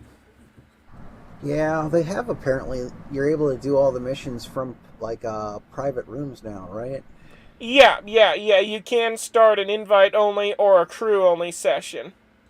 Yeah, you could do that before, but there was like a lot of missions where like you had to do your things in a public forced lobby. And I really didn't like that because there's people who are way too equipped with either a lot of money dumped in or knew how to farm money or straight up using hacks and have that flying motorcycle and can undo everything under the sky.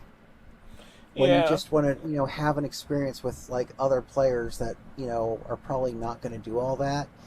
And people are doing the trick to, of course, get forced public lobbies that are, still private in a way because they would just turn their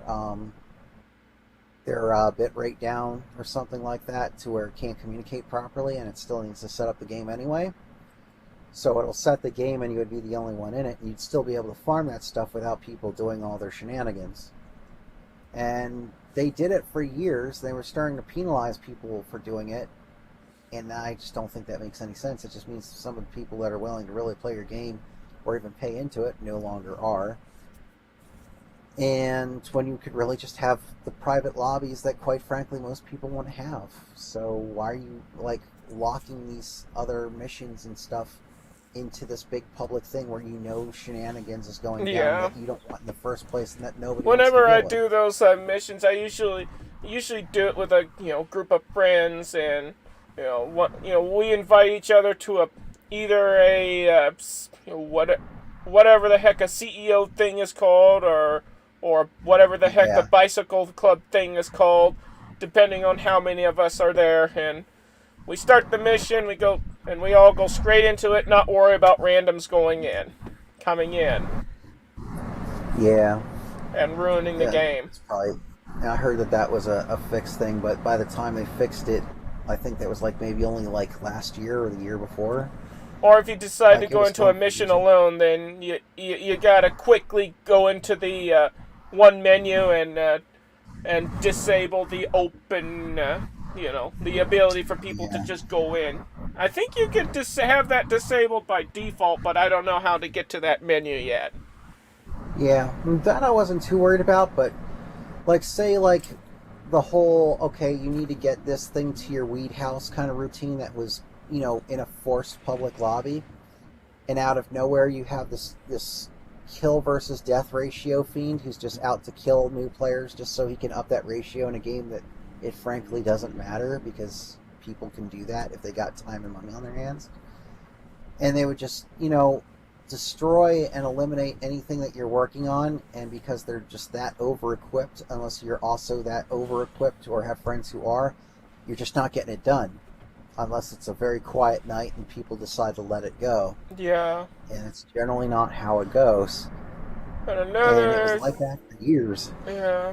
Another thing those idiots like to do is, if you play a mission with random people and you're done with the mission, then those random people will kill you and try and, steal some of the, the money that you got from the mission. Yeah, there's that. I had to deal with that less than just simply the missions that require a public lobby, and I hate it. A bunch of people hate it. The only people who didn't like it are out there to just farm kill to death ratios. Yeah. Or, but as long as you're playing with friends, then you don't have to worry about, the problems associated with public lobbies. Yeah, and before you could still also play with just friends, but a lot of the mission types of things that you would do would be locked out from that private party. Oh, really? Like I mean, so far I've never encountered that issue. Yeah, they just make it like less available or something like that. I forget what the exact bits are, but some of those missions, like, okay, take this vehicle to your base, or take this weed over this way or something like that, a lot of them used to be forced public lobbies. So if you're doing this mission, It's because you're on a public lobby. It's only going to work here. If you're in a private lobby with your friends, you can't do that mission type. So I think I've heard that that's now been changed. Yeah, a lot of, pretty much all of the missions you were talking about, you don't have to be in a public lobby now to do it. You could either be in a private session or an invite-only session or a crew-only session, and you'll be fine. Yeah. Someone was trying to talk. Go for it. They literally made it to where you don't have to deal with trolls because it got so bad with the griefing and hacking that they made it to where you could do it in a private friends-only lobby where you could actually make money to where you don't have your $1 million shipment in 5 seconds get blown up by a remote detonation by a troll. Yeah, but they left it that way for years. Like, they left it just so people could just be forced into that situation endlessly to do any kind of particular mission type that you need for certain unlocks. It was infuriating, and I was like, you know what?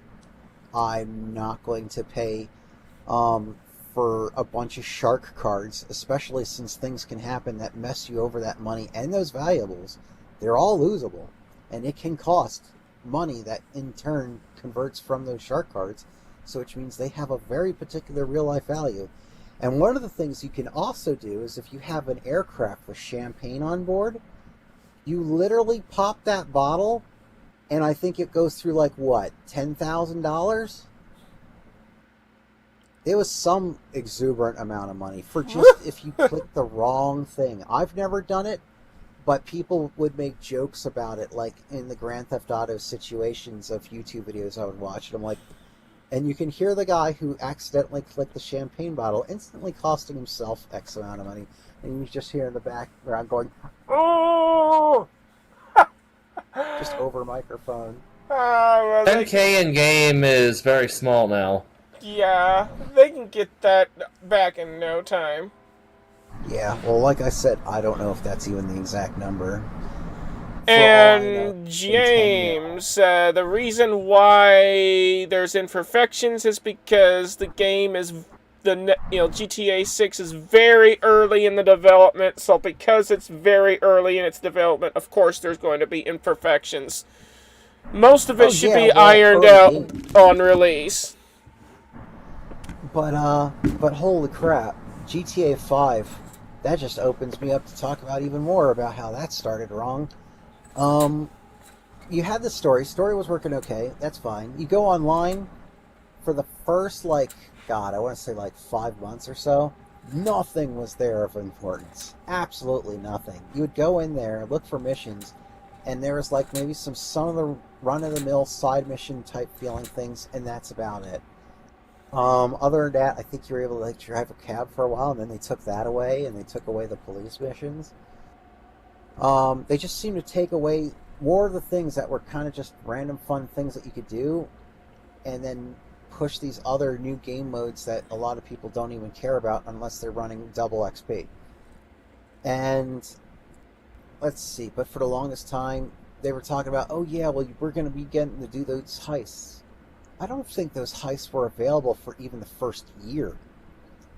So a lot of people went on, saw there was nothing going on other than you can make a hybrid version of by picking your mom and dad and see what kind of abomination of an avatar you can show up with, or show up as Nico Bellic, and go in, drive around, and that was it. Because hey, here's a big open map and people can shoot each other.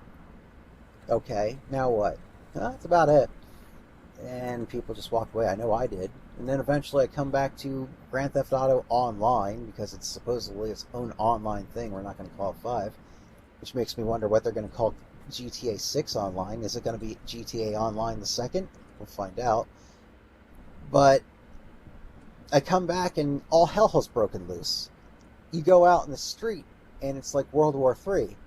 Yep, that sounds about right.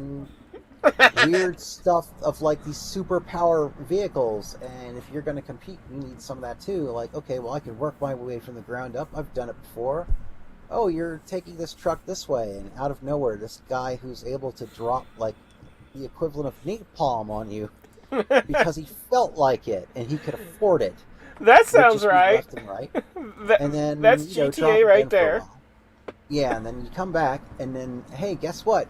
Now there's this flying equivalent of jet moto that doesn't have to appeal to any laws of physics whatsoever. That can just fly in the sky and not be anywhere close to the ground, and it can fire missiles at you.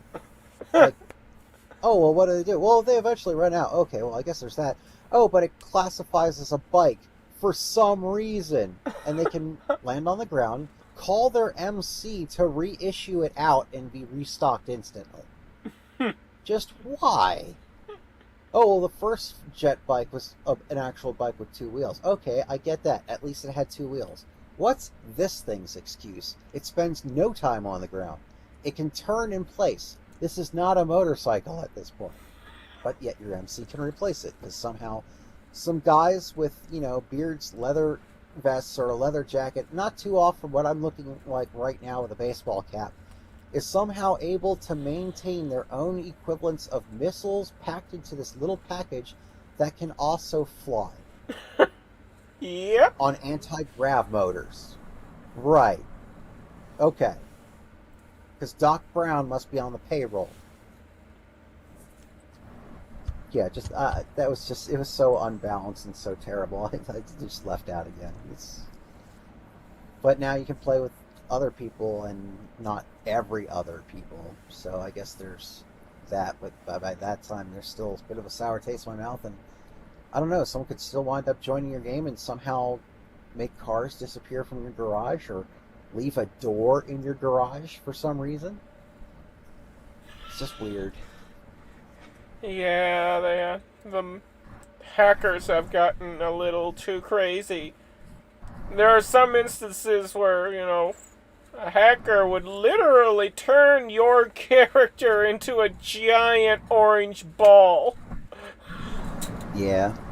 And others would just get behind you and just be locked in behind your character doing a humping motion with no pants. Yeah, GTA 5 is, I don't know, it's a weird game when you go into a public lobby. That's why I stick exclusively to, playing with friends in our own little lobby. It became 4chan parking simulator. Yeah, Sure, pretty you want much. to visit and watch what happens, but do you really want to be on the receiving end?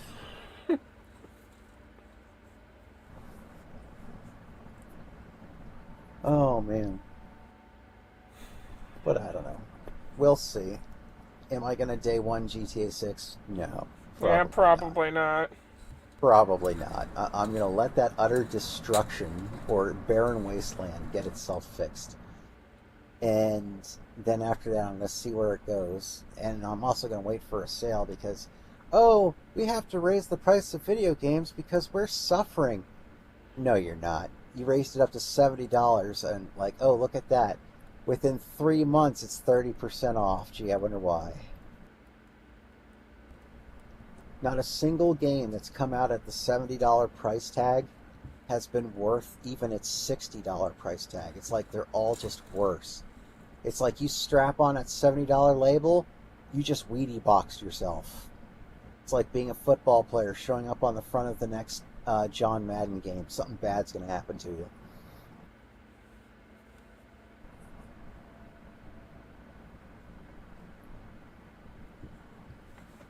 Oh.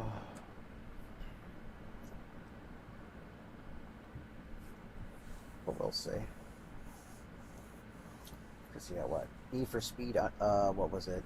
Oh, I can't even remember the name of it. But Need for Speed Graffiti in the Air Weird Graphics Edition that wants to teach you everything of how you should like this and a narrative that nobody cares about. Because it just drones on and on about it. It's not a compelling story. It's just them complaining about various different things, trying to turn it into a story.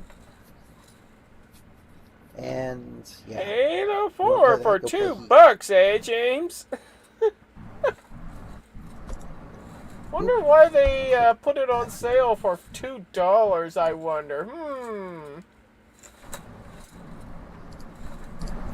Yeah, I picked that up for 34% off within a month because I'm like, oh, it can't be that bad. There's still some decent customizing, right? I can get over this weird graphic thing that flies out of your car every time you make a significant jump.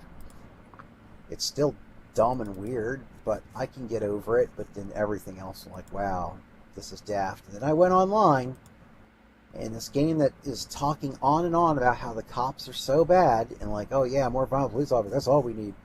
And I go online, and there's not a single cop car. Why? Oh, It you had got it cops online with pre-owned. Need for Okay. Speed Heat on a PS4.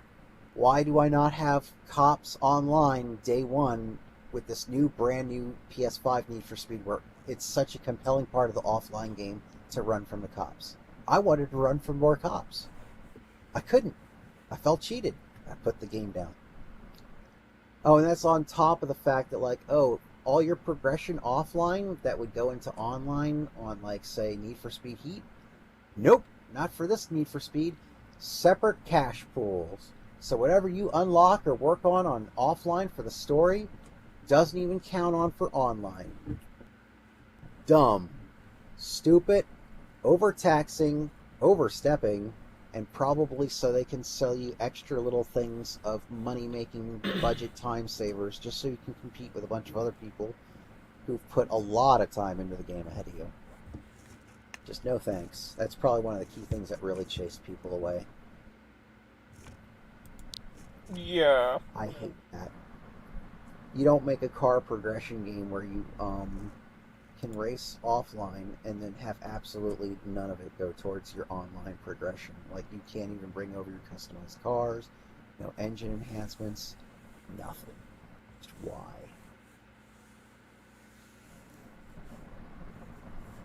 It's going to make people want to say, okay, well, I can get the experience enough by playing offline and never look at the online ever again and not compel them to play it and thus not buy those online investments. Or people are going to be playing the online and not the offline at all, and then you basically wasted a bunch of time telling a narrative that nobody cares about because no one wanted to play a game where they weren't going to be able to march towards their ongoing progress for a long game that they actually were looking to play. Congratulations, you divided your player base significantly, seriously, and only a few of the two may ever join. You might be able to get that Xbox 360 fixed, James. Yeah, you can. Yeah, it's easily repairable.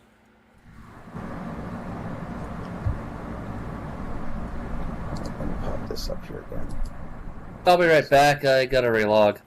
No worries.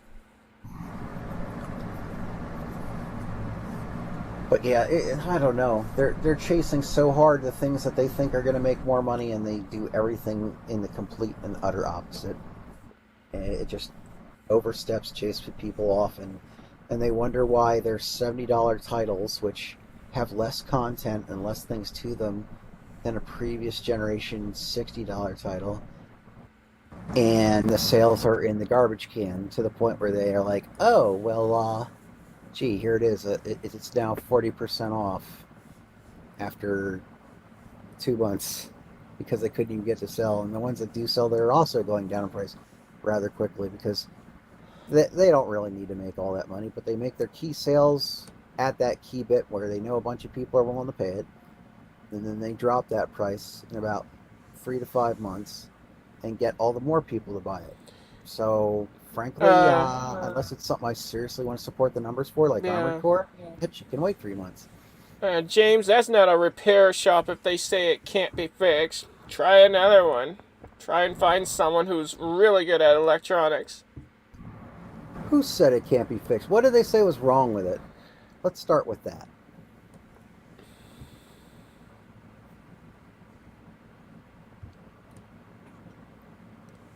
Because it could just be a, blown capacitor in the power supply or something that could easily be, desoldered out and a new one soldered in place.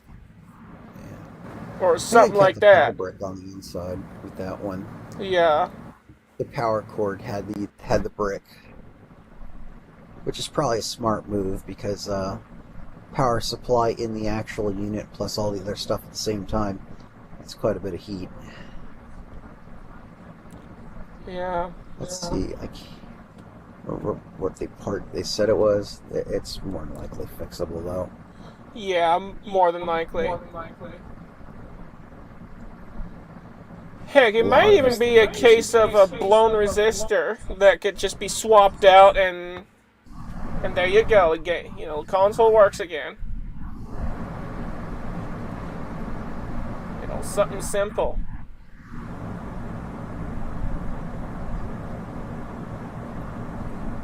Yeah, now if it's a full-on cracked board, that might be a or bit of a if thing. the CPU has gone bad. As long as the CPU is still good, and the GPU is still good, then chances are that board could be fixed, as long as there's no, defects on the board. What happened again now? Someone told him that his 360 couldn't be fixed. JJ, who's chatting up on the stream chat. I see. But yeah, most of them really can be. A lot of 360s they just sat too long, and then you go to play them again.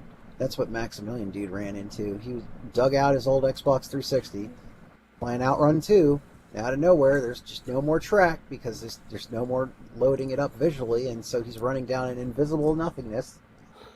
And that's probably because either the eye wasn't moving on the track properly, or it wasn't getting up to proper speed for the disk drive anymore. The motor could have been going bad. Yeah, a little bit of a certain type of grease on some components will get the track moving smoothly again. But yeah, he got his fixed.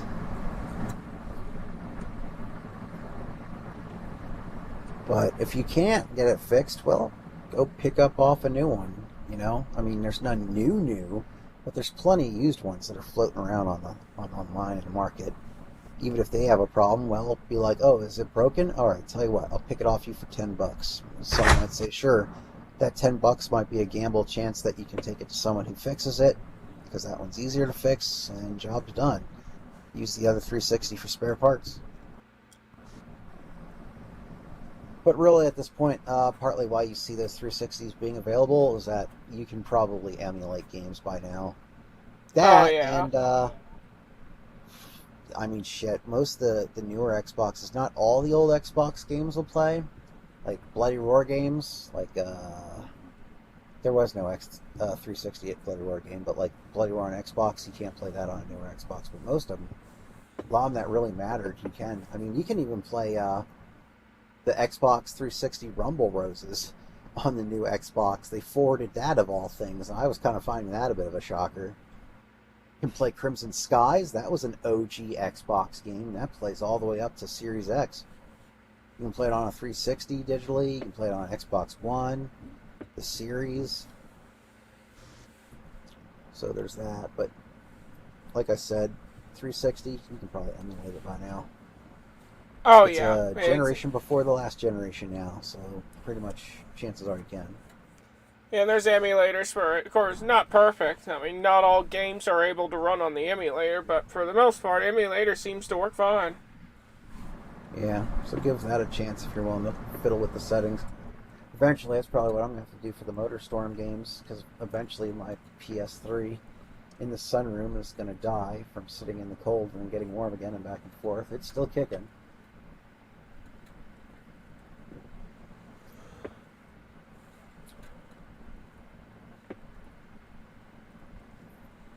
But yeah, if there was a remaster or even just a reissuing of all the MotorStorm games into one package, even if it was an expensive one, I'd probably pick that up, because there's just a genuine magic to the vibe. Kind of like, you have the benefits of the older Burnout games, where things are going crash, smash, bang, rattle down the road, but then you get the extra bonuses that, like I said, there's this festival, this theme, there's an immersion involved along with it, and things just get blown up. And in Burnout 3, you had characters in the cars, which would get weirdly squished and people would laugh at it, but they removed those in later games.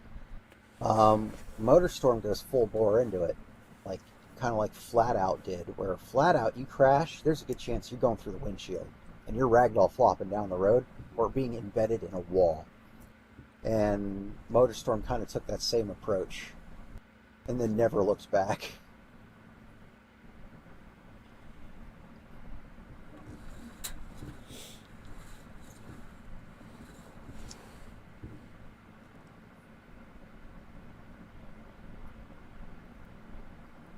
But yeah, there's certain games that I would challenge just about anybody to play and tell me that they didn't have some kind of fun with it, even if it's not their usual genre. And even if people don't like racing, I'm like, dude, just try MotorStorm. I totally understand.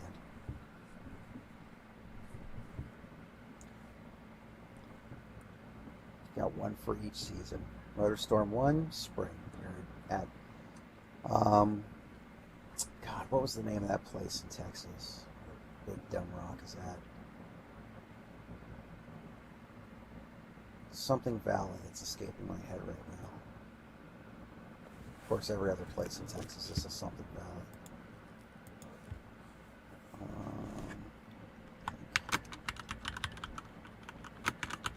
It was Monument Valley. There, it takes me a bit to get some. But so, it's in Monument Valley. You deal with a lot of mud, but they're basically mud boggers and whatnot. There's dirt, there's rock, there's asphalt, there's mud. Basically feels like any given spring in a lot of places. Then for summer, you have MotorStorm Pacific Rift, where they take a bummed over aircraft carrier to basically ship a bunch of vehicles and whatnot over, as well as some other planes and helicopters and whatnot that's going to take the rides over. And they populate this island that's recently been, well, probably not so super recently, abandoned by man, because there's an observatory somewhere up top and other facilities, but there's also active volcanoes, which is probably why they left, waterfalls, and thus there's the earth courses, fire courses, wind courses, and maybe that's it. There might be another one. Earth, wind, fire. I think they're right in the water. But I know there's like waterfalls on a whole bunch of them too, so maybe just up there in wind. But anyways, they have those different kinds of courses of tracks that are themed their own bit. And you go too close to lava, well, you start heating up the gauge, and even faster if you're using your boost, which that's part of the glory of MotorStorm, is you can boost all you want, but you better manage that heat or you're blowing up your whole ride, which will also launch you forward. So on the last lap, if you can do it right before the finish line, it's a benefit.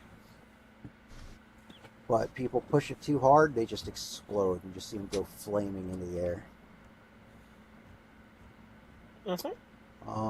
But yeah, being that you have a whole lot of jungle and waterfalls and stuff like that, and a lot of warm conditions, perfect for summer. Then there was a PSP title, which then you can also get on the PS2, just like the other ones. The MotorStorm Arctic something or other. So that's like a winter festival. Perfect for winter, which is probably what I'm going to wind up playing next when I go in the summer and MotorStorm-wise. Oh right, I forgot about the one I would recommend in between, which is actually MotorStorm Apocalypse, which is great for fall, because everything is falling apart, because they're going to another area that's like an island, but it might be attached to a mainland this time. But they have straight up urban areas, as well as some of the dirt tracks and stuff like that, but a lot of it's going through towns and cities that are just suffering from the utter ravages of Mother Nature. So, Interesting. yeah, so it's earthquakes, the ground is opening up like right next to you, other parts are shooting up from the ground, bridge portions are falling down. And Oh, dang. dirt That's a heck of a game. Barreling through it, kind of like that split Trying second to movie. escape the collapsing bridge before it collapses underneath you. Yeah, a lot of people didn't like it because of that. I embrace bullshit chaos like that in video games, so I found it a perfectly wonderful thrill ride. You could be racing in anything like a tsunami blowing through, only it's not the big wave, but it's like a typhoon going on. Like you see this big water spout of just mayhem off of the side, and there's things flying through the sky like you're watching the movie Twister with a lot more moisture involved. And you just get your life claimed by a boat that was flying through the air. because it got picked out of the water by a spout and it landed on you. Oh, wow. You respawn, laugh about it, and continue on. Oh, yeah, of course. You might curse at it a couple times, but the things that happen in that game are so hysterically just off the wall, and watching people ragdoll off of ATVs and motorcycles while buggies and cars and trucks just get rolled and pop into pieces as they roll down the hill. There's just too much fun to be had to remain mad at it for long.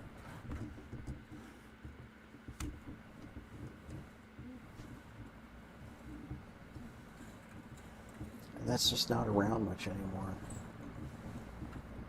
Everyone wants to be a sim racer now, and even the arcade racers are starting to feel dull. Like, oh, we're semi-arcade. We're sim arcade. I'm like, okay, well then you're not a sim. And if you're not leaning into the fun, mayhem of it all, then you're just a less fun video game.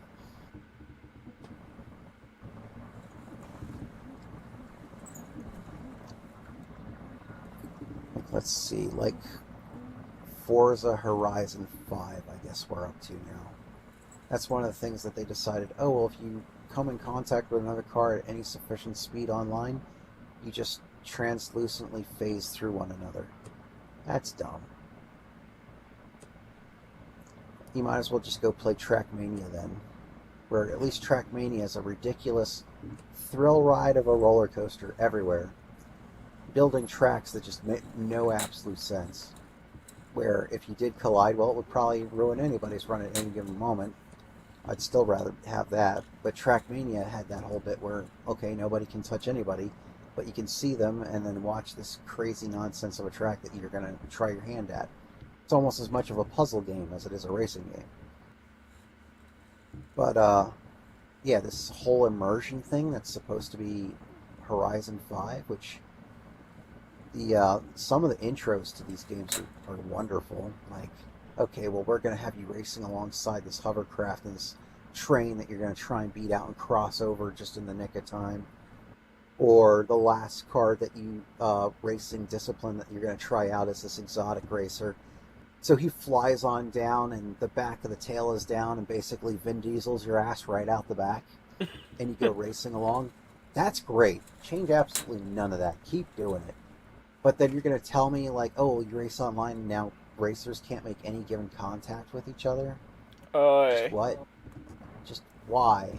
Like, oh, people wanted more realistic racing and people are hitting each other and it's less realistic. Okay, then give them a financial negative for it. Like, if they blatantly are known to cause the hit or the accident, throw like some kind of race fine at them or something that locks up their wheels, like Grid. I think it was Grid. If you go too far off the beaten track, there's like in the electrical type boundary thing that you would have like on a dog collar, but rather than shocking you, it cuts your engine power. So you better roll back on there or you're not beating anybody.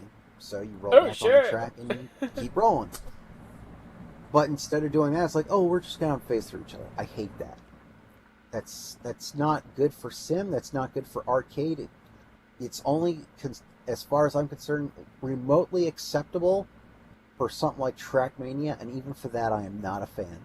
By all means, let people hit each other and go into bouncy chaos.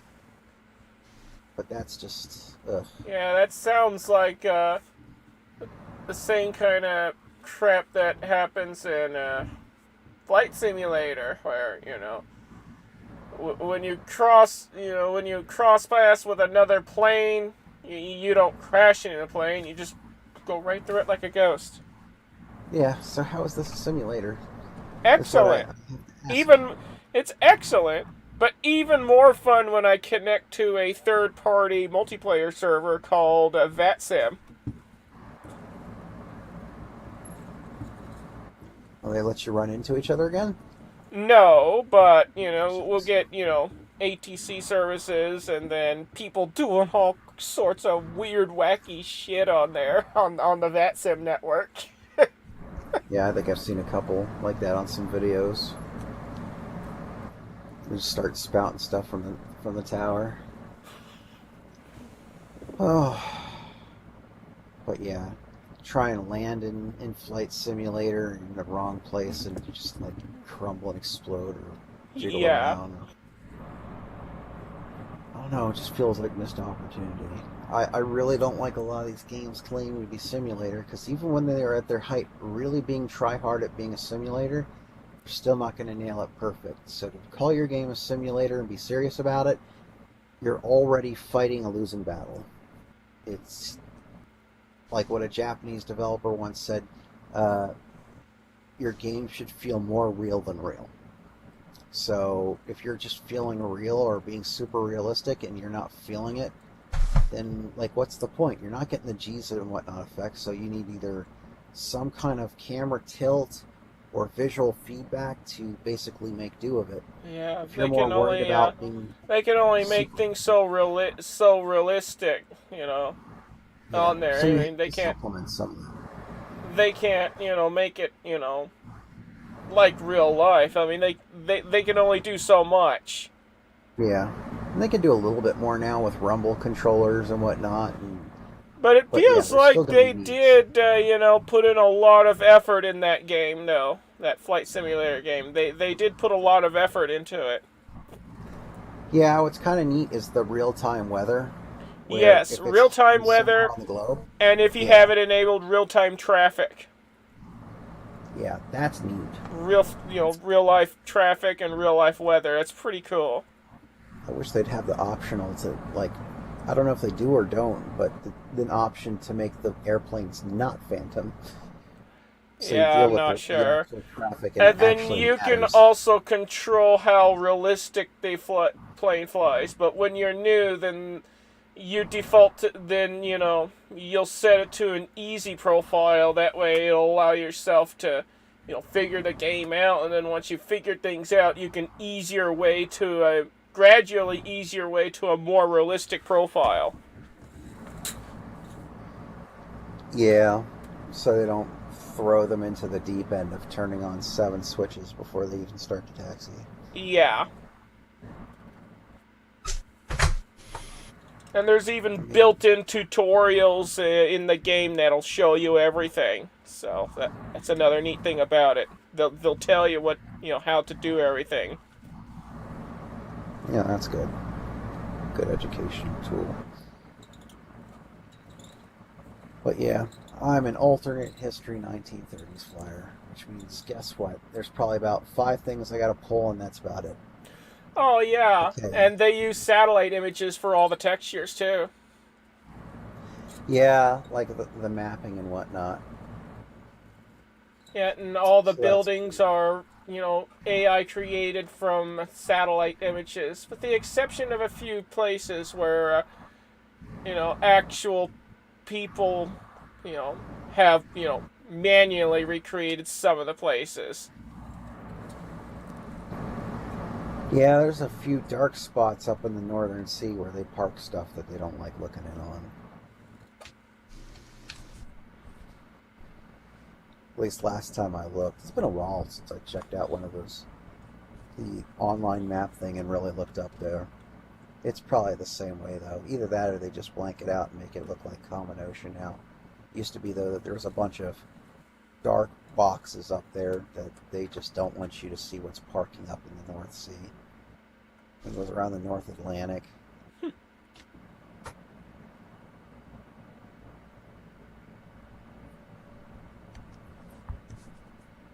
Probably a chalked out like flotilla of Navy vessels up there. Probably ours.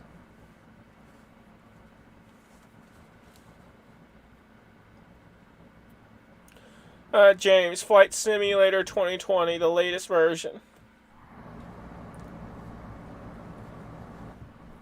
So yeah, I never got around to playing it when I had the Microsoft Game Pass. I shelved that though because I just wasn't playing it as much, and I kept it for a long time because I was encouraged, like, oh, you'll be able to play it again. You should keep it, and so I kept it, and it was right. They were right. I was able to eventually play it again, but then I went to play it again, and I'm like, I don't really want to play all these newer games right now. The games I really want that I can play, I already own, like Crimson Skies. Granted, I played some new games, like was that one newer Cyberpunk game? Not actual Cyberpunk, but another one that I'm probably gonna buy on PC while it's on sale. Names escape me left and right anymore, but I can look it up real quick. Cyberpunk 2077. What a shitty game that is. It sure didn't start great. I'm glad I didn't buy that day one. I had a feeling. Yeah, somebody gifted it to me. It's not as bad as people have been anti-hyping it. It's actually pretty good now. Yeah, they've fixed up a lot of stuff. Right, the Ascent. I was really enjoying the Ascent on Xbox, but then I got to a point where I couldn't complete this one mission, and then I wouldn't. They just wouldn't be there for me to make the contact with the NPC, and the NPCs that looked like they were there would fade out of existence. And I went to the top of the tower and the bottom of the tower, thinking maybe it was a height issue, and like, nope. So then I'm like, okay, well, I'll skip this and move on to another one. Then it turned out all the other missions that I needed to either communicate with a terminal to like disable the engines of the spacecraft that was going to leave the space station that basically is the entire world of the Ascent right now, and it wouldn't let me. I could not interact with these things that became necessary, so I was basically deadlocked in the game. I didn't want to start it all over, especially if there's a chance that crap can happen again. And so yeah, I kind of stopped playing that on Xbox, but I'll probably get it on PC because other people play it on PC. And looks like what I also like about Steam is you can tell who has a game or not that's on your friends list. Oh yeah, I use that feature all the time. Let me see something here. It's not showing me. No, at least. Oh, I know why. Because that's the Cyber Edition, which is a pack-in bundle, so it's not going to say who has that. Let me go to the main core game here. There we go. Pause that video that I don't need to see for the 20th time. So yeah, it looks like Acre has it. I could play with Acre. I haven't played with Bill the Gifter in years. But, let's see. Slubby might play it. Captain Kyre might. Played. Well, at least I know Acre has played it. And someone else wants it here. So yeah, probably sometime on sale, people will probably be willing to pick that up if we're all playing it. Include players co-op is this? I forget if it's just 2 or 4. I thought it was 4. Yeah, I'm pretty sure it's like 4. And speaking of Steam, here's my my code on Steam if you want to send a friend request through that. Yeah, let me see here. I put it in local chat. Alright, the right thing here. Can I get your friend code too? Oh yeah, yeah. Acrimonious is mine. Is me. Yeah, I'll just post it into the Sky Pirates chat. Thank you. Let's see, I guess that's how they're adding people now. I just tell people to look me up by name and look for Let me add you. Yeah, through the code is a lot easier. Because, you know, when you try to add people on Steam, you'll go through maybe 100 duplicated names before you find the right person. That's if you find the right person. Okay, I just added you. It should be Yggdrasil that you see adding you. Got it. And I have like a snake icon. Yep, got it. It's pretty easy to point out.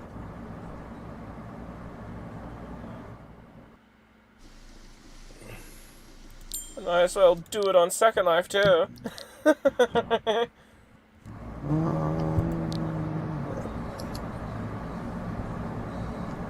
Oh, now it just blatantly throws my friend code in my face. Okay.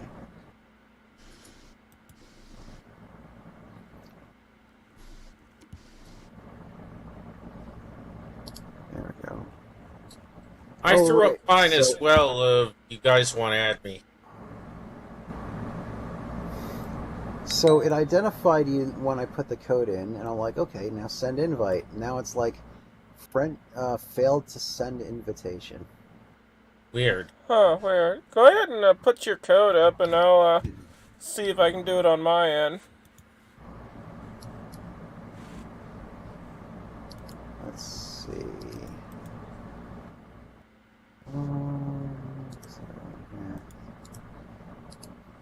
Send it this way.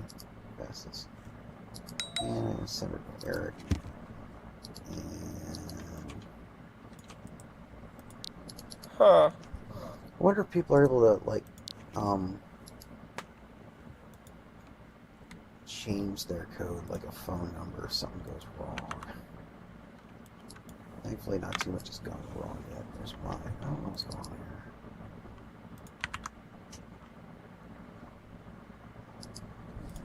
Let me see here.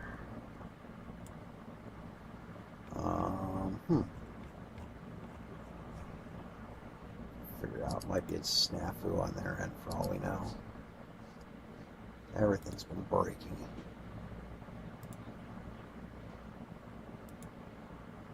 I got it. Got that one to work. Alright. Alright, I was able to send you an invite. Okay, well, at least it works this way. It must have been a glitch on Steam more than likely. Because I was able to receive the other people's invites, so it must have been a glitch. Yeah. Who knows? Nothing consistently works anymore. Especially with me. I remember one time I had my screen going out, and I'm like, oh man, what is this now? Tried all sorts of stuff. And even a different monitor. And then I swapped out the HDMI cord, and it still did it. And I found out the whole reason why it was still doing it was because I swapped a bad HDMI cord with another bad HDMI cord. Oh, wow. Just like 1 in a effing million. It probably got surged or something, and both cords were probably in use at the time when something got surged. And it was probably working enough, but little HDMI cords also have little HDMI little circuits in them, and if something's gone bad with them, they can go bad. Even if it's not really wires, it could just be something with the little board. Oh, looks like we got a lot of games in common. Yeah, I have this bad habit, like when I still had an income of getting a bunch of games. And Ark Survival Evolved.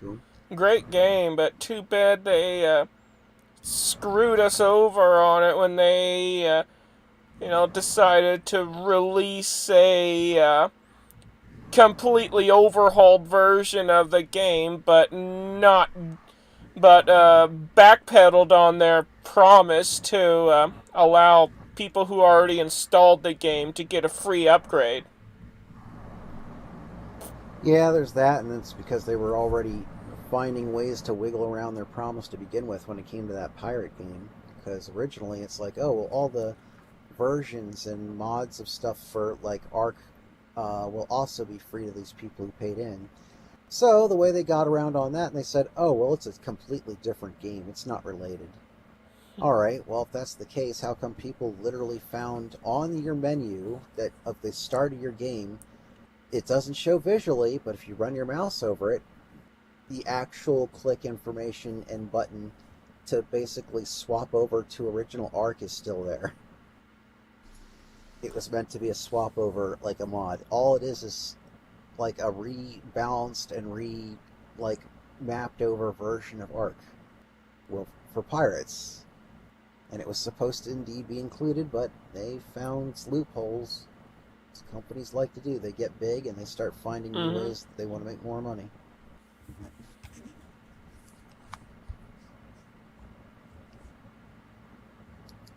Super huge entities are generally not your friend. Yeah.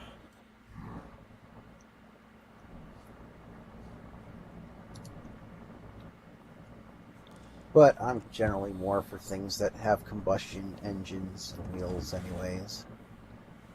The only combustion engine of any sort that was like really an Ark was apparently you can strap a jet engine to the ass of a pterodactyl or something. God damn, what the hell? Yeah, apparently that's their thing. Like, oh my goodness, like, let me see if I can find a video of this. I saw that and Oh I my was God. laughing my ass off. Like, how? Why? This How? poor thing must be traumatized. What's the freaking logic in that? What? Yeah, just throw wings on it at this point. Come on. You really need to strap this thing to a pterodactyl? Why? Bark. Shit. Oh my God. Let's see how to tame a tropodontous jet fighter. So yeah, you have to go through the trouble of training this thing. Then you're gonna have to strap a jet to its ass. Wow. That Just doesn't curious. make sense. Art just got weirder and weirder. Yeah, and like they show these videos of these crazy sci-fi vistas and underground caverns and lights and things like that. And the people who see that, I'm like, okay, you see all that? Chances are you're not going to see that for at least like half a year, probably. You have to work your way up into the map, then probably wind up starting it over. This guy trapped a pterodactyl looking like a thing indoors. Yeah. I'm gonna skip through chunks real quick so I can. Oh, hey, at 'Cause I'm least really you curious. know all the optional DLC from the old art game is now built. It will be built into the new game for free. Yeah, I don't count it for free when I have to buy a brand new game to have it again. Yeah, I don't know. But, you know, we're not gonna see all those, you know, original DLCs until, you know, a year or two later. So, yeah, when the game is, you know, out of, you know, early access. So, I don't know. It's just ridiculous. You know, it's just ridiculous what they did. Ark Ascending the Price Edition. Yeah. If they didn't want to make the upgrade free, then they should have never promised that it was going to be free from the get-go. Instead of promise a free upgrade and then backpedal on it. Made a lot of people mad, and rightfully so. Yeah. Even The I'm law pissed doesn't seem about to it, because, hold you up. know, I spent a lot of money on the game. Bought the base game and literally all of the DLC. Not in one shot, but, you know, over time.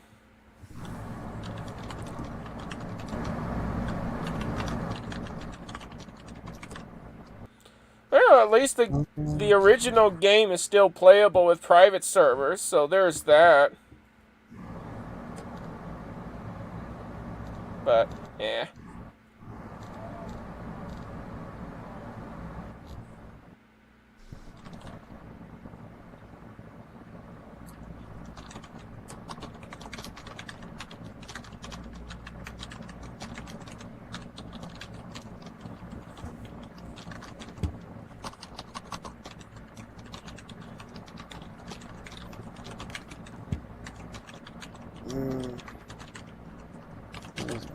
Videos can go there. Someone asked me a question like eons ago. I missed it. Like 3 hours ago, and I missed their message somehow. Let's see. But yeah, I'll just throw this in the local chat. So this is apparently how you tame one. But just like right in the first few minutes of the video, you can already see this thing flying with purple flames coming out of its ass because it's got an engine on its back, and that engine looks a little bit more tame than what I remember. That's probably from the new arc or something. What's this?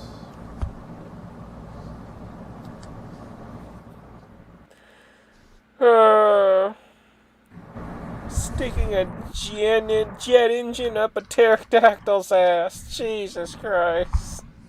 Yeah, strapped in. That But is so wrong in many ways. makes very much no sense.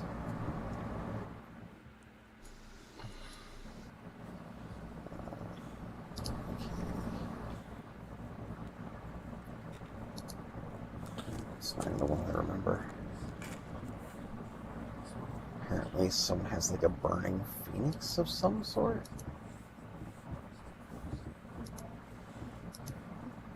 Hills.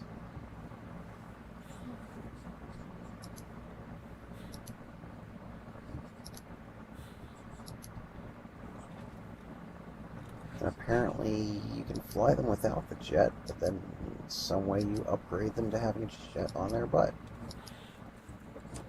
What the hell? There's like this jumping slug thing, like an overly fat caterpillar, then like blows air out from under it to glide to a destination? What the?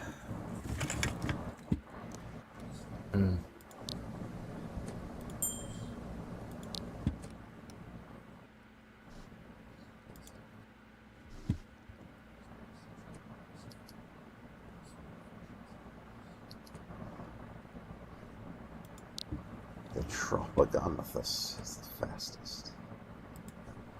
I would hope so. He's got a jet attached to his ass.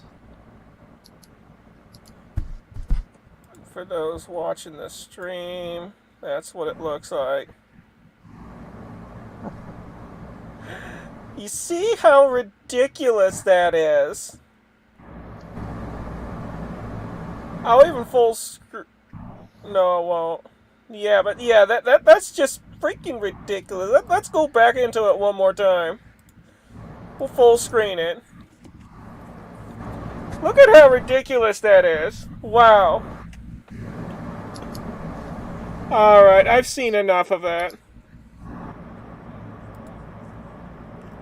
Big old dinosaur. Will fire out of its butt. Watching a replay here.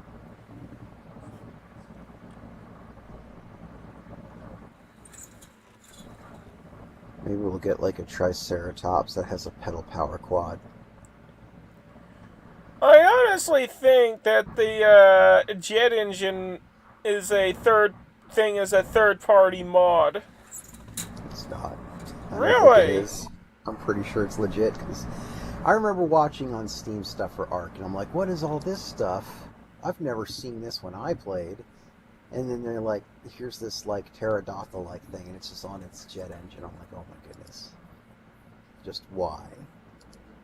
Let's see here. Matter of fact, let's take a moment to look on if it's still up on Steam itself, because that's the actual video I was watching. And let's see if I can, like right off the bat, they're showing dinosaurs with lasers. Just when?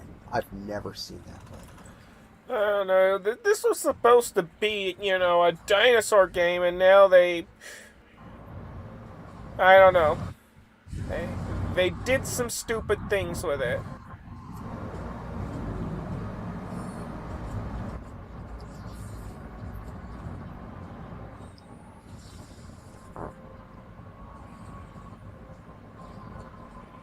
I'll play through these videos, then I'll find the one that likely has this pterodactyl firebot.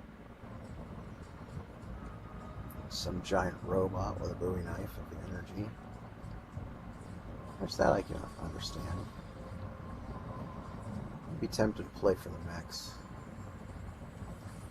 Probably have to wait half a year to get to that point.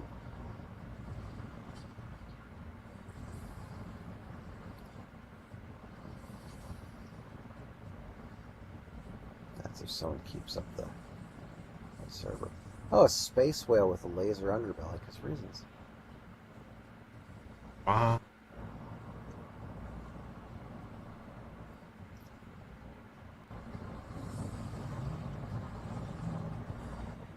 that's for their Genesis 2. Let's see. Alright, maybe this one then.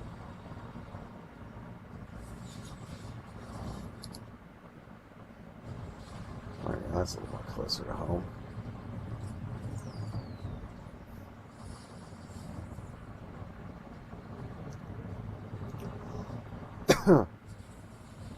Oh, no, there's laser dinosaurs again.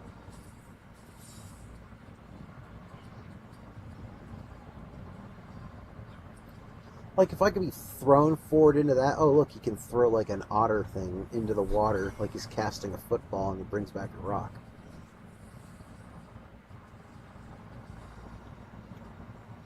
Like, if I could start at a point where all this stuff, this cool stuff is happening, sure, maybe.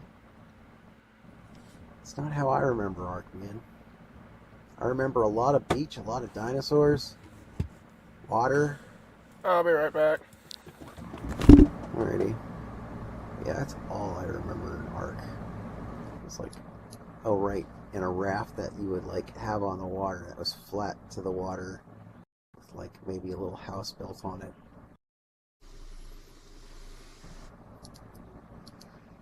Oh man, I think I took down the other video to make room for the other videos. Oh gosh. That means it's 1 a.m.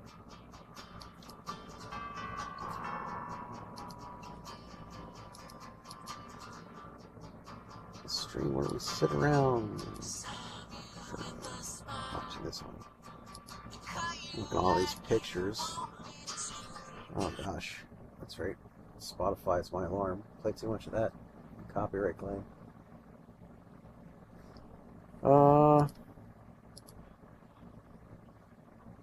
Watch you get copyright claim because it went to and then said the first few lyrics from lead singer of Smashing Pumpkins. Who's eternally bald because I'm back. Oh, welcome back. Thank you, thank you. Trying to see if... Oh, here's more videos. I'm just trying to find the one with the jet pterodactyl, but they have, like, all these more videos now. Probably ran out of places to go with it, so they want to start over so they can give you all that stuff and buy themselves time before people realize it's the exact same game over again with a few visual bits, and then figure out what they're going to add, like, 2 years from now.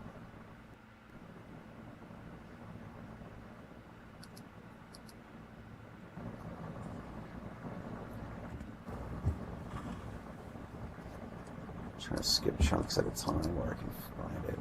No, he's flying a normal little pterodactyl on this one.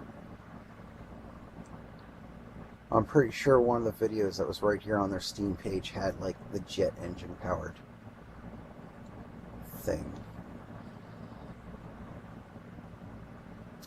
I wish I could speed them up like you can with YouTube videos. Yeah, I know, right?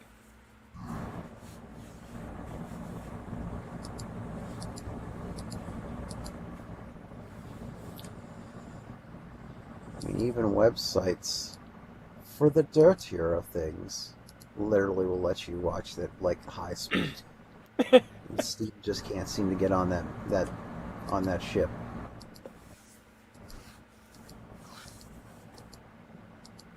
I'd like to clear through a whole bunch of things, get a quick taste of it, move on to the next piece of information. These Robin Hood looking people.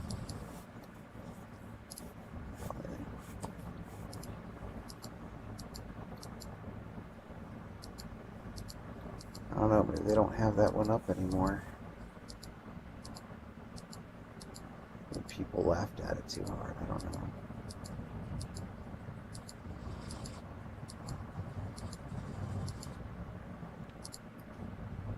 Footage taken from live online gameplay.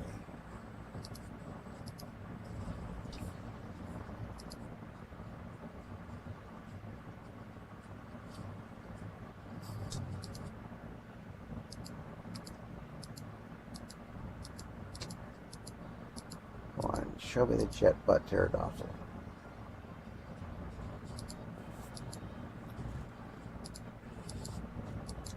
But they don't even call that anymore.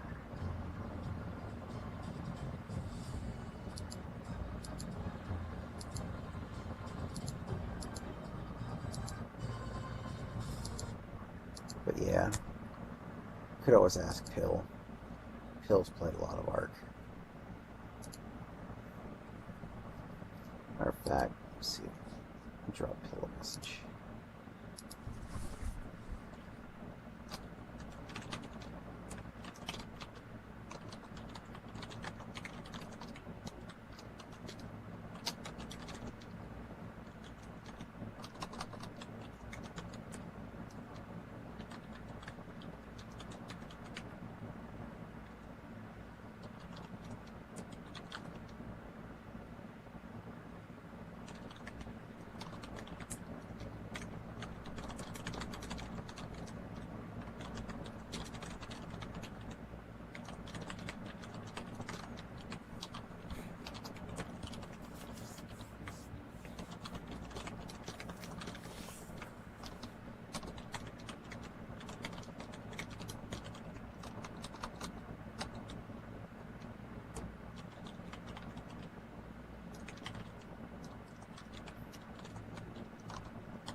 butchered the name pterodactyl so badly it doesn't know how to spell it. That's fine. Get the idea. Yeah, it's fine.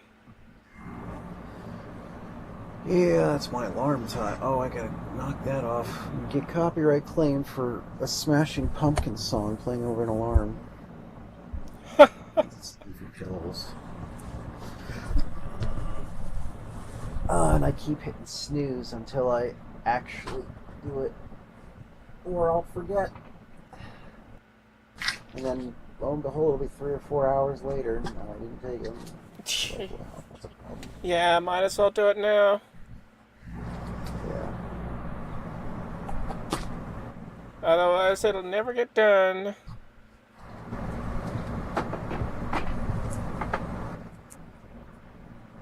Okay. What the heck? First it's a jet engine on a pterodactyl, now it's a jet engine on a giant mythical bird. Did we put one on a bird too? Yeah.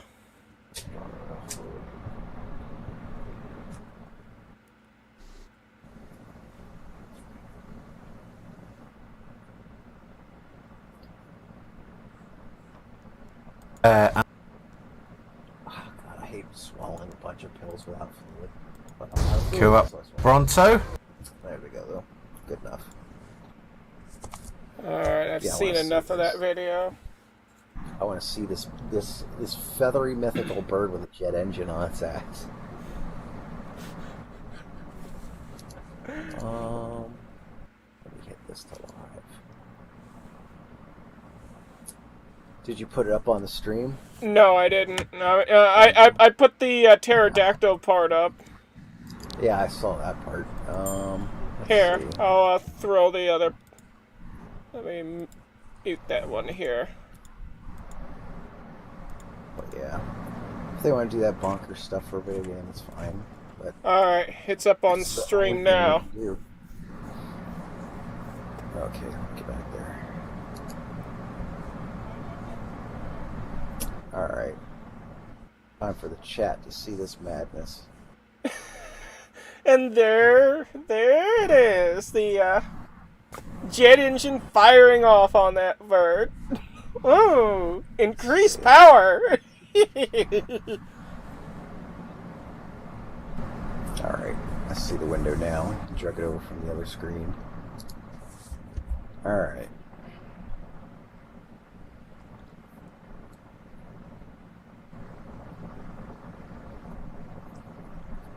Forward he goes. Oh, they're even throwing bombs around. Wow. Whoop-de-doo.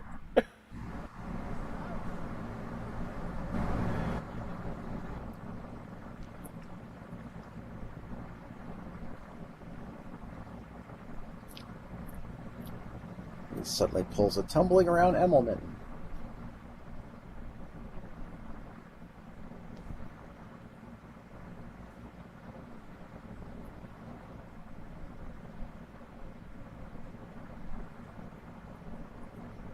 Oh, what's still like one of those pterodactyl things?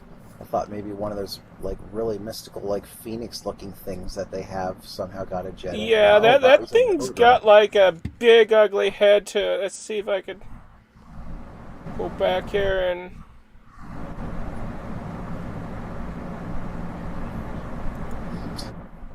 some conversion beam gun weapon that shoots and it explodes whatever it comes in contact with. Just look at that hideous looking thing.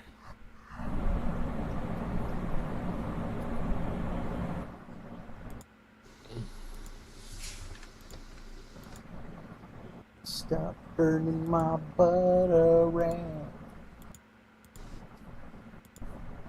But yeah. It's this hideous freaking creature. Oh yeah, I remember seeing this bit where they were building a wall around it. That's how they trap it or whatever. Because this thing's like too daft to like be like, hey, why are you building a wall around me? Maybe I should leave.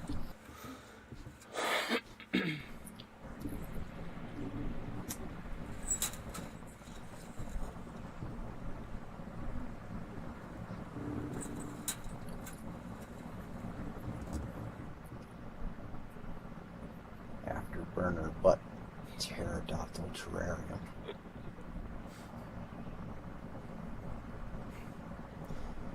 Imagine sticking a jet engine up your ass and firing that thing. Like a crotch rocket. Much less pleasant.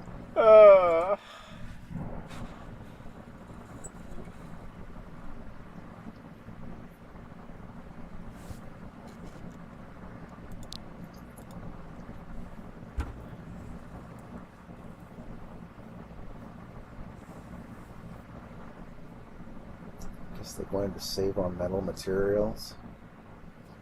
It's the only thing I could think of that would excuse this.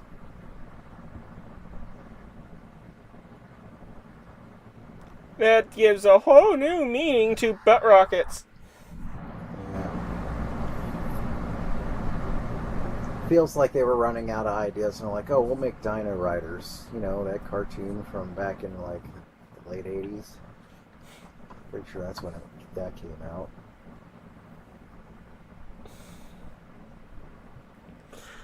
Yeah, that's what you get when you have a lack of ideas. You just get the weirdest of weird. Oh, it's good for laughs and memes, though.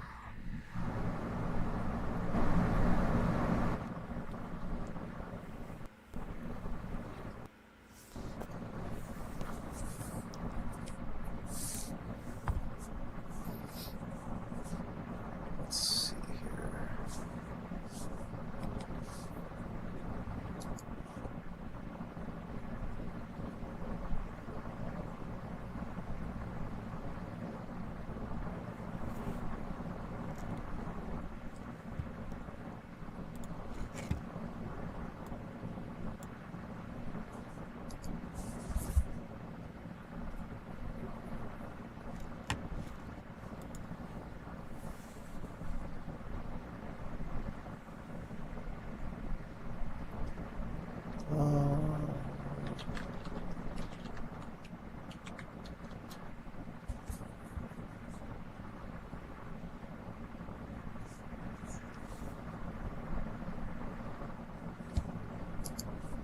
Let's go with the Dino Riders intro.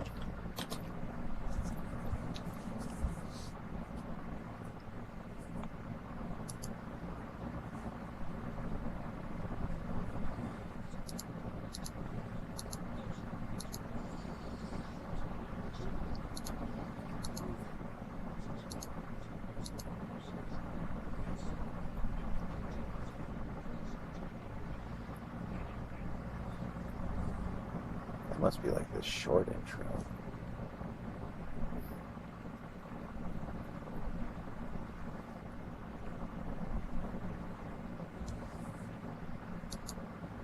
Ah, gosh, Tycho.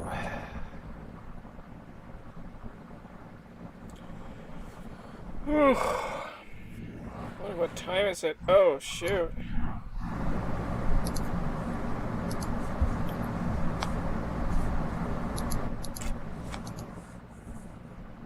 Yeah, I'll throw this up in local chat too. Here's the toy line Tycho used to have for Dino Riders. Alright, let's have a look-see. Just throw that up on like fast forward and buzz through glimpses of dinosaurs with guns on them and whatnot. Alright, let's have a look-see. Okay, there's... What the heck kind of weird thing is that? At least it was original back then. Yeah. I'm just clicking through the whole thing here. Yeah, I just put on 2 times speed and let that sucker fly. Less clicking, less mouse wear and tear. True.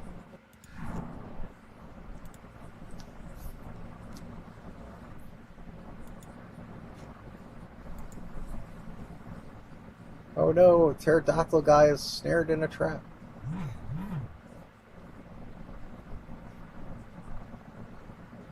One's used as a glider. That poor bastard.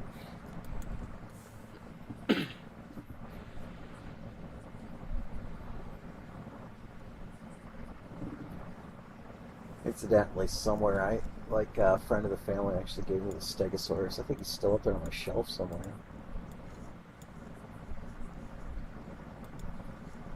Either that or in storage. Probably in storage. Look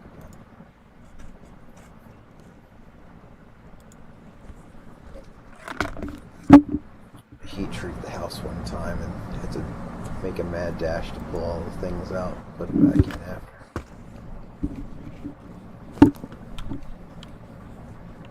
So yeah, a 2 times speed, 2 minutes 5 seconds quickly turns into like 2 minutes and 2 seconds. Yeah. 0.5 that nobody cares about. Oh my goodness. This caveman looking guy riding on there. The later on ones are pretty funny. It's like Planet of the Apes, only they jump the shark.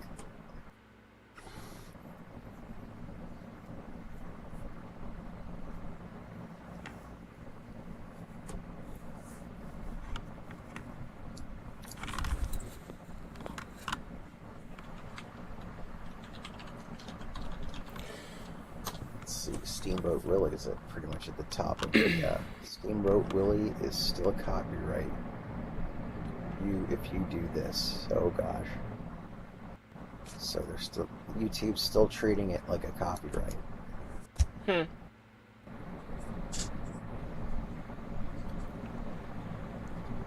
Oh, alrighty. I'm starting to get tired. Let's see. This was from 5 hours ago. So...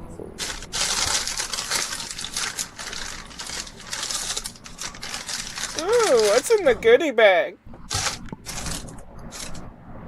Nothing really. Uh-huh. Just trash. Oh, okay.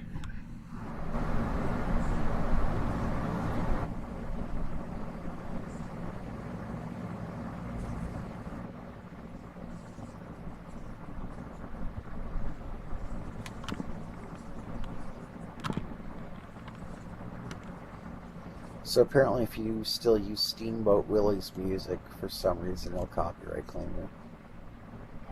Yeah, interesting.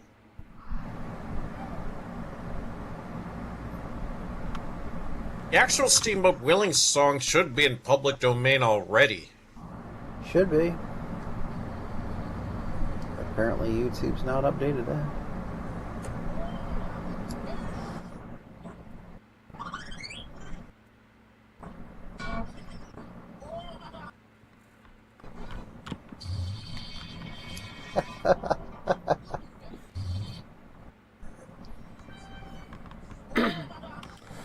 Well, anyhow, it's getting late. I think I'm gonna go ahead and wrap things up. Alright. Yeah, eventually Valdi will be back and then see what she wants to watch.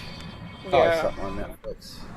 Any My last goodness. words for the stream before I shut things down? I guess just we could share the last nightmarish things that people can do with Steamboat Willie there.